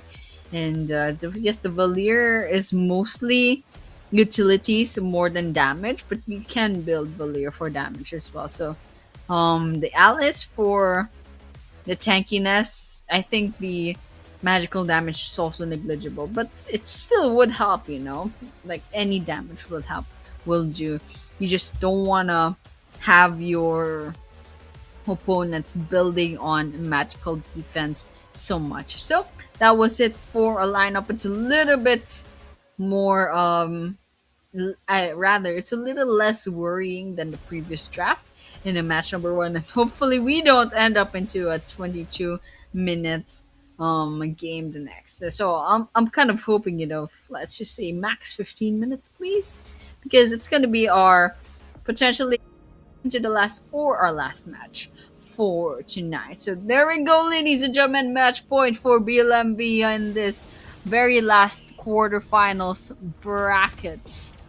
It's gonna be SLFO BLMV versus BRX Axis. And so with that, let's go ahead and see how our teams are gonna play out. So I'm just taking a look at where the retribution is. Hold on, Tata already gets taken out, so I'm not really so sure about this. That's kind of worrying, as much as I said in the previous game, you don't want your marksman to be taken out so early. You have to save your marksman. You have to protect your marksman. So there was a little bit of a chase in the mid lane. We couldn't quite see it, but I saw it in the map. And there's no casualties, so it's fine.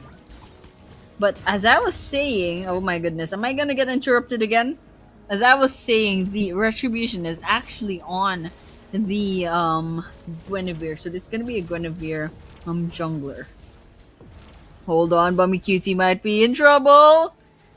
Vamp is trying to give the chase, but unfortunately, BLMV just a tad bit faster. Nice sort of escape that just happened back there. Now I'm just gonna take a look at where the retribution is. It's still on Branky for Emon, so no problem there. Oh, hold on. We have a little bit of an invade happening. Branky's just hiding in the bushes. 3-man stack and BLMV up top. Whiskey's over there trying to jump in. Disengages just as fast. Utah took a bit of damage back there. Trying to run away. Branky's nearby. Boomji as well. Ooh, we have a little bit of a turtle dance. Ooh, there's a bit of damage happening on the side of X-Axis. But let's see if BLMV can follow through. Okay, we got the Sitian damage coming in. Still no casualty. Boomji's trying to get away. Oh my goodness. Okay, we got the turtle. It's about to get taken out. Branky takes that. Vamp also gets taken and Whiskey follows through as well. That's 3 down on the side of BLMV. Rather, the side of X-Axis. The points do go to BLMV instead. So this time around, it's BLMV who has the advantage in terms of team fights. So I really thought PRX Axis at least their strength is on the team fights. But this time around, BLM is showing us that they do have the capabilities for the team fights as well. But BLMV, it's kind of unfair, they already have the objectives in hand. They already do objectives so well, and now they're gonna have the damage as well. So it's just insane. But Utah, I don't know what happened back there, but they jumped right into Branky and gave themselves away. So I guess X-Axis will have one kill on their side. Ooh, Yokai is about to get jumped in. Ooh, Nigareth just overextends just a tad little bit. They sacrifice themselves. That's the second sacrifice on the side of BLMB. This 4-2 on the scoreboard could have been very much avoided had they not been that greedy.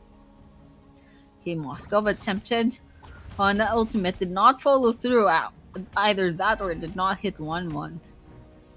So Boomji's just over here, chillin'. Sees Whiskey with the red buff. Takes away the little wind. Yokai is nearby. Vamp as well. Ooh, they're trying to chase Boomji, but Animation's just nearby, and Branky's also there. Now, I'm just watching the map right now. I'm just trying to see if something's gonna be brewing. Okay, up top might be interesting. We have a little bit of a stack from both teams. Let's see if there's gonna be a casualty. Boomji uses up their ultimate, pins Vamp onto the wall, but that's just our tank, guys. That's just a tank. 4 versus 4 right now. BLMV's hugging their tower. X-Axis disengages. Sora is just walking over there. Nigareth gets caught up. 3 versus 1 possibly. 2 versus 4. Nope. Everyone's just gonna be disengaging. Oh no. Nigareth jumps in. I don't know what this guy is thinking. Oh my goodness. Okay.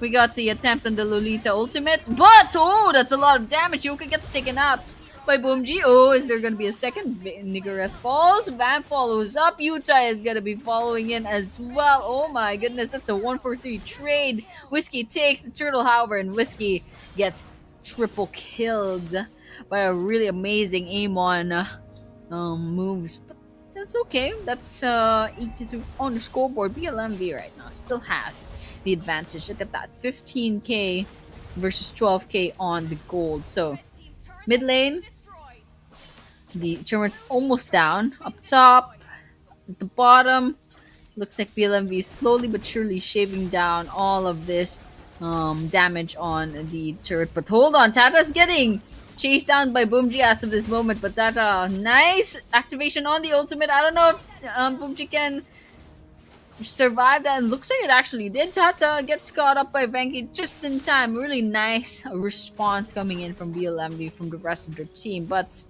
the X-Axis is just a tad bit too late to save Tata back there. And so very, very important to save to protect your carry. Because your carry will literally carry you in the late game if you basically get to the late game at this rate. Here we have still 93 on the scoreboard. BLMV has the advantage. Now BLMV trying to push in. It's still the same story as the previous game, but this time X-Axis, they actually got 1 tower down. Learned their lesson. So 1-for-2 on the towers right now. In the scoreboard, mid lane, hold on. It's gonna be a 3 versus 2. Lolita ultimate coming right up. Ranky gets taken out, but Animation gonna come out about nearby. That's a really nice ultimate coming in from Boomji, but still Boomji gets taken out. Vamp's the only casualty in that situation on the side of X-Axis. Hold on, we got a little bit of a jump here for Utah, but nice! Moskov use of their normal attack, but still the stun from the Yokai. It's just not enough. Oh my goodness. BLMV, they lost that one. They lost that one. I think they lost 3 players. And X-Axis, they're going to be taking this turtle for themselves. Really nice, good turtle. 2 turtles, in fact, for X-Axis in this game. Objectives-wise, X-Axis has it. Now it's all going to be about objectives once again. Okay, Boomji's making sure they do their job as the Rome once again, just checking the bushes, making sure that they put a lot of vision for their team. Okay, Whiskey's just there. Tata's nearby. Still, half a minute left to go for the turtle respawns. Tata and Boomy QT mind their own business up top.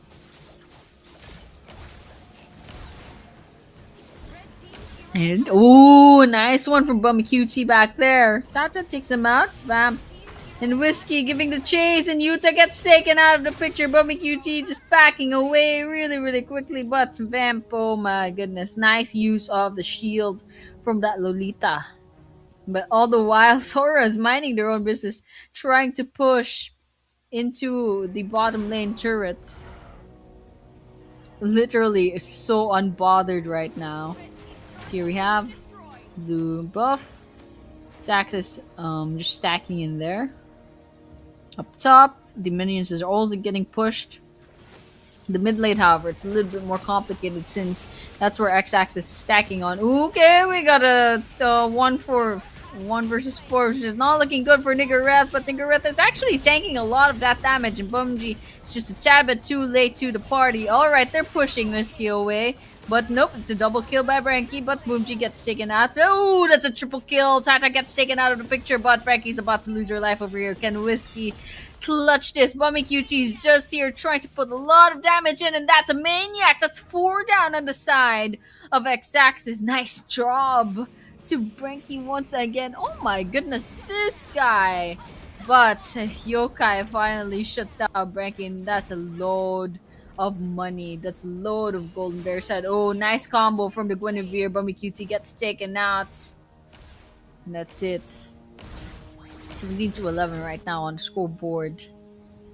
Still, slight goal lead on BLMB. Not too significant this time. But here we have a little bit of a lore dance. 3 versus 3. Bumji is taking a lot of damage. But we got the Lolita ultimate being attempted. Bumji gets away with the ultimate from the Akai. Nigareth's here trying to give some vision. Just poking in halfway to the Lord. Oh, that's a really nice ultimate coming about, but Nigareth tanks all of that nonetheless. Still no casualty, but this is a lore dance. Nigareth finally falling down. Whiskey taking that lord to themselves. But QT falls. Yoga follows up, gets traded off. 2-for-1 trade. Still, is there going to be another casualty? Doesn't seem to be the case. Both teams going to be disengaging. And Tata's just trying as much as possible to get some damage in, but the positioning fails. Tata gets taken out, and still that Lord is gonna be marching downwards. And X-axis, yes, they do have the Lord, but at what point it's just gonna be helping X-axis to push back minions, because right now objectives BLMV is actually doing quite well. That's 4 towers versus 1 tower on X-axis, and now all that's left, BLMV, they're just gonna have to take care of that Lord real quick, and Bummy QT is making quick work of that. They're about to lose their top tower, however, but well, it's the price they have to pay for losing the Lord. There we go. Just a sliver of health. Hold on, what's happening here? That's 2 versus 1. 3 versus 1 right now at the bottom lane. Hold on, Yokai gets taken out. However, before Nigareth gets taken out as well. And looks like Utah will be taking that turret for themselves. Quietly but surely, Bummy QT pushes the towers up top. Hold on, mid lane. Bumji is about to lose their lives. Tata, however, finds another angle, and Branky is gonna be paying for that. Now, just checking this out. Bummy QT is nearby. Vamp is there. Whiskey, none the wiser, walks by Bummy QT. Now, X-axis has actually improved quite a lot. But here, let's just see if it's gonna be improving enough. It's gonna be 3 versus 5. Oh, it's not looking good for BLMV. They're outnumbered, and Bummy QT is about to lose their lives back there. That is their damage dealer. BLMV has to move back. They cannot have this damage in animation, please. Please just leave. Please just leave. Oh my goodness, it's not going well. Three down on the side of BLMB and X-Axis. They'll be taking this time. They will be taking this opportunity to take any towers possible. At least push the minions down instead. So 20 to 18 right now on the scoreboard. 30 minutes into the game. Now you can see X-Axis really nicely taking that map control on their side. Of course, there's nothing a BLMV can do. They did lose that last team fight. Okay, I'm not quite comfortable with Bumg being that overextending. X-Axis still here, keeping themselves with the map control. Now X-Axis, they have eyes on that Lord. Looks like PLMV. I don't know if they can go ahead and give that contest. It seems it's gonna be too late. But look at what Moskov is. Look at what Bummy QT is doing. He's just minding their own business and trying to, as much as possible, clear out top lane. But no, the Guinevere finds that out real quickly. But still, BLMV did lose three players. They have to back away as fast as possible. But at least BLMV had eyes on the objective nonetheless. If they can't beat them in the team fights, they beat them in terms of objectives. But here, Blanky and Bobby QT, it's a little bit of a pinch. Oh my goodness, I think Frankie's about to go down.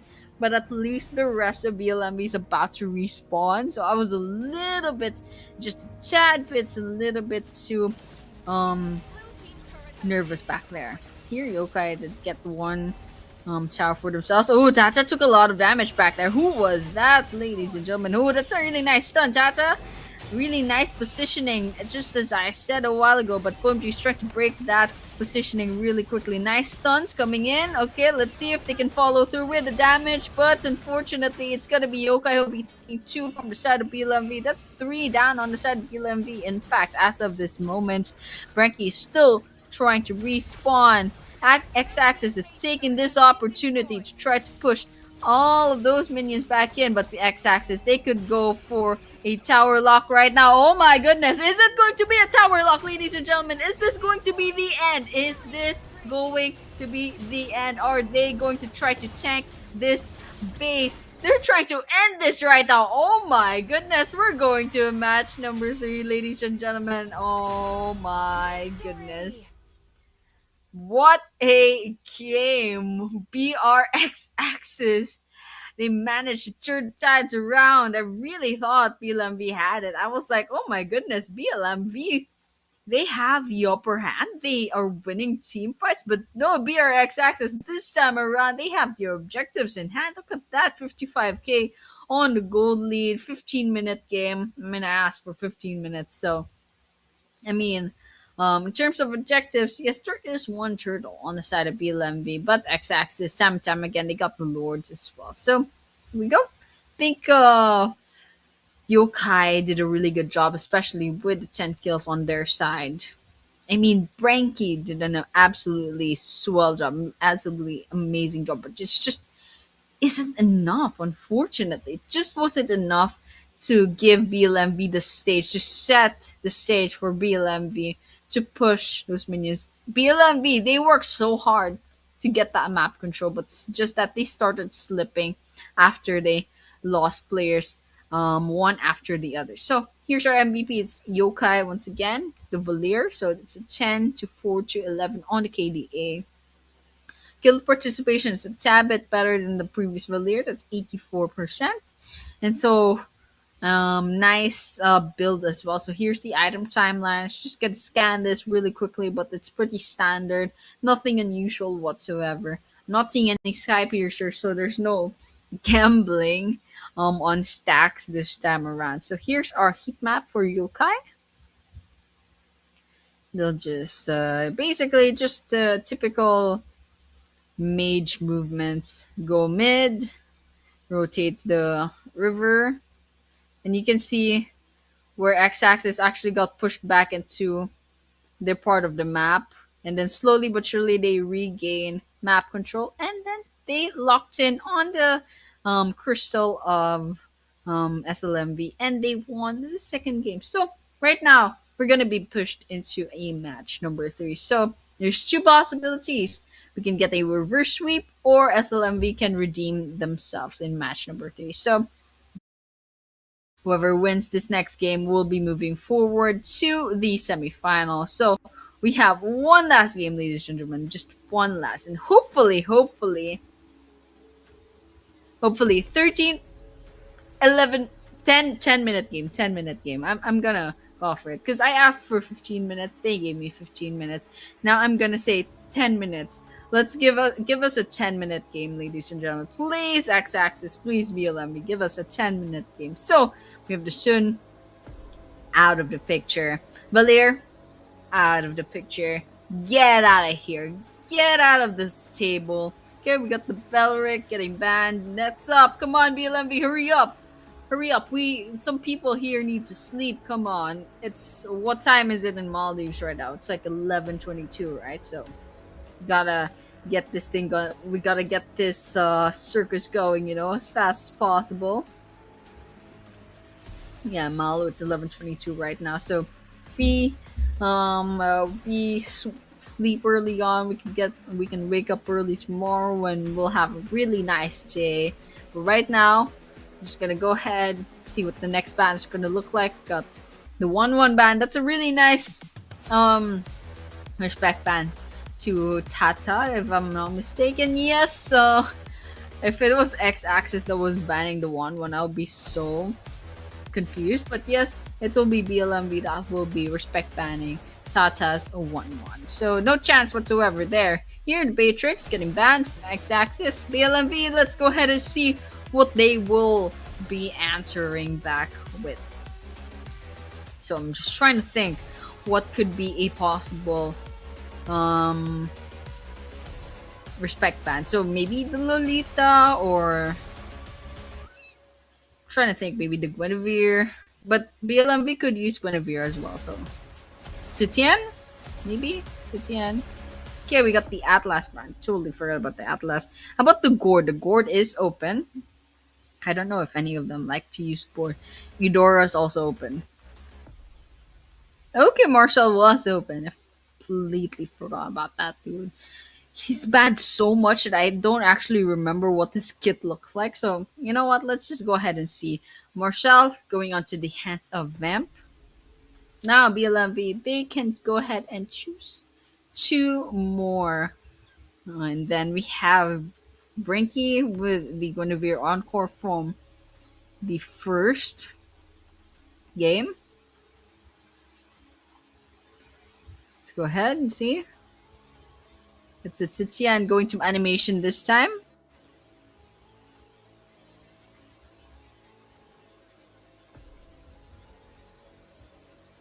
Ooh, okay, hold on. We really do have the Eudora. And the Sora. So instead of Nigareth having the Sora, it's going to Utah this time. Now BLMB, one last pick.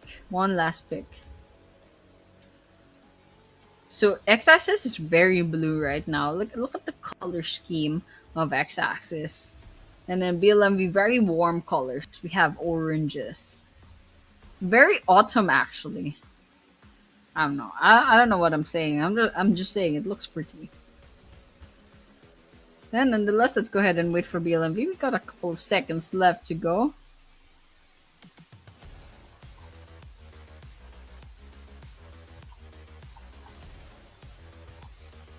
There we go. We have the glue once again. So Nigareth with the glue. Just like our very first game. So now we're back to the banning. Okay, we got the Alice. Is it a respect ban? I believe it should be a respect. No, Whiskey took the Alice. So it's a respect ban. So, okay, let's go ahead and look at X-Axis. Mincitar's still open, if I'm not mistaken. Let's see what X-Axis will be banning. Okay, there we go. The Mincitar is getting banned.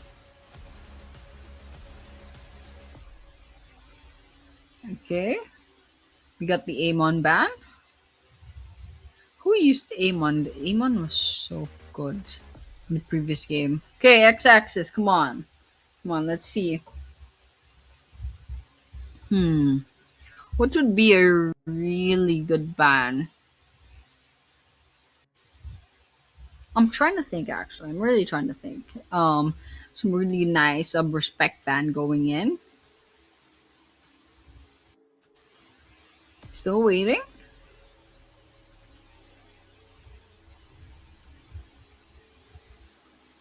Hmm. You're taking their time. They got 10 seconds left to go. Their time. Trying to think. All right, there we go. We got the Akai respect ban once again. Go ahead. BLMB first pick once again. So we have mid laner. So we're probably not getting gourd side anymore. Despite the fact that it's open. Okay, we got the Carmilla.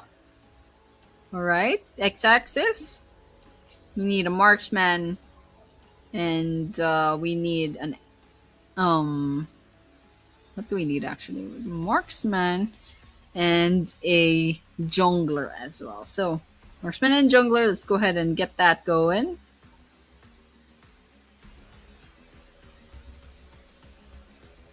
Kind of taking their time for this one.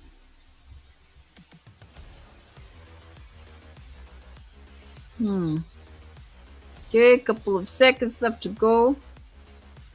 So far, BLMV very full of magical damage. That's what I'm kind of worried about. X-axis, okay, Claude and Export, very solid picks. Little bit squishy. So we're relying on Sora and Export quite a lot here. BLMV on the other hand, let's go ahead and see what the carry is gonna look like because Pummy is still open. Anything goes. So Claude is taken. Beatrix is banned. Hanabi is still open if they want it. Anyone else like Clint is still open. Not sure what Pummy is comfortable with. Couple of seconds left to go. Looks like we'll have the carry. Alright. So I would have probably preferred if there were tanks on X-axis. I would have really loved the carry, but okay, the carry is a pretty decent carry as well. So I carry. So not much complaints. If you build the carry well and then you have a really nice positioning, then why not? It'd be a really amazing unit to go up against. So that's it. This will be our match number 3 for our bracket number 4. BRX Axis versus SLFO BLMB. They have tied.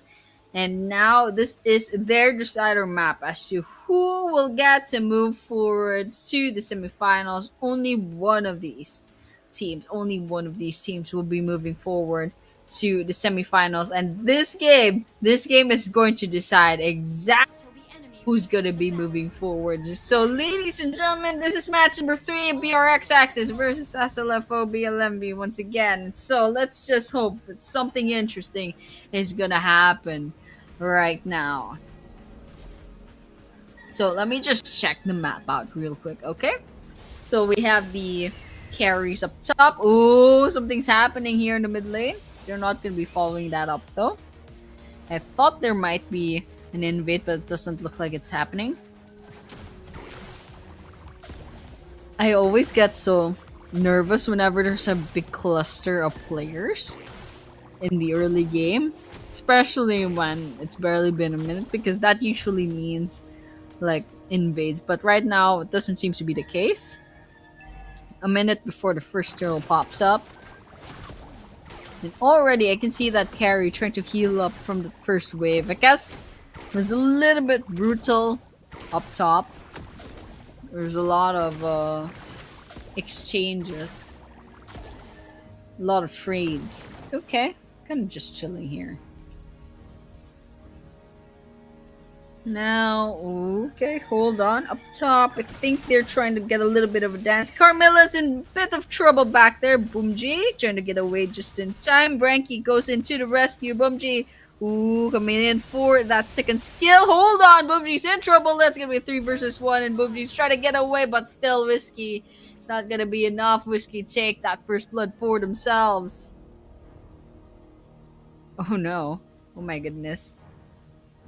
Poor but let's just go ahead and try to hope that the game is gonna be fine, especially for the players side. So while that happens, let's just go ahead and chill out. Okay, there we go. Ooh, we have a little bit of a turtle dance right now. Vamp gets taken out of the picture, 1-for-1 so far on the scoreboard as of this moment, but Frankie does get that turtle for themselves. Ooh, Yokai gets followed up as well, so 1-2 on the scoreboard right now. BLMV has a slight advantage. So now, it's like Vamp is gonna be trying to jump into a 4 versus 1. Not sure why, he probably shouldn't, but at least you're giving a lot of vision to your team. Hold on. Okay, I think this Marcel's cooking, this Utah's cooking, but nope. We got blue action coming about. Utah gets taken out. Frankie takes that kill for themselves. Whiskey takes animation. Yokai is about to lose their life back there. Whiskey is also getting chased down and jumped into their own tower, but no, it's Boomji that will be punished for overstepping, for overextending, just like that. Oh my goodness. Now, we got a minute left to go before the next turtle pops up. Now, BLMV, what I'm seeing right now, at least BLMV is pushing the minions up top. Ooh, Carrie is also trying to cut the lanes. Sees the Claude, tries to put a lot of damage in, and there's a little bit of a backup from both teams. Branky takes a lot of damage. Hold on, what is Yokai doing? How did Yokai get so much damage back there? It looks like Yokai managed to get sticking up at Branky Hour, but Branky's just a tad bit faster. And Branky still paid for that with their lives. A little bit of a revenge kill happening back there. All of a sudden done. 6 right now on the scoreboard. Vamp! Ooh, I really thought Vamp wouldn't have gotten away from that situation. 15 seconds left to go. We got the turtle coming up, guys. Now I'm just gonna take a look at where our junglers are. Whiskey is still around up top. Branky is in the blue buff. Got a second left to go. Looks like VLMV will be trying to start off. Boomji already lost their lives. Vamp's gonna be taking that kill for themselves. And look at how ignored the turtle is right now. And you can see the chase that's happening with Branky. Oh, I think we're gonna be seeing our first kill. Vamp gets taken out. Niggereth oversteps just a tad bit. And now BLMV is going for that turtle. Uncontested right now. X-axis. Well, they'll be backing away. So, with that, 5-7 on the scoreboard. Slight advantage to BLMV in terms of gold and kills. Just slight. It's not very. I'm saying it's kind of like negligible. So here at the bottom, Sora might be in trouble. It's gonna be a potential 4-man stack going towards Utah, but Utah's gonna be tower diving right now. No, rather tower diving, tower hugging, since it's their tower. Now Branky finds one. Hold on, let's see. It's gonna be a 4-versus-1. Definitely not a good look for Whiskey. Whiskey expands their armor for them. Manages to get away just in time, however. Hold on, we might be seeing a team fight here. Poke poke here and there. Niggereth half health. Utah's not taking a bit of damage here. They're trying to finish the job. Unfortunately, it's just not doing it for them. The marksmen are up top in the mid lane. BT falls, however. Yokai gets traded off with their lives. Got a little bit of frozen moment situation, and there we go. We have Vamp getting caught up by that Guinevere ultimate. Fortunately, gonna be losing their life for that. Ooh, tad bit of a tower dive once again. Branky comes in, goes right out, and now it looks like that tower is just not gonna be standing for long. BLMV takes another tower for themselves. No, rather, it's gonna be the first tower taken out. The BRX axis, the Sora is quietly shaving down that bottom lane turret. So 1-for-1 tower right now. Now everyone's resetting. We got the turtle. 10 seconds. Upstream river right now. You can see Frankie taking position. X-axis, they have vision, however. So Brankie's gonna get this started. It's a chance nearby. Boomji is making sure nobody tries to get past. Vamp, however, tries to maybe steal that turtle, but unfortunately it's just not gonna be working out. Hold on, we got BLMV overextending just a tad bit into X-axis placement. But here we have a 5 versus 5. We have a lot of damage being done, and Branky takes out Vamp. Will there be a second casualty? I think Yuta is about to follow right up, but nope. It's actually going to be maybe Whiskey, maybe Tata. Is it one of them? They're very, very low on health. I don't know if BLMB will be giving the chase. Animation's just nearby. Branky getting that killing spree. That's a double kill. Tata is also right there. They were trying, X-Axis was trying to get away, but it's just not working out in that situation. They just wanted to recall in the grass. They thought they could buy time. It's just not working out. But there we go, BLMV. They're going for the objectives as fast as possible, knowing that they have time. They have bought time. And now they're doing exactly that. Animation, Nigareth, they're both at the bottom lane, but Utah's just right there waiting to strike. Nigareth gonna be cutting the lanes just to make sure that the towers will reach the bottom lane. Now it's just all about reclaiming map control. BLMV, I'm seeing the same BLMV that I've seen in the game number 1. They have the map control, they have the objectives in hand, they are cleanly executing their plans. But here Nigareth is about to overextend just a tad bit. Bam!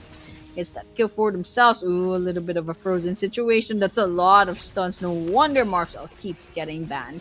But here, X-Axis takes advantage of that. Follow through, but Boomji is about to get taken away. And there we go, Yokai. Nice lightning situation. And there we go. Branky gets that revenge kill in hand. Takes out that tower. They don't need that tower anymore. Now X-Axis gonna be licking their wounds. We got the Lord, first Lord, coming up top. BLMV, they took all 3 turtles. And they have more kills. So that's a 6k gold lead right now in BLMV. It's the clearest gold lead so far that I've seen. That isn't like late game. Okay, we got a 9-minute game right now. Hopefully we see the end of this game really, really quickly. I did hope for a 10-minute game, but still, doesn't look like it's about to end anytime soon. Unless we get really lucky. Unless BLMV gets a really nice team fight. Hold on, something's cooking. Yokai and Vamp both go down. There's 3 left on the side of X-Axis. And X-Axis, will they be backing away or will they be fighting back? Hold on, we can see Tata is losing their lives, and that's a godlike for Branky right now. There's 2 more left on the side of X-Axis. But BLMV, they're slowly but surely losing a lot of their health, and they're forcing X-Axis back into their base. But on the other hand, the glue just overextends just a tad little bit. Meanwhile, the rest of BLMV, they're trying to push the minions in. They're being very, very patient. X-Axis quickly respawns. It's not too much of a hassle just like that. But now what I really want to see is BLMV taking advantage of this situation and trying to get that push in. But it looks like that Lord will be going to waste just a little bit longer. Now, BLMV, they have eyes on the bottom lane turret. Bummy QTs, making sure that's getting taken down. The farming's in hand. Vision going on to the side of X-Axis. Fortunately, the respawn time is just short-lived, especially since this is a 10-minute game. Now, BLMV, they still have a lot of the map control. It's just amazing amount of map control from their side. Now, BLMV cleaning up the place. No more minions to work out. The X-Axis has the same idea, however. Okay. However, top and bottom lane does need a little bit of work. X-Axis is doing a really good job defending right now. Minute left to go before the Lord comes up. So, BLMV has a lot of time, a lot of leeway to make mistakes because they have most of the map control to themselves. They only have one tower down on their side, so they can play around with fate where that happens. So now they're just staring at each other, like quite literally.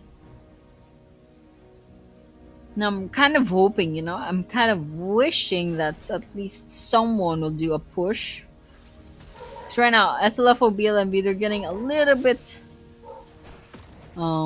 impatient. Oh, they're trying to draw it out. They're trying to draw out the team fight, and there we go. BLMB Branky getting that legendary and Nigareth attaching themselves to one player, and that's Vamp going to go down right there. Tata does punish Nigareth for that. Whiskey follows up, however. That's 3 down on the side of X-Axis. Will there be another casualty? It looks like Branky's trying to overextend just a tad bit, trying to draw out Yokai. Daring Yokai to move forward, and Tata's also there. That is very squishy, so it's going to be a huge risk. And so with that, 3 down on the side of X-Axis, and BLMB will have all the time in the world to try to get this Lord in hand. So just a couple of seconds, they have this. They have this in the bag. BLMB, they just wanted to draw out some kind of team fight. And when that team fight didn't solve anything, at least they'll have the Lord for themselves. They have a lot of time for themselves. And now with that, BLMV, they're back to trying to make their push, using the Lord to their advantage. Branky gonna clear up the top lane. Bottom lane's already on standby with 4 players. Nigareth poking in again. It's always Nigareth trying to draw at everyone, and you can see X-Axis, they're not even caring anymore.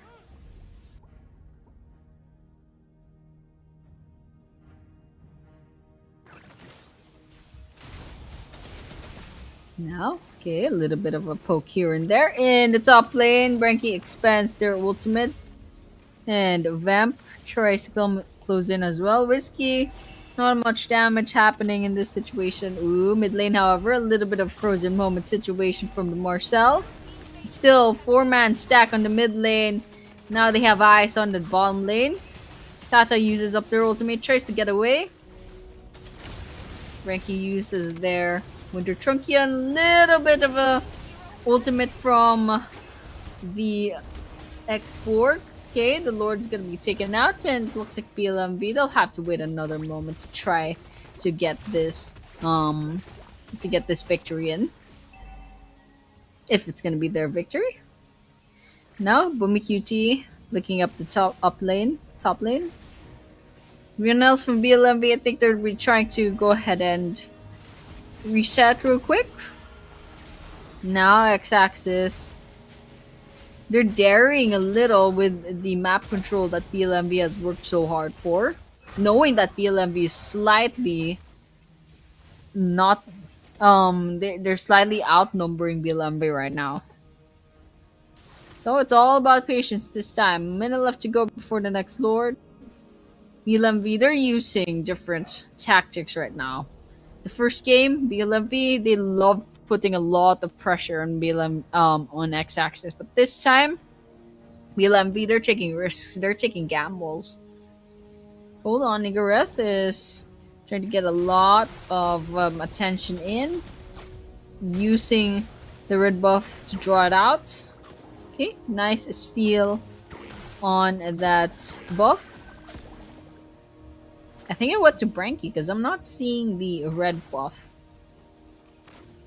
on the side of X-Axis. Okay, Bummy QT clearing up the lanes. We've got 13 seconds left to go before the Lord spawns. Meanwhile, Carry, making their way downtown, walking fast. Lord is now respawned.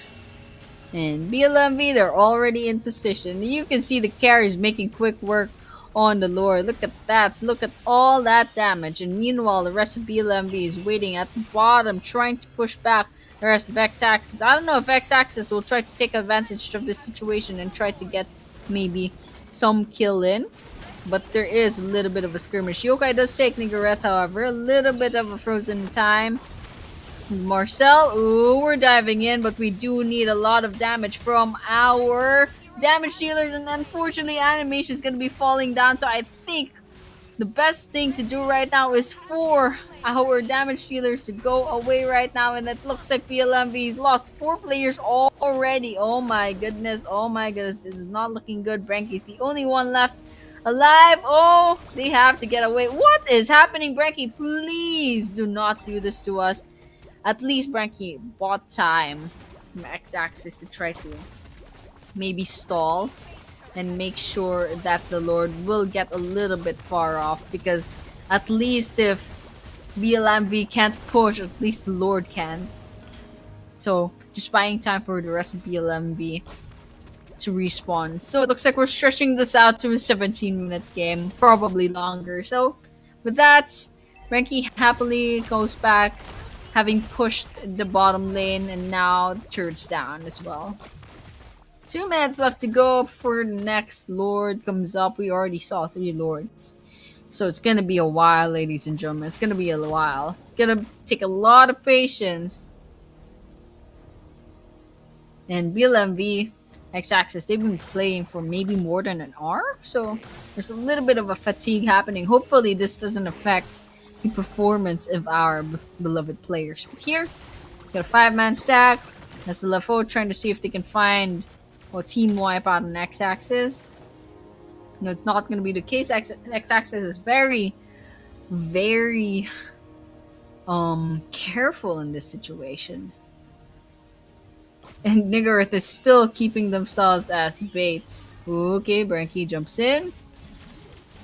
Okay, uses their clone. Oh, Vamp rather. Took a lot of damage back there. What happened? Tata! Oh no, this is bad for X-Axis. They lost their check. They lost their damage dealers, and Yoka is following up as well. And so X-Axis, they're a little bit of trouble. Wait a minute, BLMV is losing a lot of health. Who is that coming from? Whose damage is that? Is that gonna be Whiskey's? Okay, we got one more down on the side of X-Axis, but not gonna matter. BLMV finished the job just like that. Congratulations to BLMV for denying that reverse sweep from VR X-Axis.